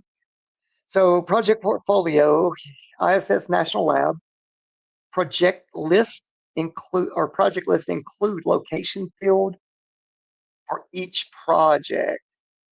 Where is the bottom? Jeez. Sorry, guys. I have to drag this thing down every time. It gets bold. So I'm going to be clicking on some of these. So this is the one y'all are looking at now. That's that link. That's the list of places. So this is opportunities and results, research. Okay, that's the same one. And now I said, I asked this, I said, now break down the purpose of these installations and how the operations break down from most important to least. List historical events in each location and also list if high-powered lasers or projected images are used for any reasons in these projects. Okay, so it's response here. Okay, it says below I mapped the ISS National Lab US project locations you asked about to the typical purpose of projects run from those places and operations priority breakdown, most to least important, notable local historical events or program milestones tied to the ISS work where available, and whether high-power lasers or large projected image systems are known to be used in that location for ISS-related work. Okay, it says the locations list is taken from the ISS National Lab project portfolio, which is down here on Earth. It says where I reference program history or known laser optical experiments, I cite the USS National Lab, pages, NASA, something called CASIS, or CASIS, which is CASIS, and independent reporting. So I'm going to go to these links one by one, okay? Quick as I can. All right. So that's the same one I went to a minute ago. And I'm definitely going to stop sharing and share these links as soon as I get to some new ones. Oh, it's already there, I guess. It's not clicking. Number 3, number 4, number 5. Oh, here we go.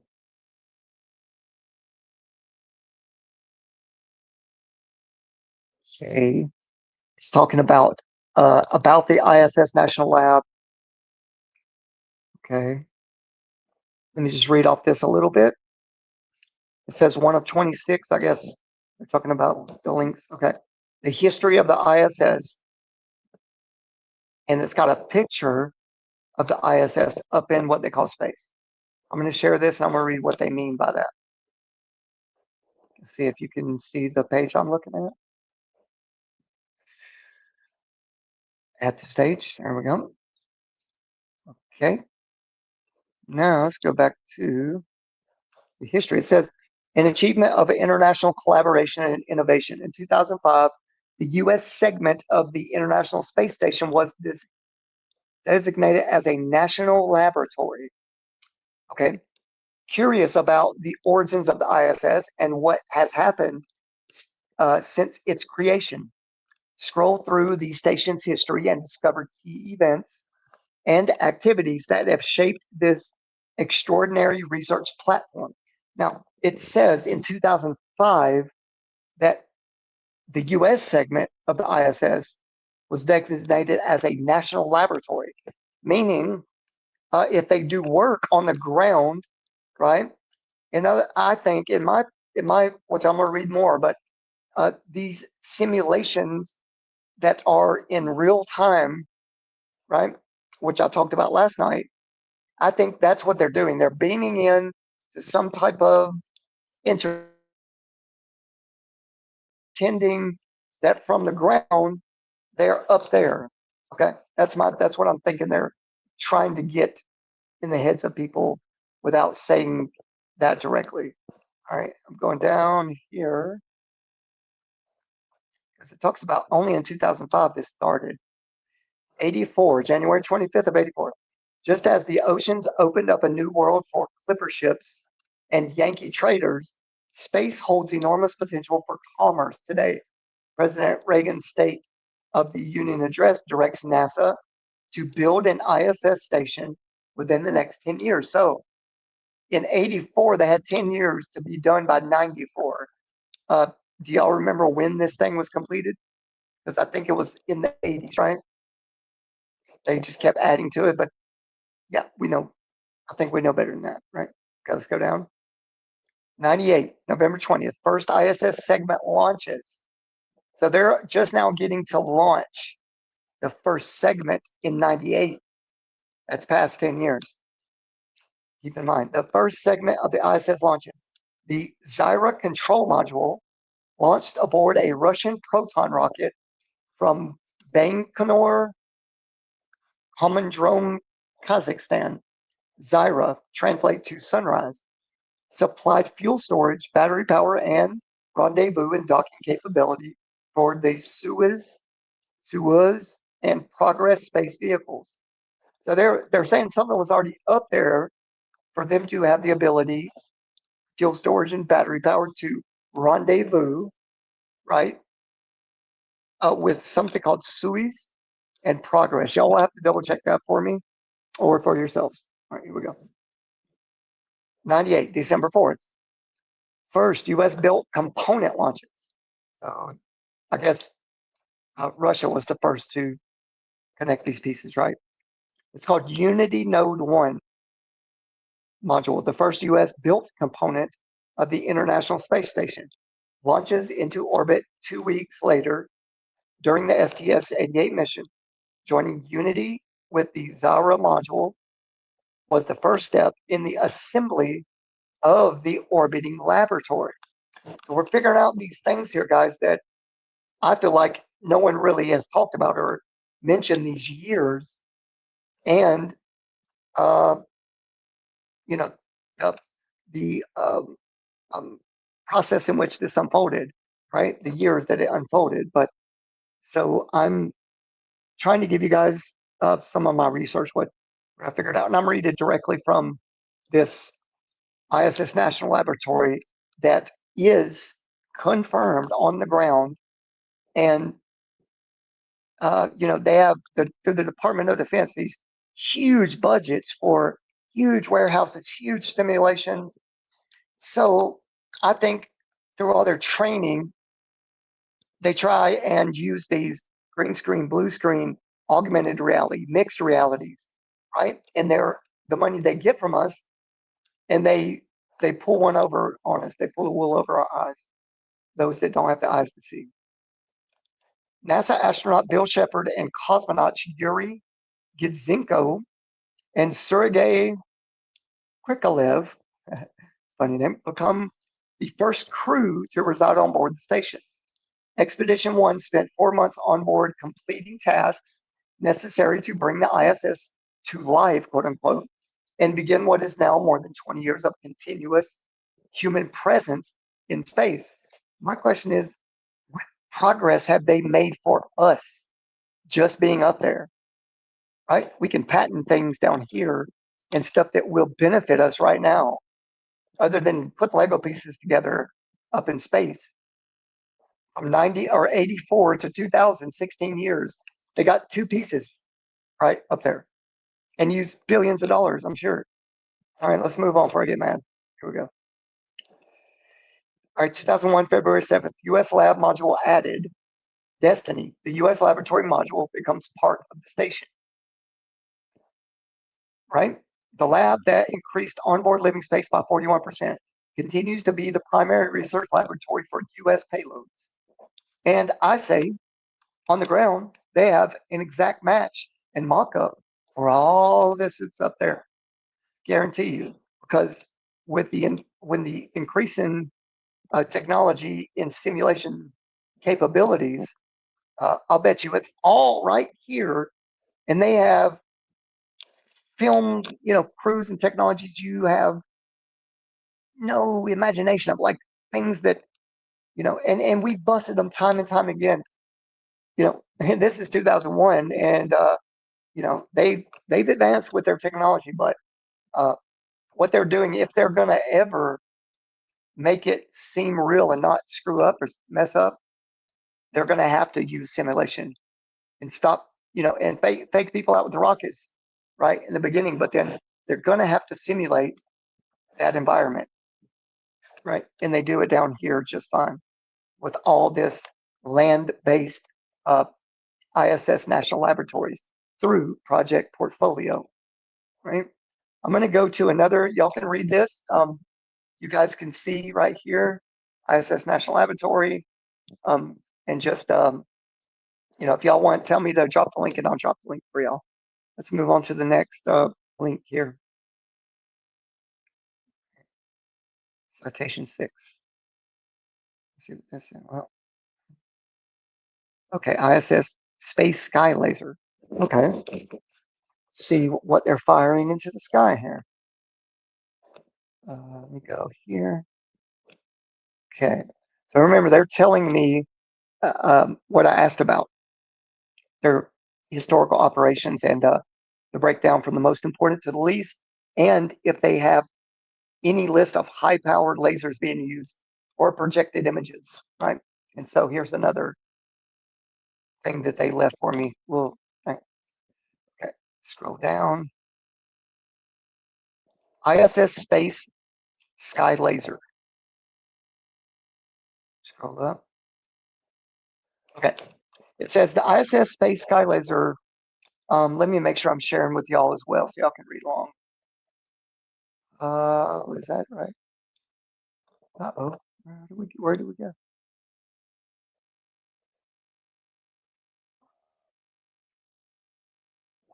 Where is my, oh, there it is. Let me just make sure y'all are on here with me. Okay, there we go. And nope, it's on screen. Okay. Okay, you guys can still hear me good. Okay. So the ISS Sky Space Laser, it says, is a class 4 high-powered laser light projection system primarily used at the Kennedy Space Center Visitor Center. So KSCVC is the acronym. It was used to project an extreme 0.1 of divergence, 532 nanometer neon green, high-powered 200 plus watt laser beam at the ISS for the Kennedy Space Center Visitor Center view tracking on December 26th through 31st of 2014. So what they're saying is they fired this high-powered laser up there, so from Kennedy Space Center, so people could keep up with where the space station was traveling. This is their claim. It says the first space laser light projection was used for 12 hours continuously. How? Right? Because that thing zips across the sky in just a couple minutes. It says 12 hours continuously just prior to launching a Delta IV Heavy rocket launch with Orion EFT-1 Mars Deep Space Capsule into space on December 5th, 2014. The ISS Space Sky Laser was filmed by many news media. They stipulated that the colored green from the laser signified go for launch, and that the laser beam was a send-off to the Orion EFT capsule to the planet Mars, right? Even though it was an unmanned test flight. Could it be an unmanned projection into the sky, like they just admitted to? How could it be? Okay, the laser is the only type of visible light high-powered laser ever used at Kennedy Space Center. It was developed by Tribal Existence Productions Worldwide. I bet you they're tied in with the Department of Defense. Okay. It says TEP Worldwide Corporation and was certified by NASA's Radiation Protection Officer Randall Scott, CLSO, and Inomedic Health Physics Department of NASA, National Aeronautics and Space Administration. It remains on file for approved use with governmental, scientific, and education purposes with the operational design guidance from Tribal Existence Productions Worldwide. Okay, what are they trying to tell us here? Let's read on a little bit more. In December 2017, the laser became the subject of attention due to its supposed encounter with an alien spacecraft. Dun, dun, dun. Okay. This conspiracy theory, supposedly substantiated by video evidence, claimed that an UFO fired intermittent lasers at the ISS Space Sky Laser. Okay. The account was explained as a lens flare, refraction or a lens flare, right? Or reflections from the ISS itself. What's funny about that, guys, I don't believe in these alien UFOs, but I do think UAP have some type of plasma thing, because there a while back, there was this trend that people were getting these high-powered little handheld lasers and shining them on things that were moving across the sky, and they would take their laser down, and then it was almost like fired back at them as to communicate almost. But there's a picture of the extreme, what they say here.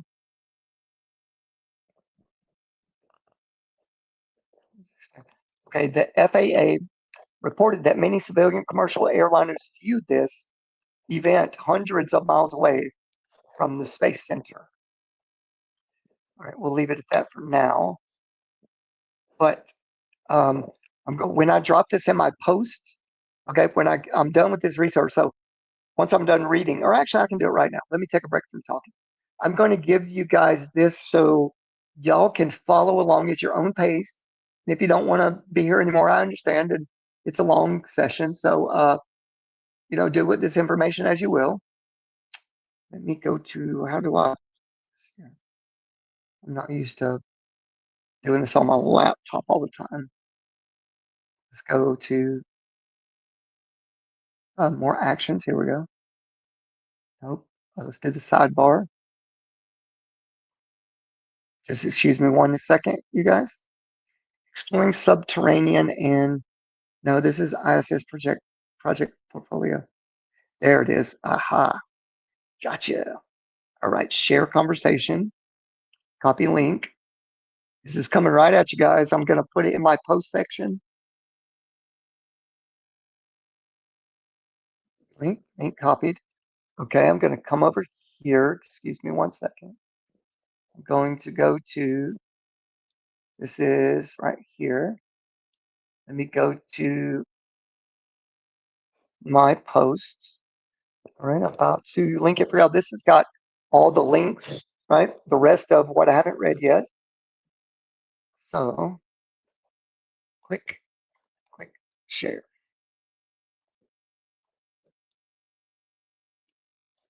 All right, shit, we'll go paste. All right, let me know if you guys get this. I'm not used to pasting things into, over in YouTube. I mean, it should show up. It says now that, yes, copilotmicrosoft.com shares. Okay, so now if you guys want to open that, you're more than welcome, and we can go over links in real time together. All right, I'm going to scroll down a little bit. Okay, it says U.S. locations do. Okay, I asked it a question, obviously, and I scrolled down too far. Okay, typical project purposes. What teams in these U.S. locations do for ISS projects? It says life sciences and biotech, tissue chips, cell biology, protein crystallization, drug discovery, many university biomedical groups, and biotech firms use the ISS microgravity here on Earth to reveal phenomena not observable on Earth, is what they claim. Now, how do they figure all this stuff out unless these chips are connected somehow in real time through a simulation-like environment, right? Tissue chips, cell biology, that's called malography. They're scanning these people's bodies, and they're either projecting them up into this medium that looks like a hologram up there. In my material, in my years of observing what the ISS looks like, it just seems as if it's a projection, right? That's just me. Okay, now the next one is physical sciences and materials, alloys, colloids, whatever that is, fluid physics, crystal growth, and advanced minerals that benefit from microgravity processing. So they're saying crystals that, of course, they grow on their own, and they double like a cell division almost, and they crystallize and grow pretty fast. And different types would, if you exert forces on them that would kind of like a vacuum environment that you can do down here on Earth, like maybe 10 to the 4th or 6th power, and maybe the expansion rate and growth of crystals is faster, like it's pulling them apart quicker or something, right? In higher elevations, not meaning way up in space. I'm talking about low Earth orbit, right? Where these types of things could happen. Okay, that's a realistic viewpoint, I think. Okay, what they could do with high altitude platforms. I mean, why not? Why not? Just quit thinking, right, as Globers or flat earthers, that it's 253, 500 miles away. Okay, let's move on. We're not going to debate about that. Here we go. Technology demonstration / hardware development, meaning sensors, communications experiments, in-space manufacturing prototypes, and optical / laser communications tests. Optical comms experiments have been flown from the ISS. Optical comms experiments. Simulation, again, or a type of simulation. Let me click on this. I'm going to see what they're talking about. I don't want to go to that one. It seems to be the same. There we go. Go back. There we go. Let's see what this is talking about. Okay. ISS National Laboratory, fostering scientific and technological innovation, advancing U.S. leadership. Now, guys, take a look at this. Let me share this tab instead. Sorry. All right. Y'all can see it. Now, you see this, what I'm pointing out, this ISS, right? Let's say these could be hollowed out and very thick, like very thick type of rubber material that could inflate, right? And still have these things on it, and just fill them with whatever, helium, hydrogen. There's no big risk up there, I would think, in high altitude platforms, right? And I wouldn't doubt they could build something as long as it's not like, that far away. Like, I would think as soon as you get above the weather systems, okay, and you do have suits that can maintain like maybe 10 to the 3rd or 4th, pressure, and there's not many molecules up there. So, and we do see this as a wavy, it's in a wavy environment, right? When we're looking through anything, I would say that's the weather systems, the toroidal systems, right? And if you just lock your light aluminum-like materials into the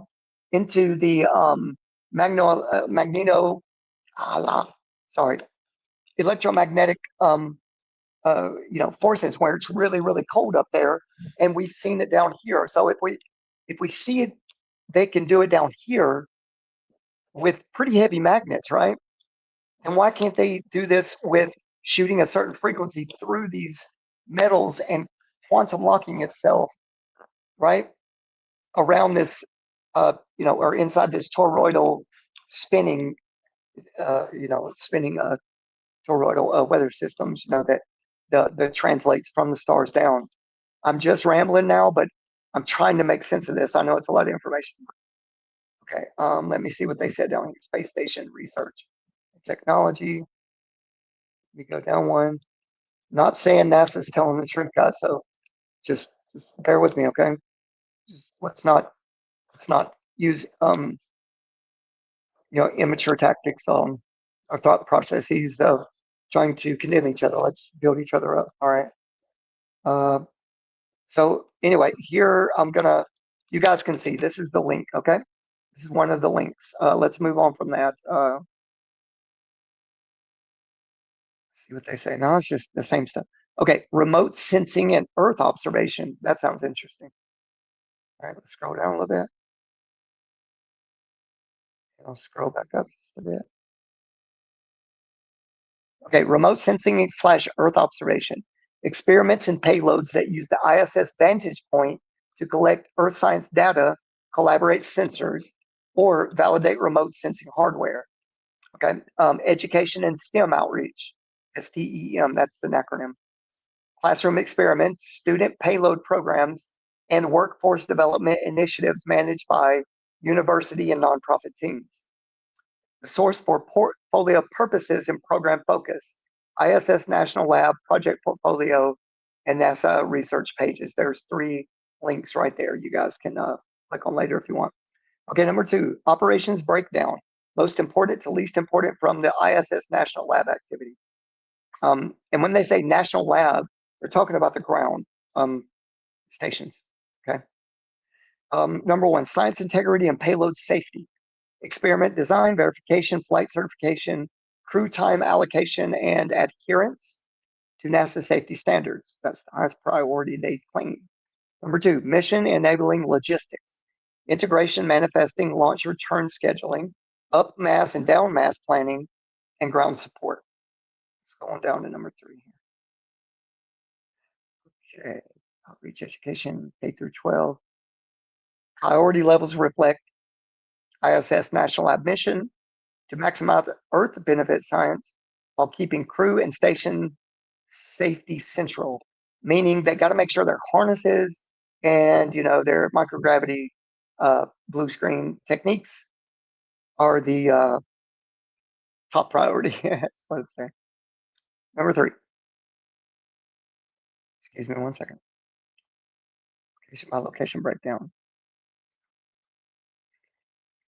Laser projected image usage.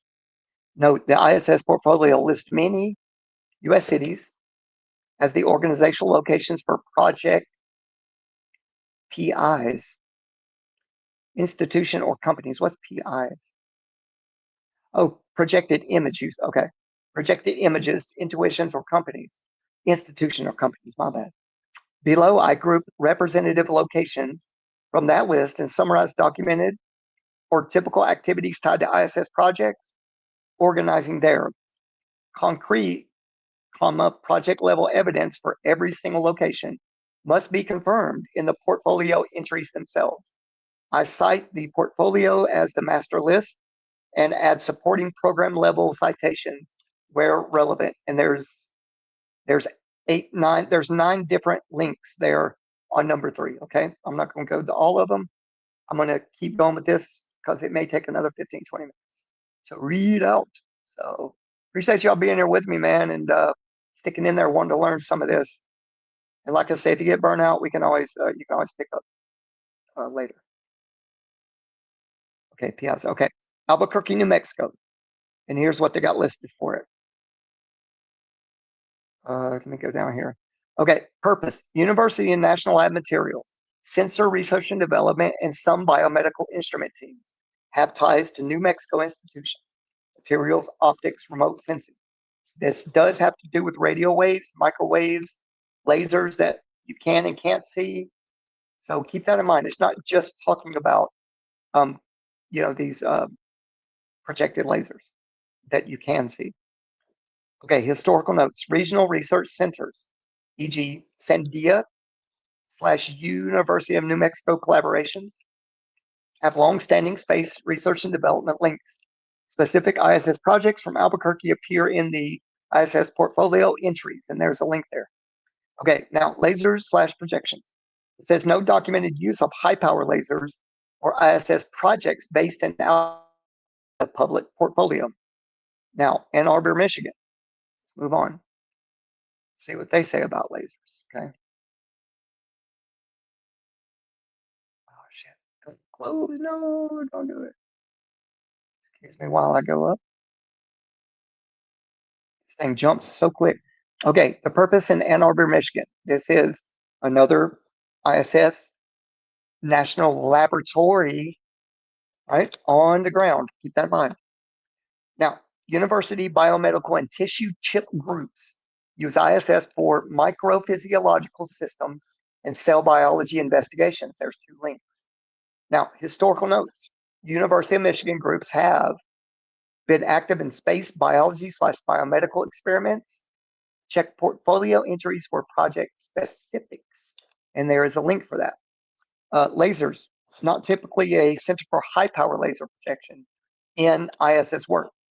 Got to keep up with that language. They're very specific with how they define things sometimes. Okay, Austin, Texas, purpose. Tech startups and engineering groups manifest hardware demonstrations, sensor and communications experiments. Historical notes. Austin's commercial space and optics communications firms have pursued ISS-hosted demos. ISS-hosted. Where are they hosting from? Right? I don't know. That's the question. Verify individual projects in the portfolio. There's a link. Lasers. No consistent record of high power laser projection tied to the ISS projects from Austin. Moving on down. Boise, Idaho. Purpose. Projection ISS, not a known source.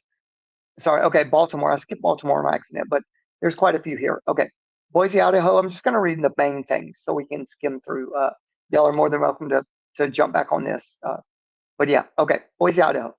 Purpose, materials and small satellite or instrumentation development groups. Portfolio shows in Idaho participating, and there's a link. No documented high power lasers, projected image usage for the ISS projects originating in Boise. Again, watch the language. Okay, Boston, Cambridge, and Lowell, Mass. Purpose, heavy concentration of biotech, protein crystallography. Ooh, protein crystallography. That's a new one for me.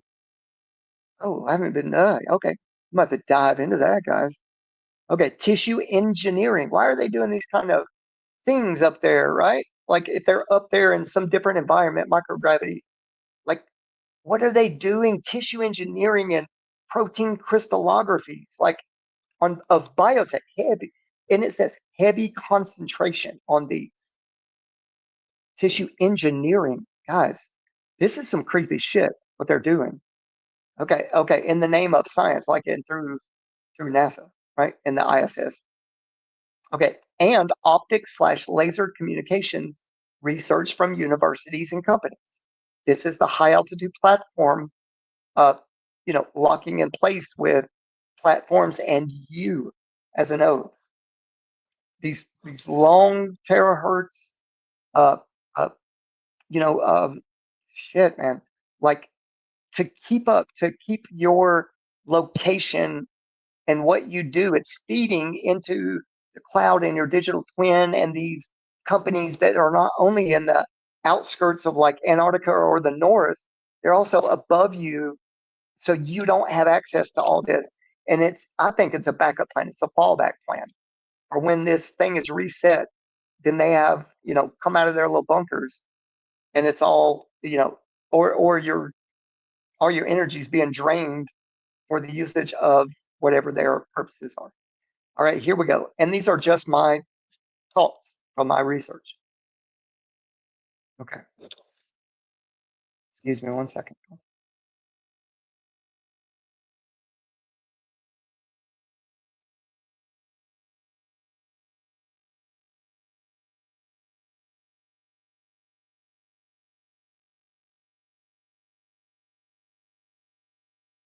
Okay, I had to reset. Okay, historical notes from these three locations. MIT and other Boston, Cambridge institutions have led microgravity communications, right? So they're using these waves, these lighter waves up there, I guess, or what they do down here, communications.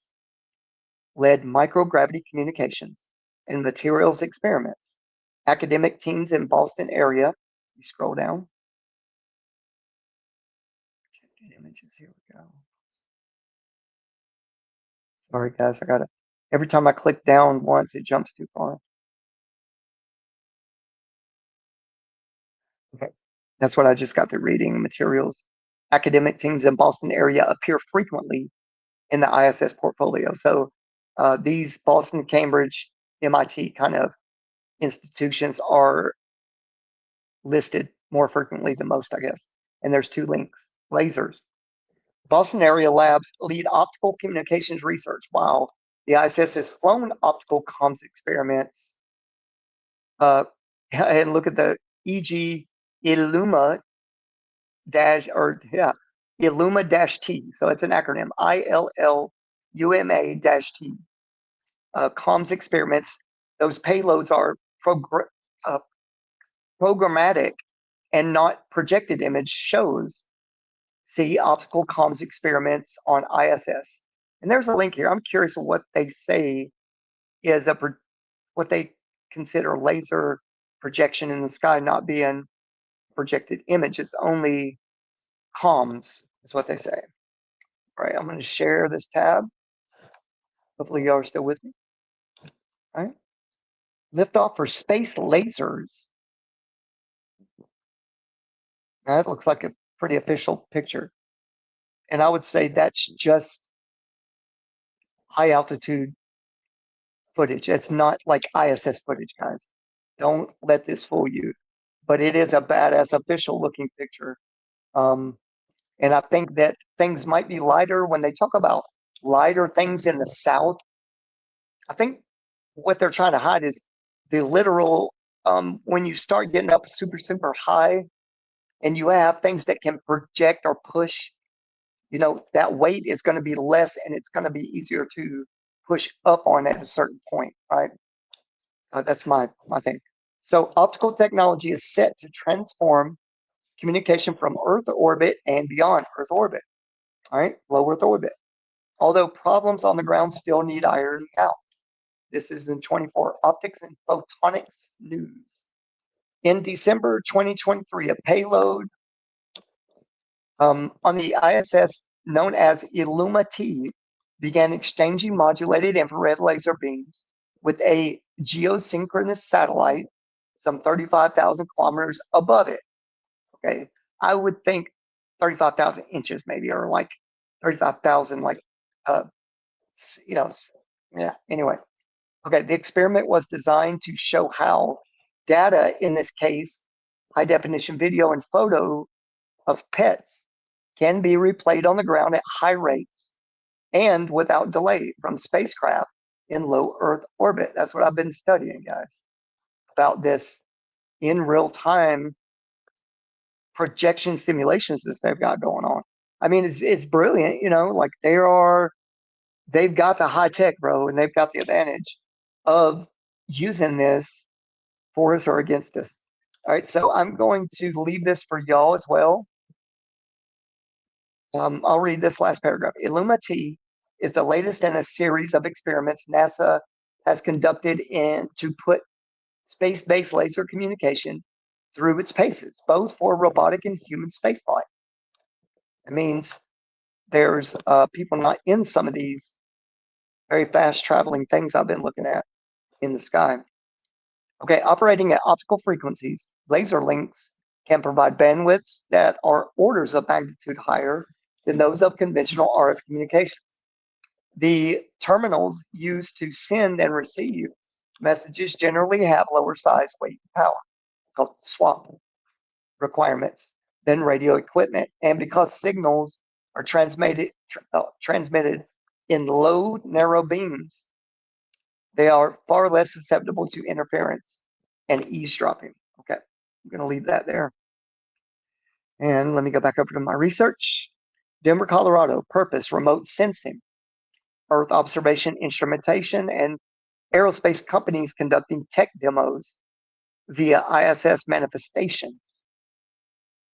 They just magically appear, these aerospace companies. They can project things right up there because the backdrop is now thicker than it used to be, because they're saying they want to drown out the sun, but really it's just to make it a little foggier, so we can make it more realistic up there, is what I would say. That's part of my research. All right, lasers.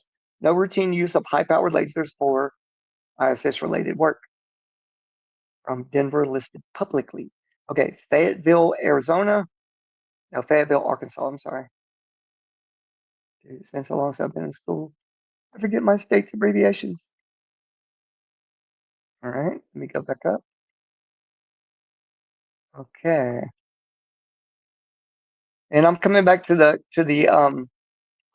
chat here in just a second. Let me read this last couple here. Okay, Fayetteville, Arkansas. Purpose, university research teams. U of Arkansas, contributing life sciences or materials experiments to portfolio entries. Lasers, none documented. Gainesville, Florida, Miami, Florida, Palm Beach, Florida, and New Orleans, Louisiana. Purpose, biomedical and marine biology groups, Florida universities, and hospitals using ISS microgravity experiments for cell, tissue, and environmental samples.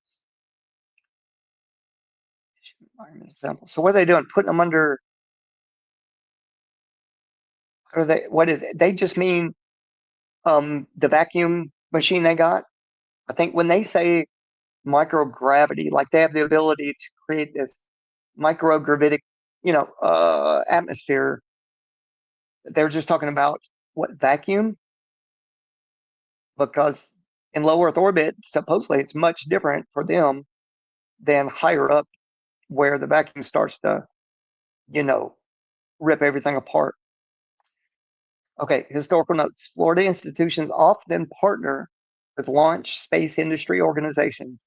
Portfolio lists investigators in these cities. No documented high-powered laser projections. Okay, let's keep going here. I'll come back over to, I use this for ISS projects. Okay, I'm gonna come back over to you guys for a minute. And sorry if I've been not paying attention to everyone. Oh, okay, I'm still good. I'm not muted, man.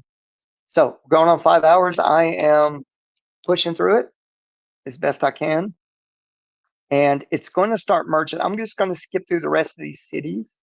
Okay, y'all can come back to them. And I'm going to get to the better part of the research. Okay, number 4. I'm going to stay here on chat so I can see you guys.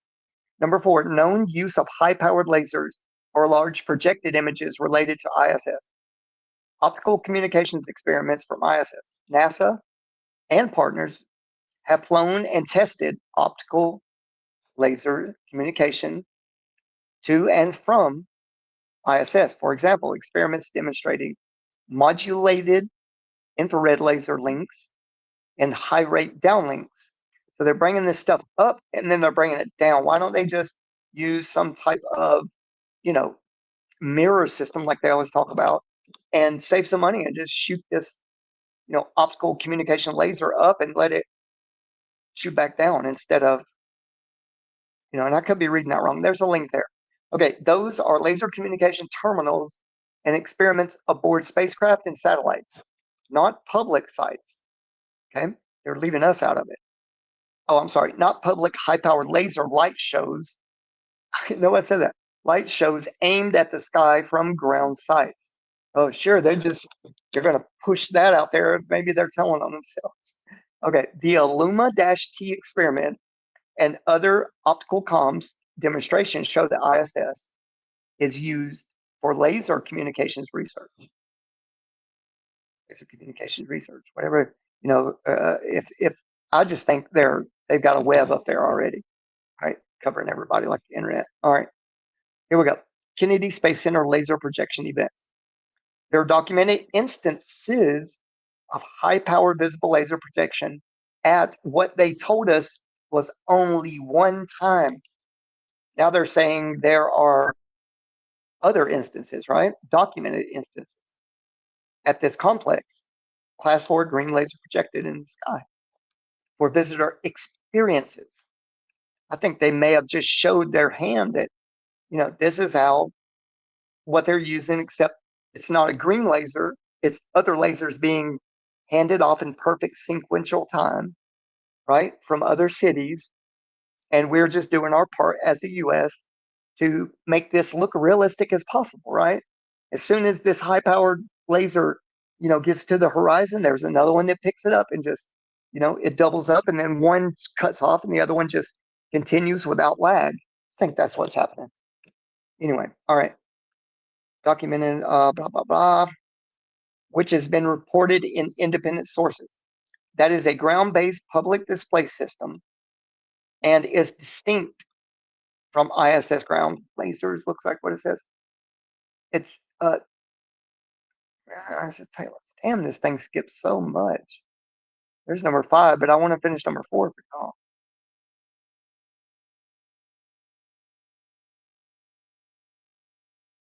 So it says it's different, right, from the distinct ISS science payloads. Okay. Conclusion. While the ISS program indicates laser optical experiments, optical communications, and sensors as part of payload manifests, there is no broad evidence, right? They're going to doublespeak, right? Of course. Oh, it's on there. It's on the manifest, but, it's not really part of it. No broad evidence, right? In the public national lab portfolio that the U.S. locations listed operate high-power lasers or sky projection systems as routine parts of ISS research projects. No one said routine, right? To catch that language they're speaking here. Of ISS research projects. Known high-powered laser sky projections are site-specific visitor center attractions rather than ISS payload operations. Okay. Sources: ISS National Lab Portfolio, and mission pages. Okay. Space Station Research Explorer, NASA ISS Research, and Space Station Explorer or Research Explorer.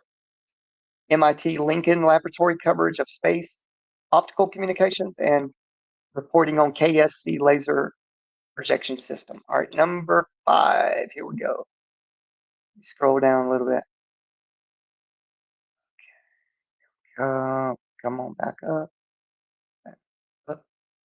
This is where I'll start getting into edge computing and this antenna and the ISS at projected locations. That starts getting into the dirty here, and we're going to tell on them. Okay. I said, please get into the usages of sensors and biosensors, edge computing, simulation uses, studies of distributed simulations like TENA, and how military like Space Force uses of HAPs, which is high altitude platforms, in conjunction with NASA ISS studies. And lastly, how is brain on a chip, hydrogels, organoids, and interbody networks / neural networks research at these ISS project portfolios helping to progress the ISS simulation tech? And how is it planning to help people in the future of military, surveillance, reconnaissance, intelligence industries, right? Computing and gaming industries. Be very detailed, in-depth, and insightful. This is what I'm asking of it. Since I gave them certain files and stuff to look through and deep dive on the internet. Let's see what they say. Let me go back up. Dang it. I keep messing up.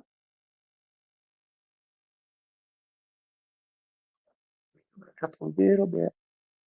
So keep that question in mind. And here we go. Where's number 5? Okay. It says how to verify each location's specific projects and historical events.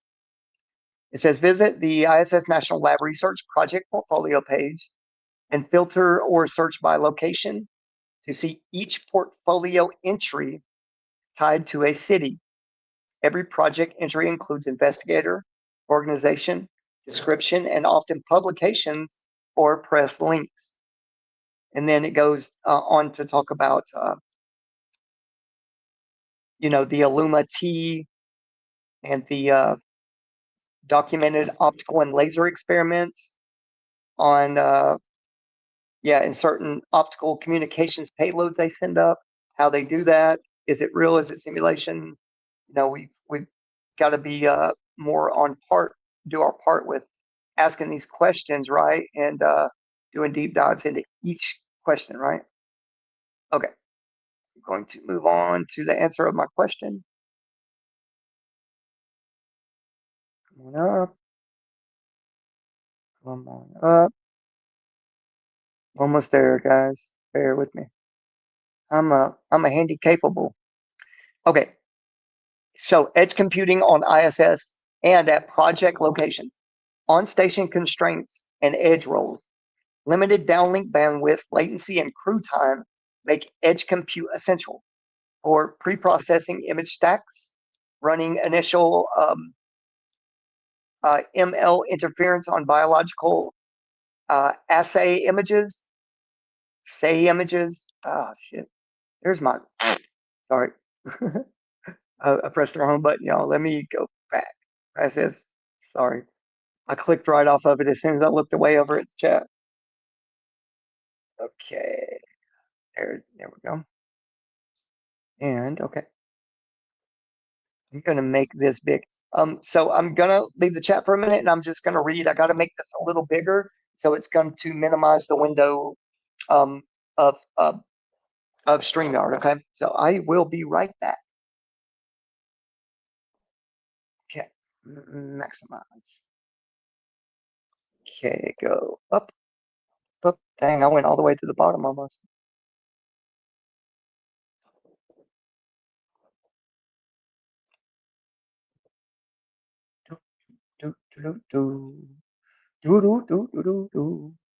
Okay, so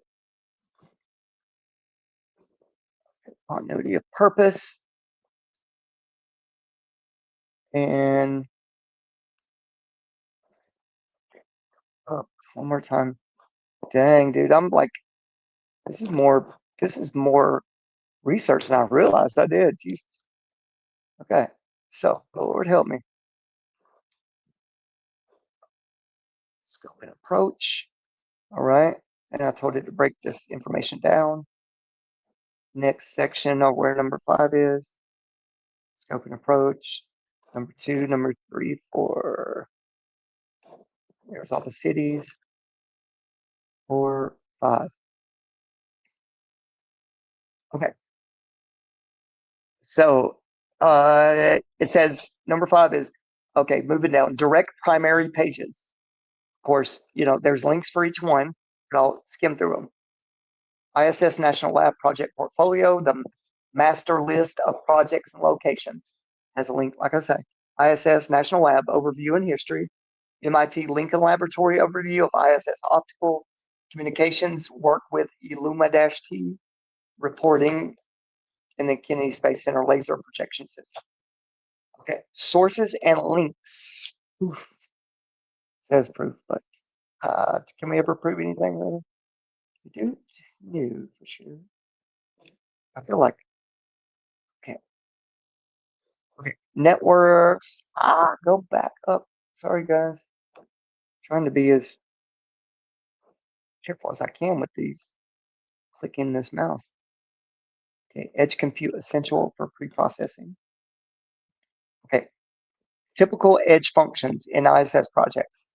Imaging, denoising, and segmentation for organoid growth monitoring.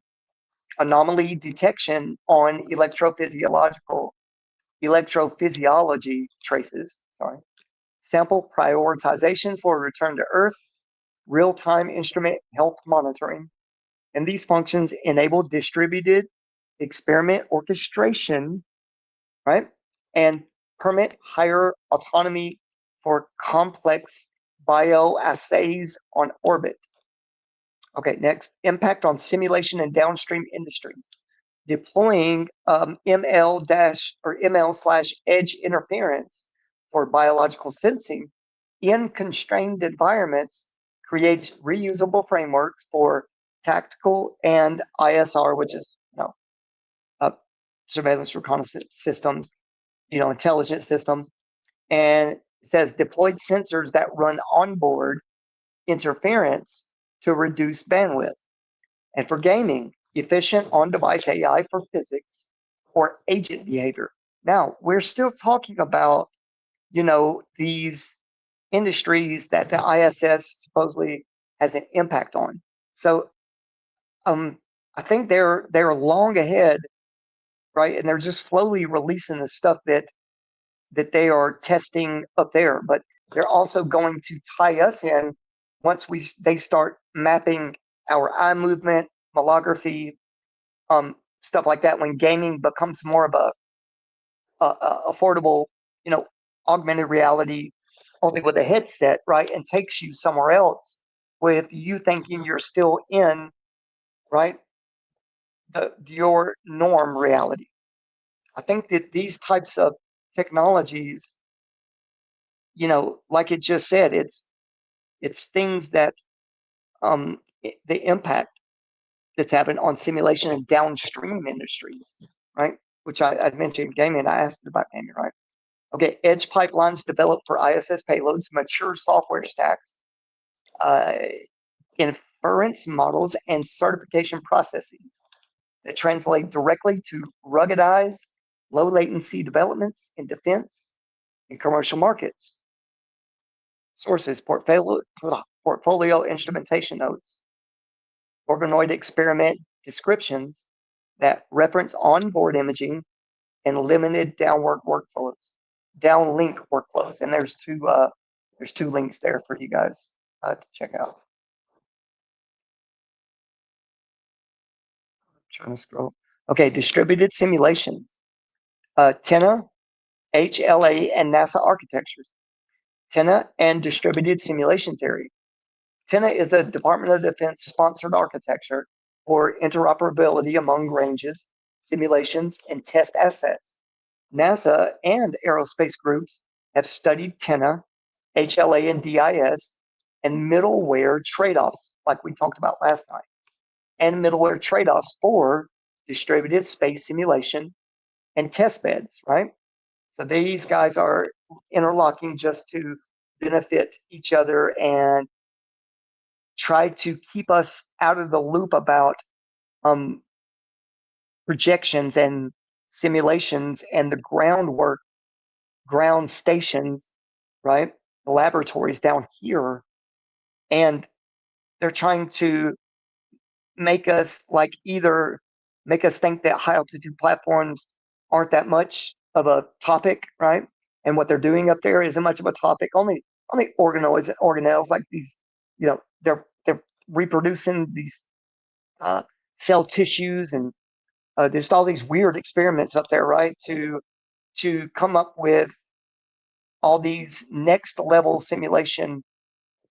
I say what they call middleware is like headsets. It's the platforms that you go to, that you tap into, that you quantum tunnel into, right? That's what's going on with that. Okay, how ISS projects tie in.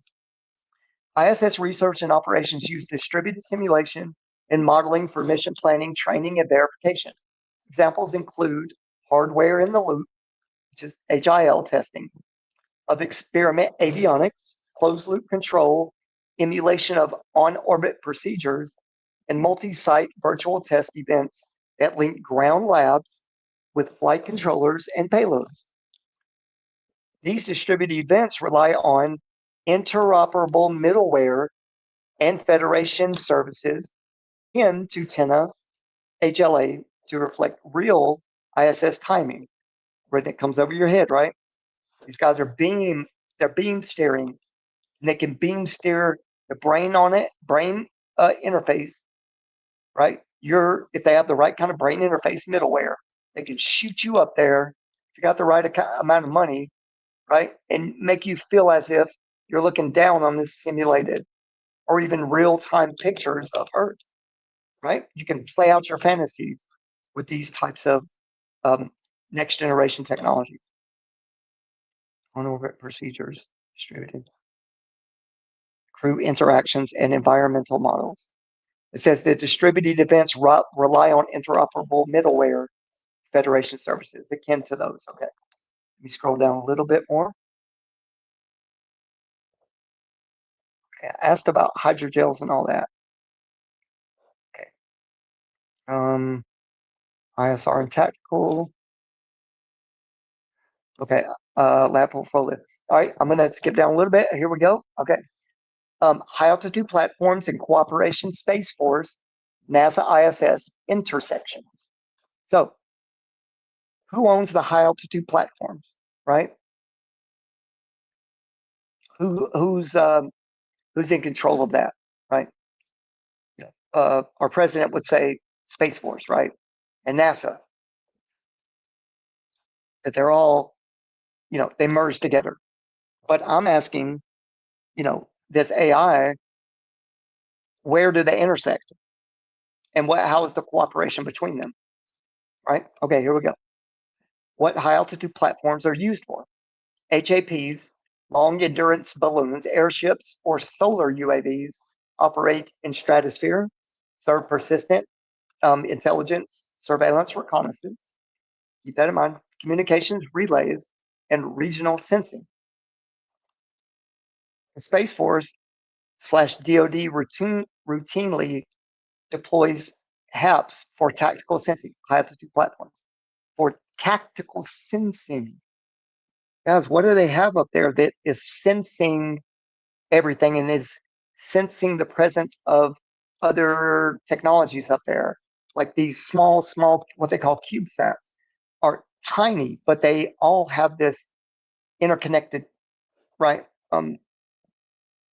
Imagine how easy that would be for these NextRad towers that are way up in elevation to keep these things afloat as well, if they're just like a piece of aluminum foil with a sensor in it.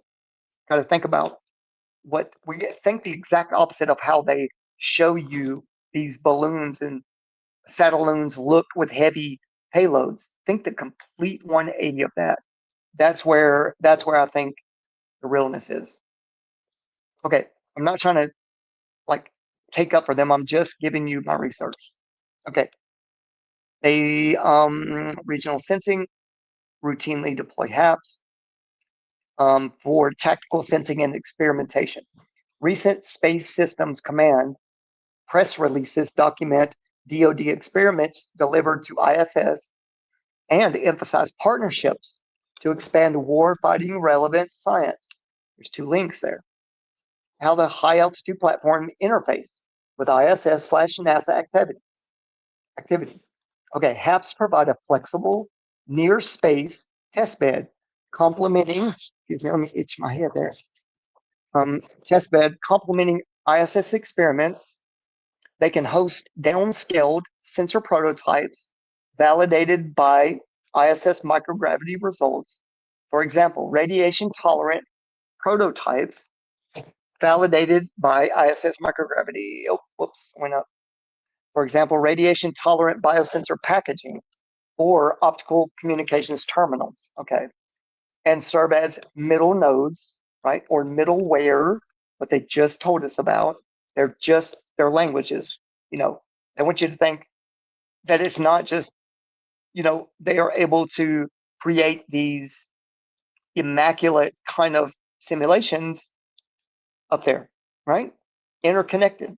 So I'm asking, how are these things interfaced? How are they related? Okay. And they're telling me here. So joint manifesting DoD experiments flown to ISS shows an operational pathway where DoD develops sensors and then tests hardware or algorithms, right, on ISS before HAPS or orbital field trials. So you have to go through simulation, right, before you launch anything, before you come up with a complete plan. You have to do simulation. So I see it as there is the real low Earth orbit stuff, And then there are sensing arrays, right, that are ground-based. And then on these very small CubeSat-like, communications, what they call constellations, right? They sync. And then, they can do simulation like connecting with middleware or middle nodes, as they just said. But what is that final step? Do they ever take that final step, or do they just shoot the rockets up in a arch, and then once they're up above the weather, they can release all these little, whatever company supports these CubeSat like things, right? Gaming, military, stuff like that. People that are investing in technology's future. And then the rocket just falls back to the Earth, or lands in the ocean, or whatever you want to think, right? And I'm asking, that's a question. Like, yeah, okay. Okay, it talks about again how HAPS interface with the ISS and NASA activities. Oh, okay. Did I skip this part? Recent Space Systems Command. No, warfighter relevant science. Yeah, they're trying to emphasize partnerships through the DoD and high altitude platforms owned by NASA or whatever. To emphasize partnerships to expand warfighter relevant science. Okay, this is in their words, or research with Copilot. So HAPS provide a flexible near space testbed complementing ISS experiments. They can host downscaled. Okay, I read that part. Joint manifesting experiments shows an operational pathway where DoD develops sensors and then test hardware. Okay. Example, operational chain. Number 1, develop biosensor or optical terminal. 2, test in microgravity on ISS with edge computing for onboard interference. Okay. Number 3, validate algorithms in distributed simulation, live virtual constructive, that's platform, using TENA or HLA wrappers, whatever that means. Number 4, deploy to the high altitude platforms for regional persistent demonstration that bridges low Earth orbit and terrestrial operational usage. This chain accelerates maturation, whatever, for intelligence, reconnaissance, surveillance, and tactical communications, right? And there are links throughout there. All right, let me go up one. Sorry, I skipped too much. Okay. Here we go. Sensors and BIOS ISS projects.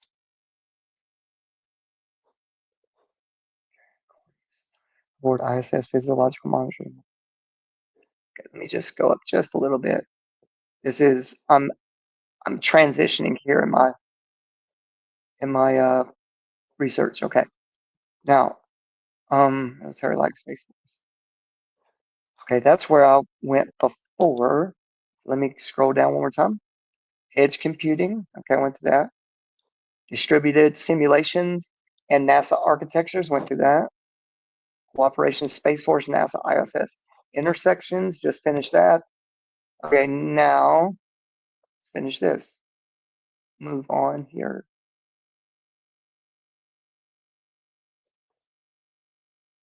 Okay, I'm always skip way too much.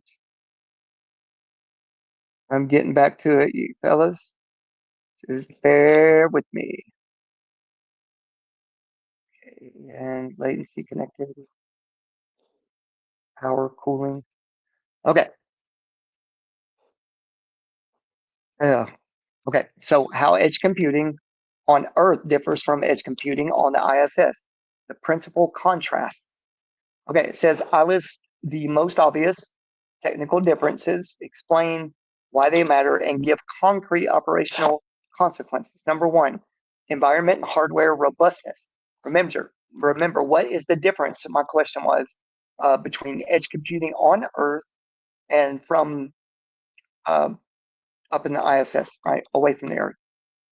What they claim is 250 miles. So, environment and hardware robustness. Earth is commercial off-the-shelf COTS, C-O-T-S, commercial off-the-shelf edge devices, and it tells you exactly like in the link here that I posted in my post section, and it's just a lot. All right, x86/CB or SBCs, GPUs, NPUs, like they list there. So this is on Earth, commercial off-the-shelf edge devices, and they are common and easily replaced or upgraded. Thermal and vibration envelope is benign compared to space. ISS. Hardware must tolerate, listen here, this is important, must tolerate vacuum or near vacuum conditions during launch, microgravity, higher radiation dose, and tighter thermal control during operation. Components may need radiation tolerant parts, ECC memory, watchdogs, and fault recovery strategies. Now, that means they need a plan B. And since the 80s, everything they've been replacing, imagine, or they said 90s, but imagine what the hardware was like, big, clunky, not so much power, not so much compute.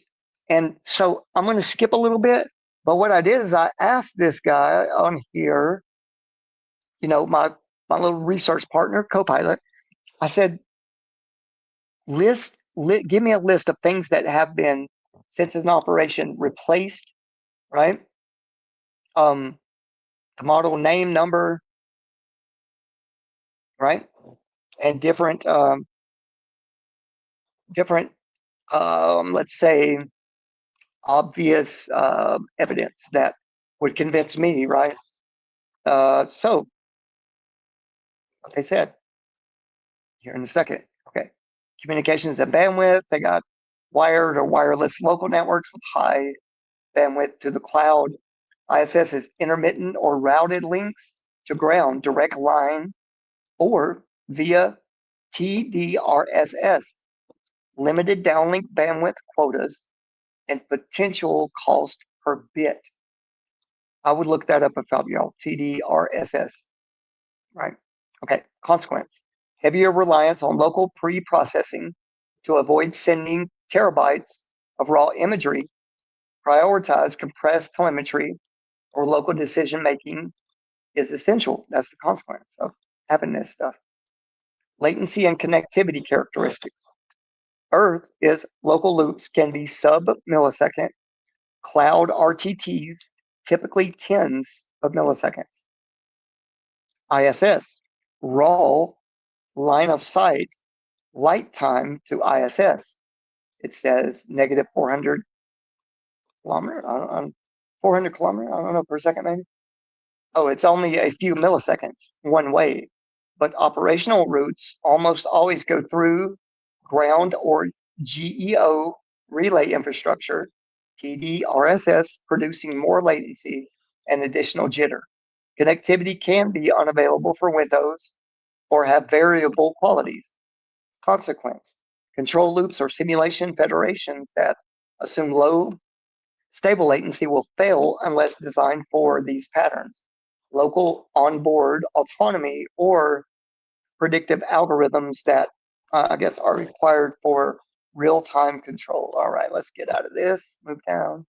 I'm going to skip a couple of little sections here. Would the Earth or ISS distance automatically make timing critical for TENA or the middleware distributed simulations?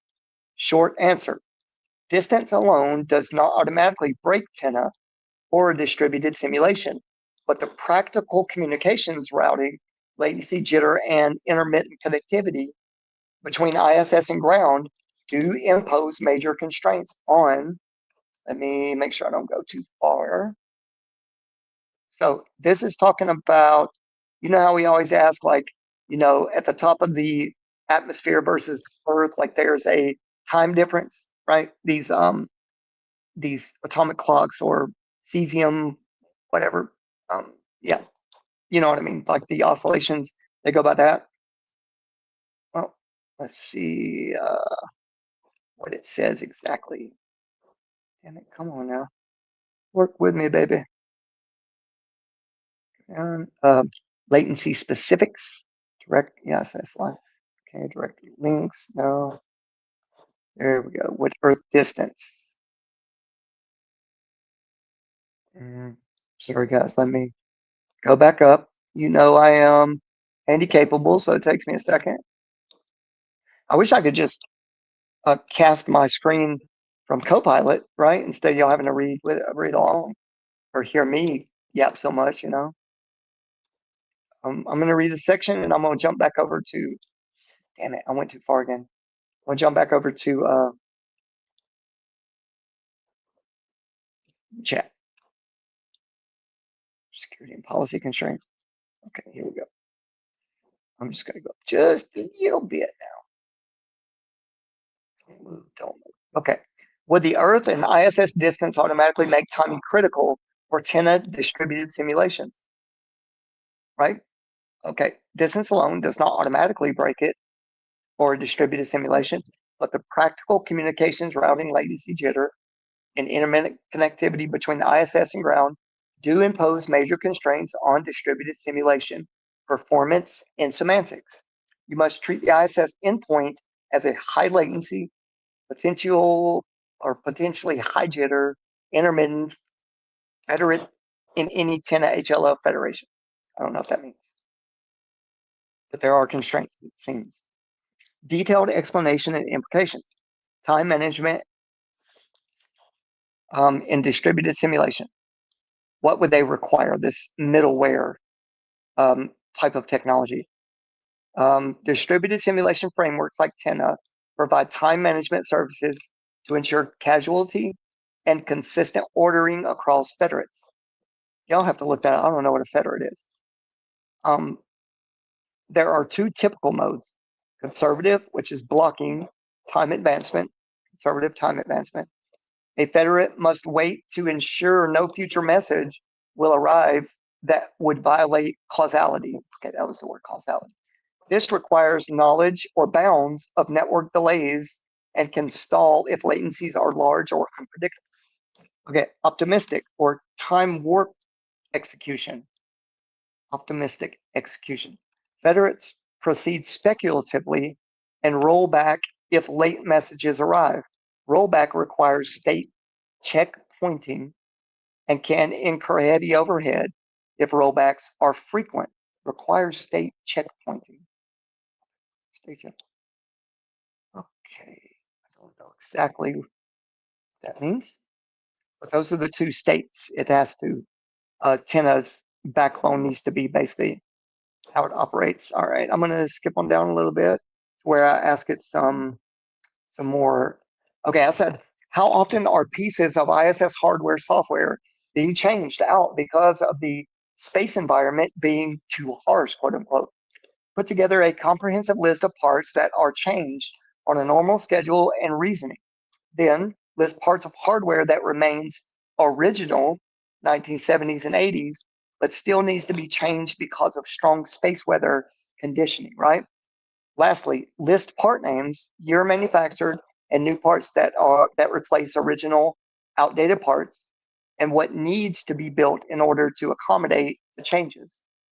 Be highly specific and give sources to explain the changes.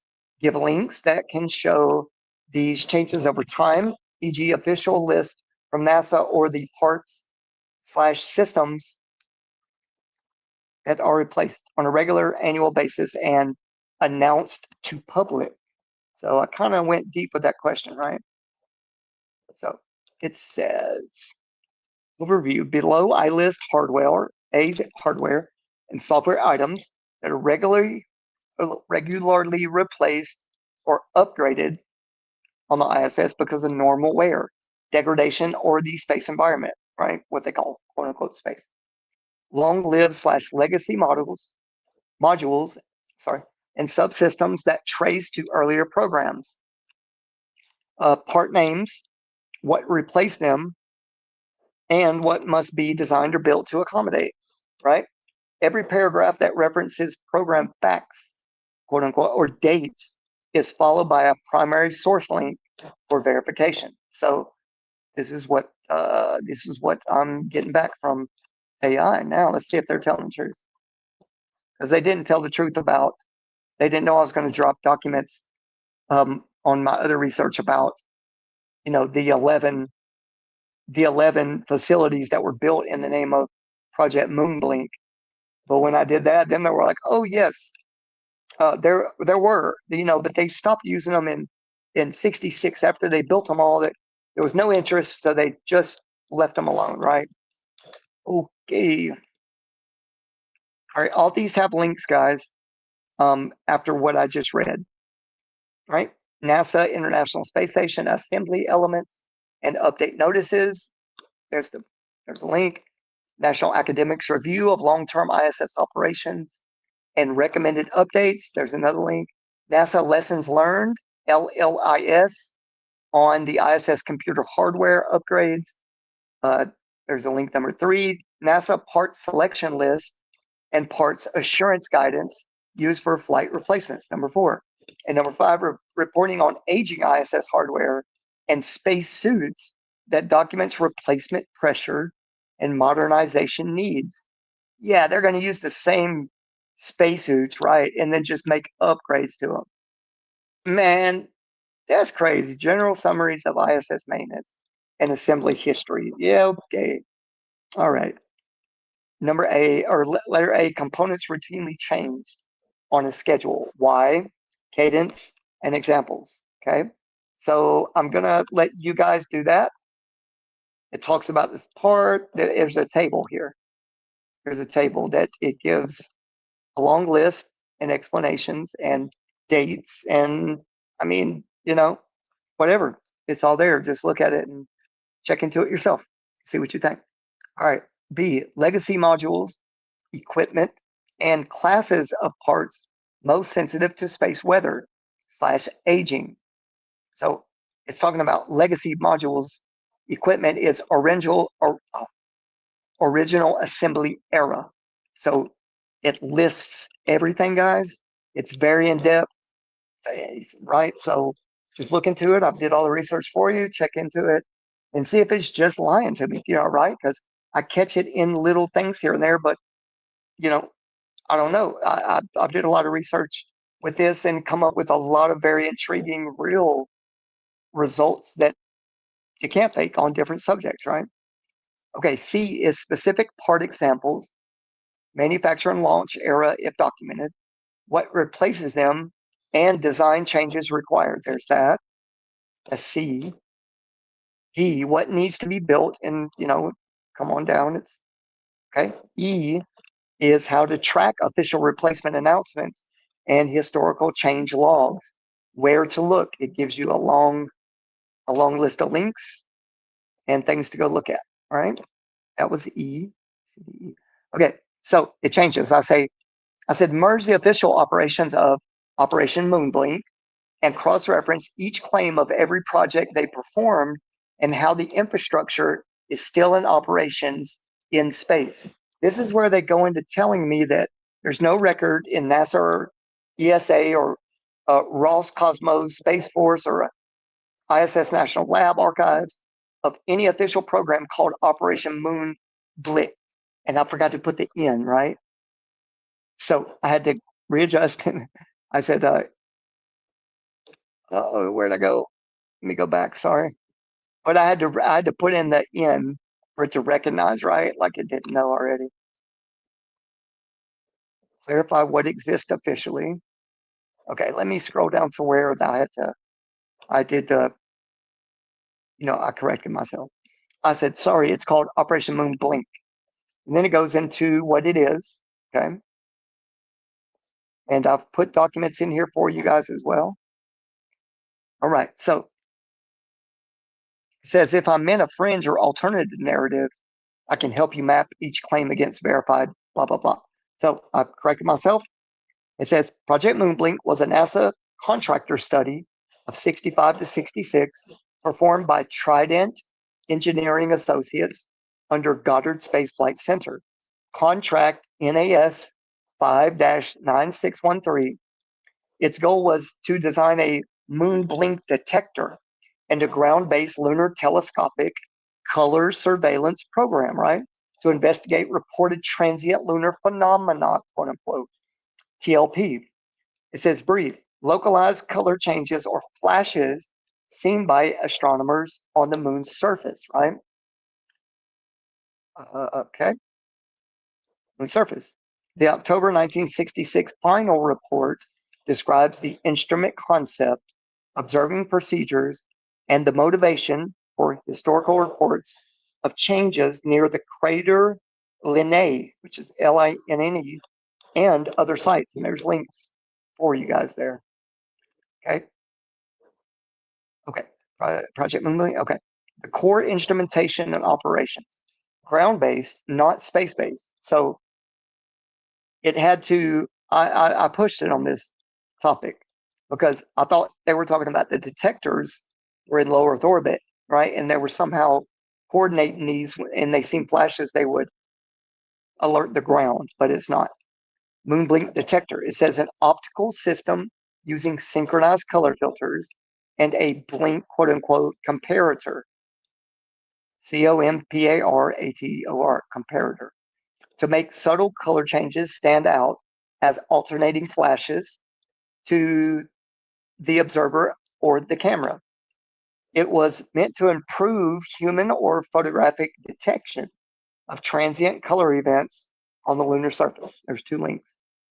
Telescopic surveillance. The concept proposed continuous or campaign-style monitoring with Earth-based telescopes equipped with the detector, collecting time-tagged observations for correlation and analysis. Excuse me, I'm getting a little sore here, but I'm gonna push through it. Claims cross-reference to. So these are claims cross-reference to official documentation. And get this, guys, there's only the final report to this whole operation that they built, right? That's never heard of. There's only archives. It says these elements are documented explicitly in the NASA contractor report, and then it lists it out and archival copies. And trust me, they're talking, that says NASA CR-630 and then NASA-CR-636, right? Which must be what the files I found, right? And I uploaded here to get its feedback, right? And help me do the research. But Moonblink was active beyond 1966, it says. The final report, it was done in 1966. Primary record. Public archives do not show continuing Moonblink deployments as an active NASA program thereafter. It says no, not supported in public records. Now, it might be in some kind of database. Or they, okay, sources. NASA NTRS final report and archival entries is got 3 links for you guys to go and dive into. Okay. I didn't even look into that, but I know what the database is. I've been on there a lot. So let me scroll down. I'm going to try to wrap this up. I'm going to get to my next question that I asked. All right, so there's a lot of sources below that. Final contractor report, October 66, Trident Engineering Associates. GSFC NAS 5-9613. So there are a couple other ones that I didn't realize, but it doesn't seem to be a lot. It seems there's a PDF, there's an archive entry, and an Internet Archive Mirror. So y'all check those out. Ground locations, right? I said, where are the locations on the ground? And is there still a color sensor in orbit? And also, is the color sensing technology in communication with any ISS Moonblink tech on the ground stations? Shit. Bear with me 1 second, you guys.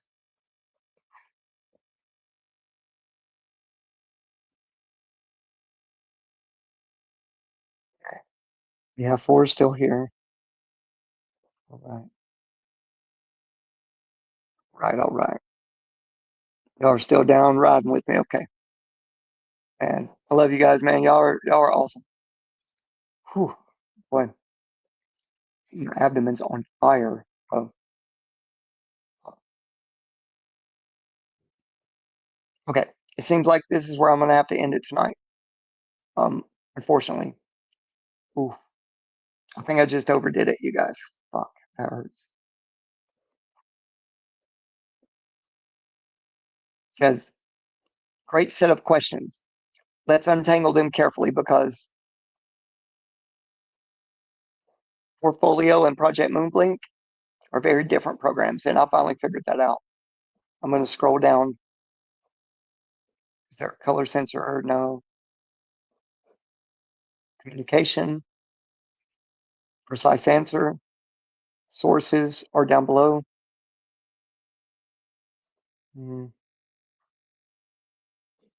Gets into where they're located.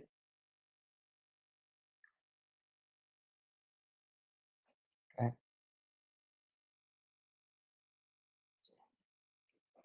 I said deep dive into subsequent operations and projects under each Portfolio and Moonblink. So it dives in deep down below, guys. If you know, there's still a lot more here that I didn't realize that I did a whole lot more over the past week on this research, and I'm not going to be able to get through it tonight, right? But it's very interesting. It's not just what I've been reading. It gets into very detailed information that, you know, my kind of people like. And you are my people, man. I appreciate it. But I'm not going to struggle anymore. I'm going to go ahead and end it there. God bless you all, man. And yeah, once you read up on that, feel free to message. Okay. All right, guys. Much love. Talk to you soon. Do comments in the post section if you want. I'll try to get to them. Love you guys. Peace out. Okay. Take care.